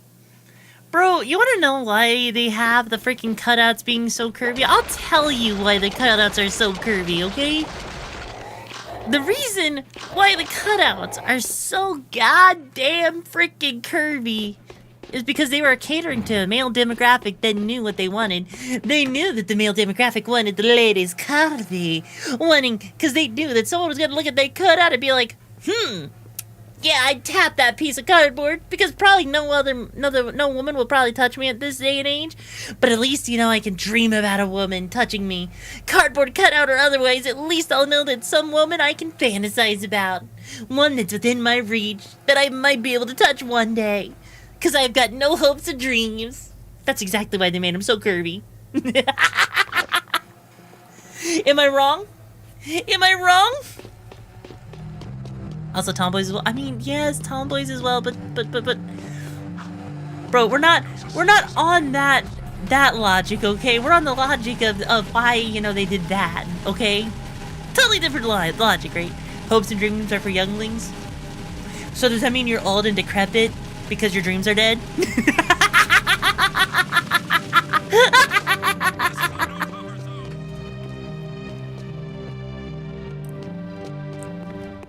I have a proposition for you, Jack. Racing is the biggest sport in the city. Errol is the undisputed grand champion. He's crazy and dangerous on the track. My kind of guy. Only a fool would dare race against him, eh? And that's where you two come in. A client of mine is looking for a fast driver for her racing team. Here's a security pass to get you into the stadium section. And your contract with just a few trifles from me. I've already signed your name to save time. We, the racers, hereby agree to give crew all proceeds from race earnings, endorsement fees, broadcast royalties, syndication residuals, vehicle sponsorships, small appearance fees, collectible card assets, fast food tie-ins, use of likeness rights, talk show deals, clothing lines, all print rights, including book, novella, comic, pamphlet, ticket tape, neon sign, and bathroom graffiti designs. Toy rights, shoe lines, mood rings, game rights, vitamin endorsements, city kickback movie deals, and of course, all death and dismemberment accident insurance claims. We can work out the tiny details later. If you can get from here to the race garage near the stadium in less than 3 minutes, my client said she would consider letting you drive for her team. Make me proud, What? Okay, you know what? Alright, time to do a race. Are you ready for this? Let's do this. Let's get into gamer mode. Let's do this.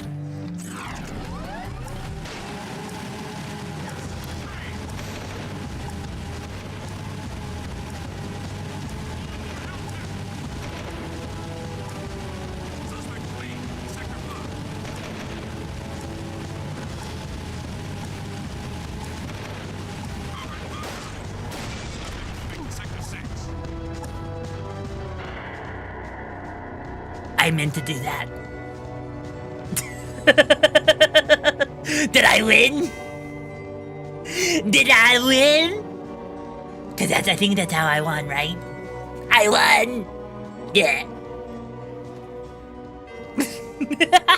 Okay, let's try that again.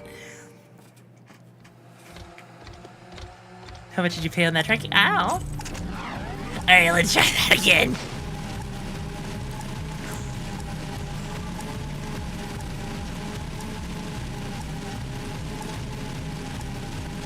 We got this.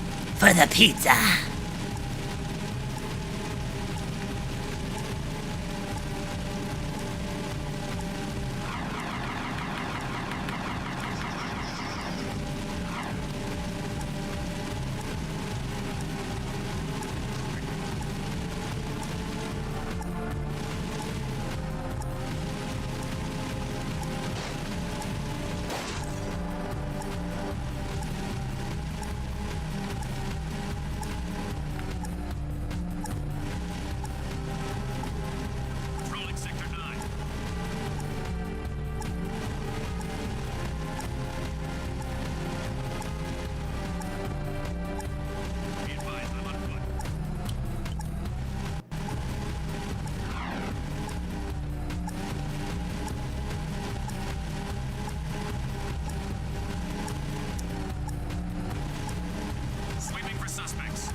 back!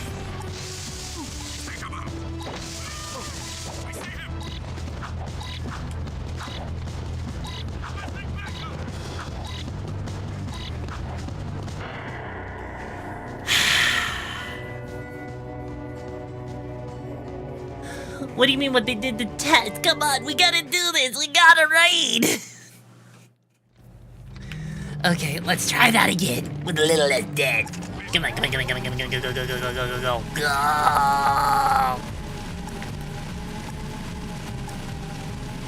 Go, do it, do it, do it, do it, do it, do it, do it, do it, do it. Come on, broski, let's do these.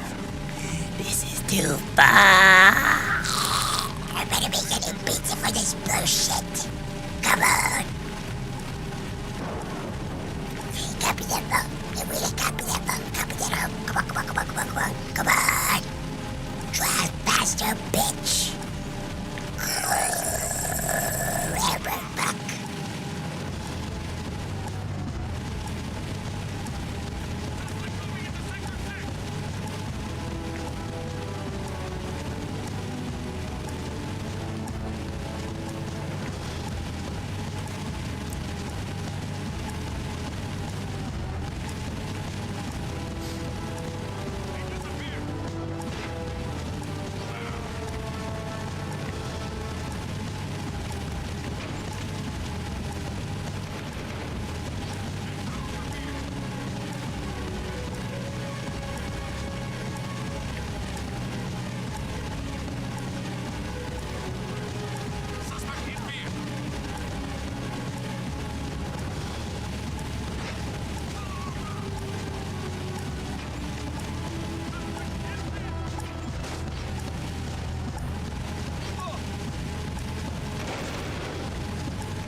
Come on.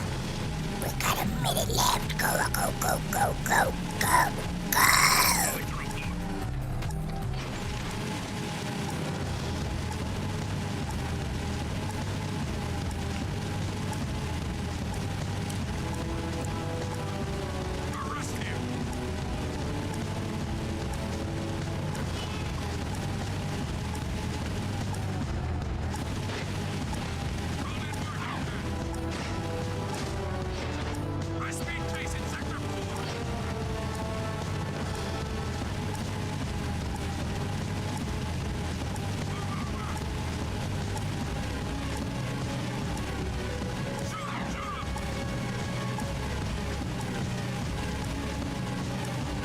Yeah, baby!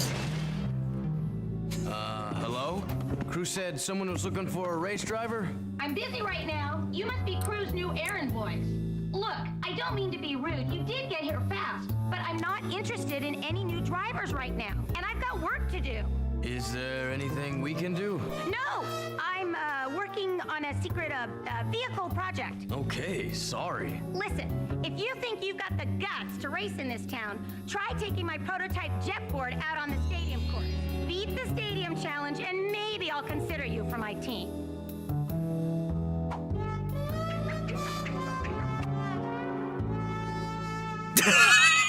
The little lip twitch. What the frick, bro? What the freak, the little lip twitch was perfect! Hi Gilix, it's a pleasure having you. You've been seeing my clips on Instagram. Well, hey, I'm glad to see that Instagram's working out. How you been, my lovely little Jim? That was beautiful. The way that GG just reacted, like, it's like, yeah, we know who it is. We know who it is, but we're not gonna let you see it. We're gonna keep you in suspense, even though the voice literally, fuck. Like, seriously, what is it with, like, the freaking... They somehow managed to make the voice, like... It would have been funny if they made her voice sound at least a little different, you know? But the fact that they didn't even make her voice sound different is kind of weird, right? Why wouldn't they do that? You can get on and off the jetboard at any time. Oh. Jump on your jetboard. You can get a higher jump by the depot before you jump. Jump and jump again a little after you've landed for an even bigger launch. Try getting up on that higher ledge with a boost jump.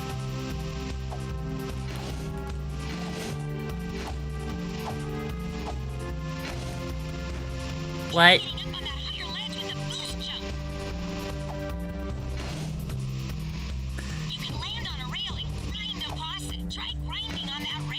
Are you oh god, this is gonna be awful. Why? Oh god, this game was not designed for freaking skateboarding. Why? Bro, am I cooked? Why?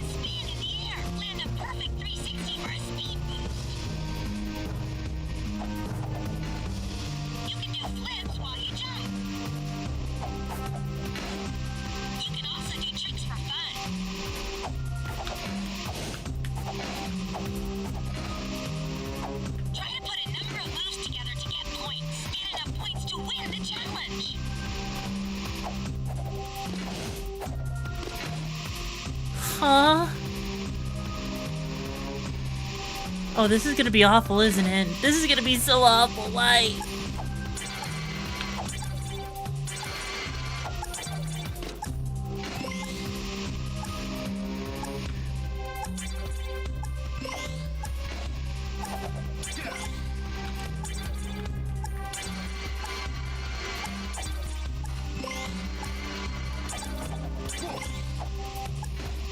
Okay, I can do this.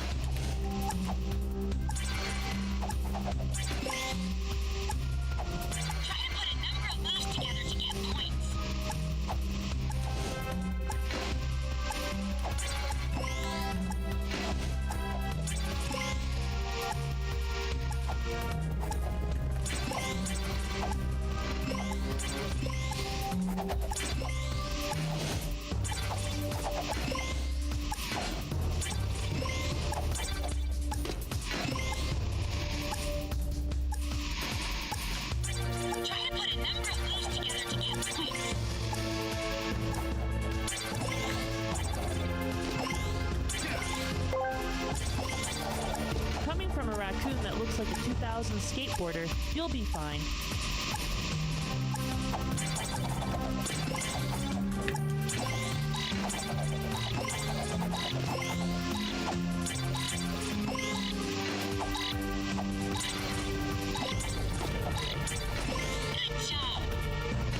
Okay, I mean, that's not all, honestly, that's not even that hard, honestly.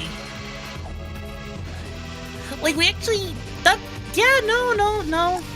Oh shit, we accidentally triggered it again, frick. Okay, how hard can this be?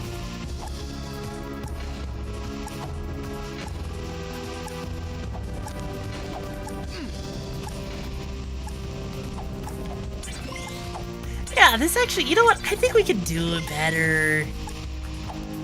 Shit, assuming we can actually control, yeah, no, like this right here, right?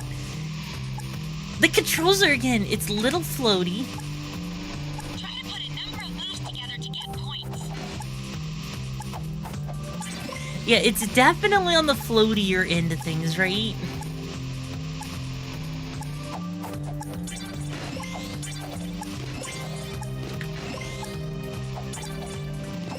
Like, I've introduced the game Sunset Overdrive. Oh, I love the game of Sunset Overdrive, honestly.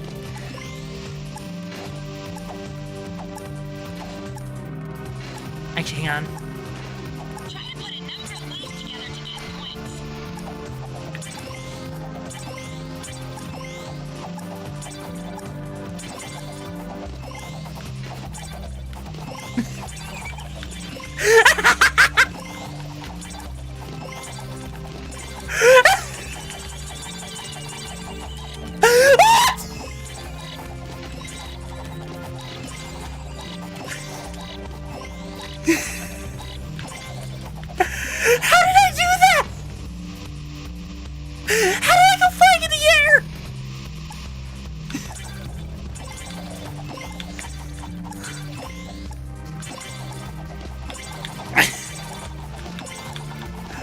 Hang on, you know what? Butt mash for the win.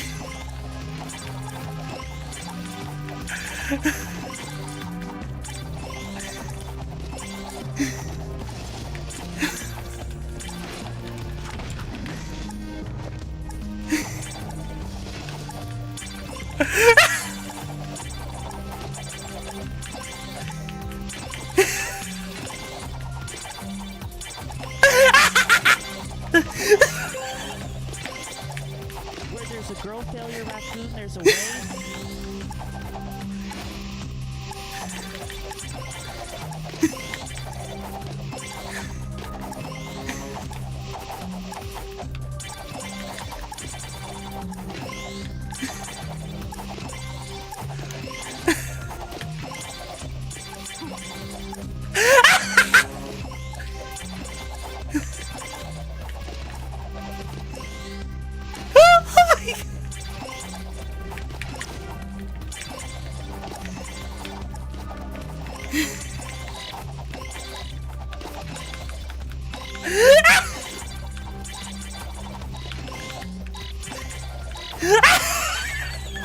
Congratulations, you achieved the bronze record.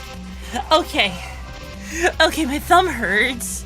My thumb hurts so much from that. But that is so funny. That is legitimately funny that I can literally sit there and just button mash and actually get the win.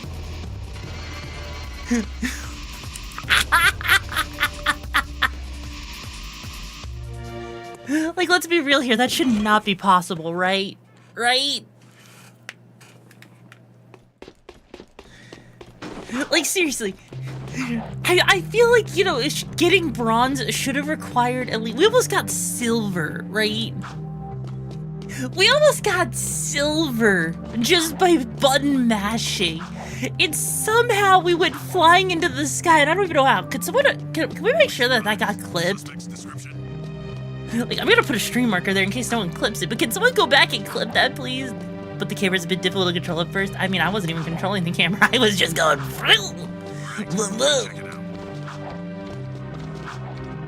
Alright, let's go back to the freaking, you know, over here.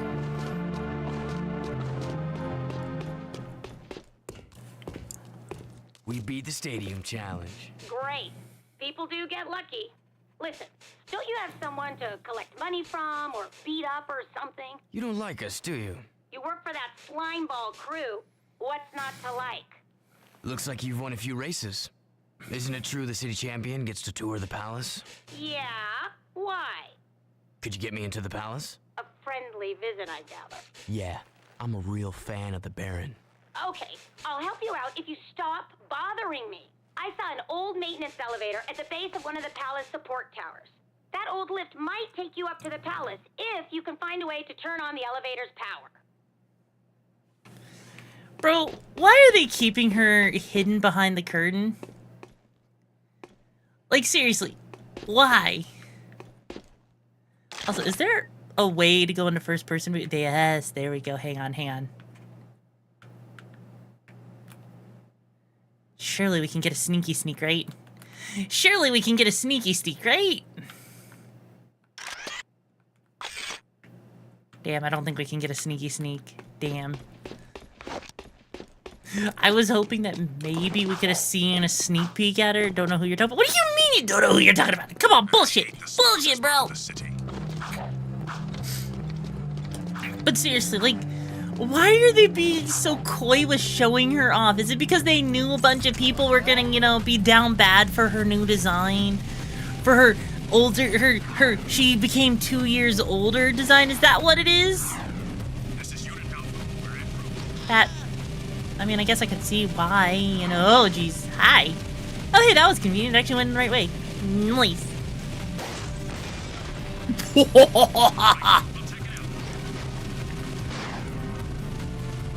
I mean, Jack he was just saw her in her silhouette. I mean, okay, I have to ask, is that really how men are? Like, they just see a silhouette of something slightly round and all of a sudden it's just like a wooga, let me have your lovely cantaloupes with your pantalones and everything like that. Is that really what men are like? Is that all it takes? Is that really all it takes? That's all that takes. Holy shiz. Didn't realize it was that easy. I really didn't know it was that easy. Thank you, Hein, for clipping that. I appreciate it. No, badass? No? Oh, well, okay. I'm glad to know that not all men are like that. Okay, good. Good. Good. Because I feel like the man should find that... I feel like if you're looking to date a woman, that you need a woman that's okay with farting in front of you. A woman that can fart, burp, who isn't afraid of being a little bit chaotic and everything in your face, you know? Like, it all makes so much more sense, right? It all just makes sense. Alright. Oh, wait, we can use the guns? Hey, yo? Huh.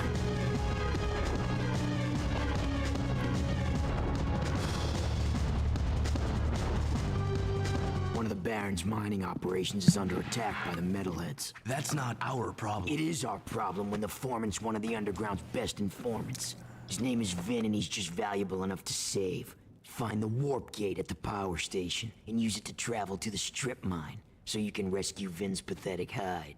Hey, tattooed wonder, how come we get all the crappy missions? Because I don't like you. Fair enough. Whatever deal the Baron made with the metalheads, the city's eco is almost gone, and his time is running out. If we don't get the kid back on the throne soon, there may not be a city left to defend.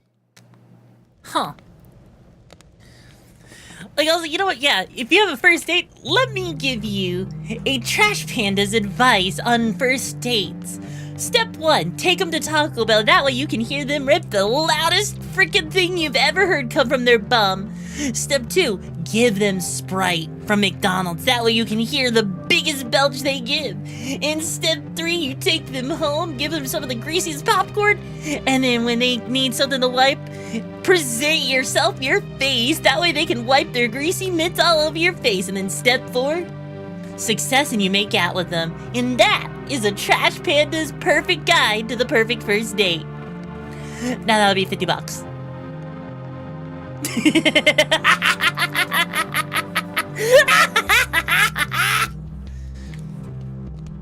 No problem. Taco Bell lettuce has parasites at the moment. Then just avoid the Taco Bell stuff, you know? You don't need to worry about the Taco Bell, you know, that stuff, right?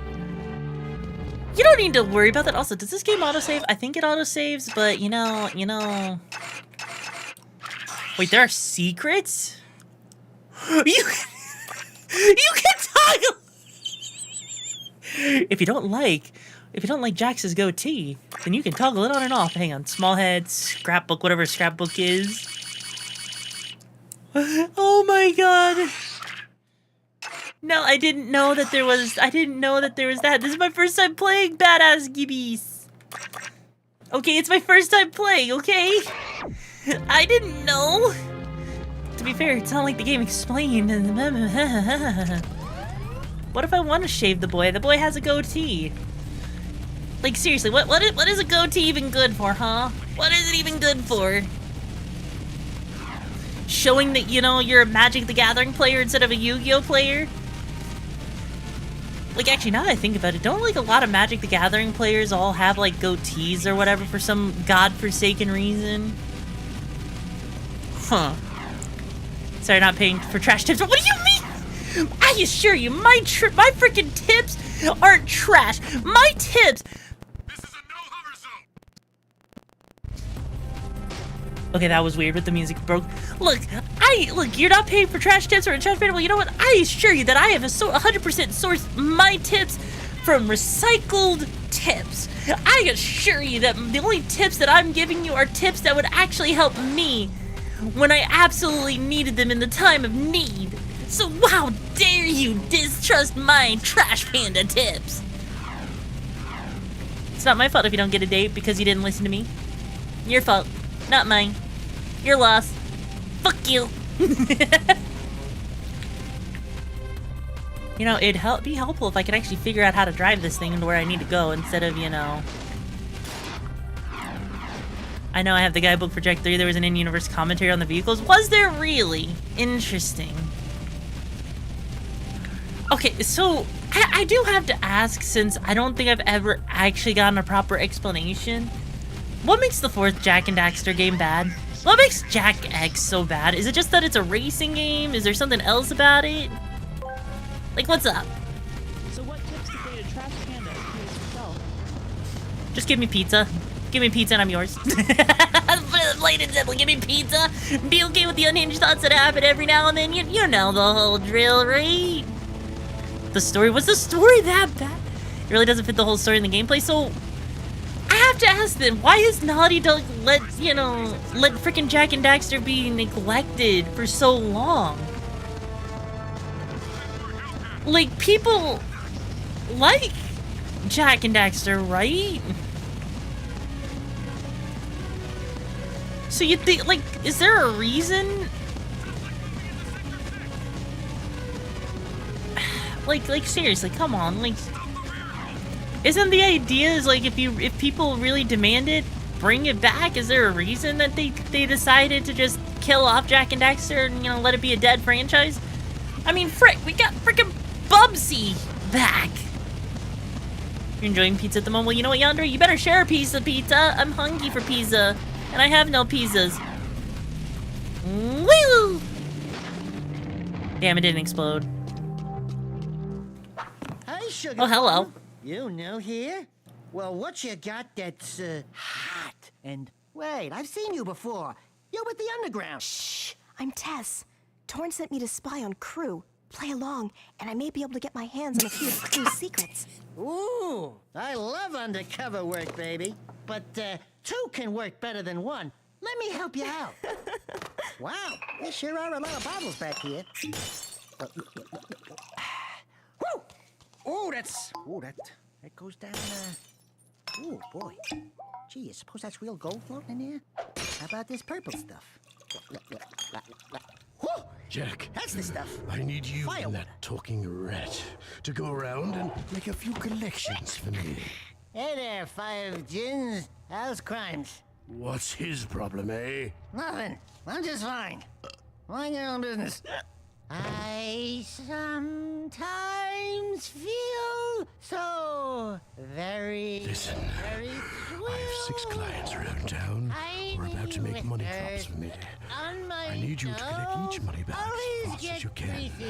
And take care of any guards who get curious. Get the money back too late, and some sound. So dry. You know what's the trouble with you, Crow? You got no vision. This place could be a real swinging joint. Happy heaven with more dancing, more macking, more women. So RixaraCH is just racing, that's all. Jak and Daxter: The Lost Frontiers was found to be very mediocre. Naughty Dog would remaster these games if they weren't so busy rubbing off The Last of Us for the 5th time.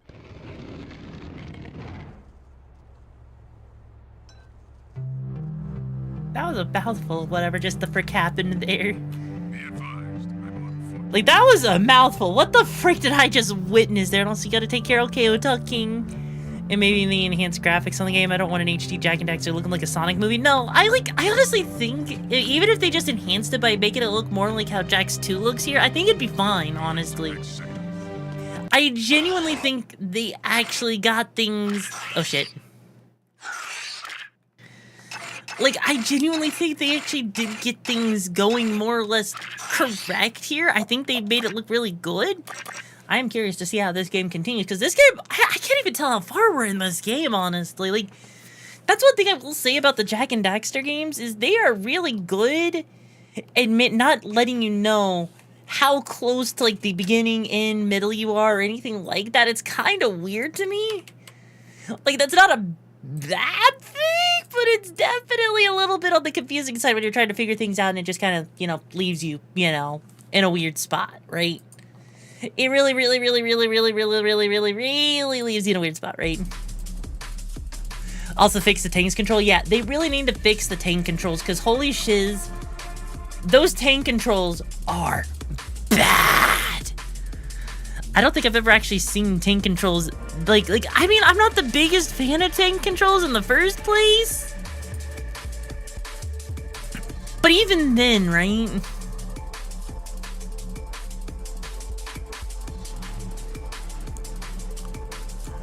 Even then, I just no.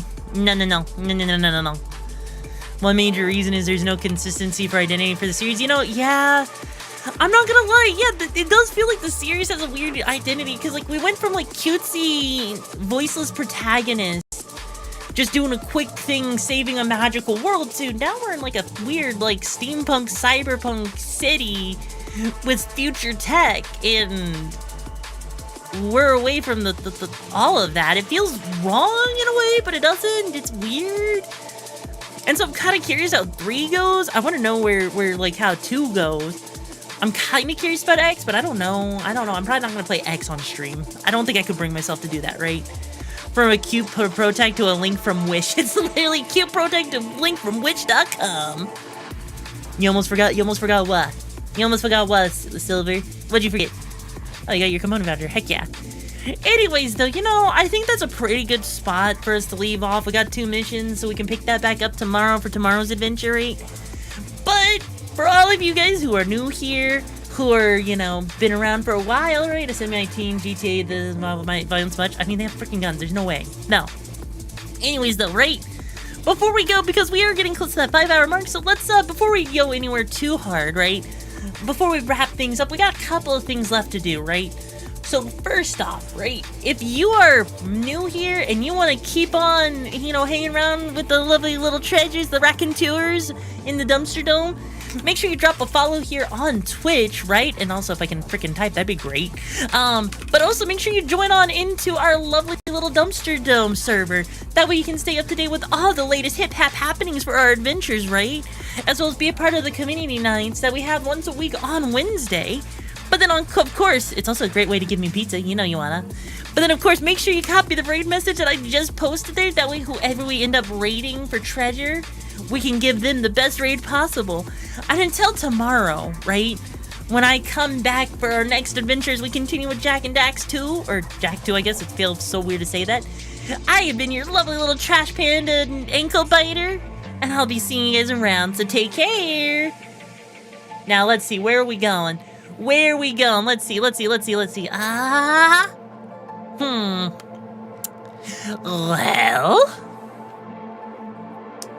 interesting.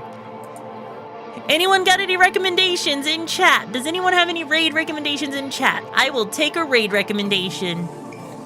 First person to say a name is the one we'll raid. Possibly. Depends on if I vibe. I don't know. So come on. Who we got? Come on. I need one. Come on. Or, you know. No one? I don't know from Iron. Fair.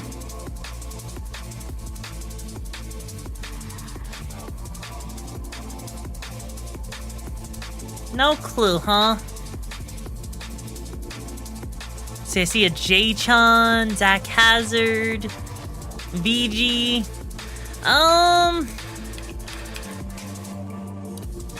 Let me take a look at them, J-Chan.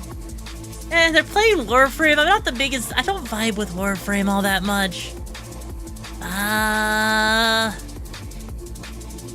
Let's see. Let's check out VG.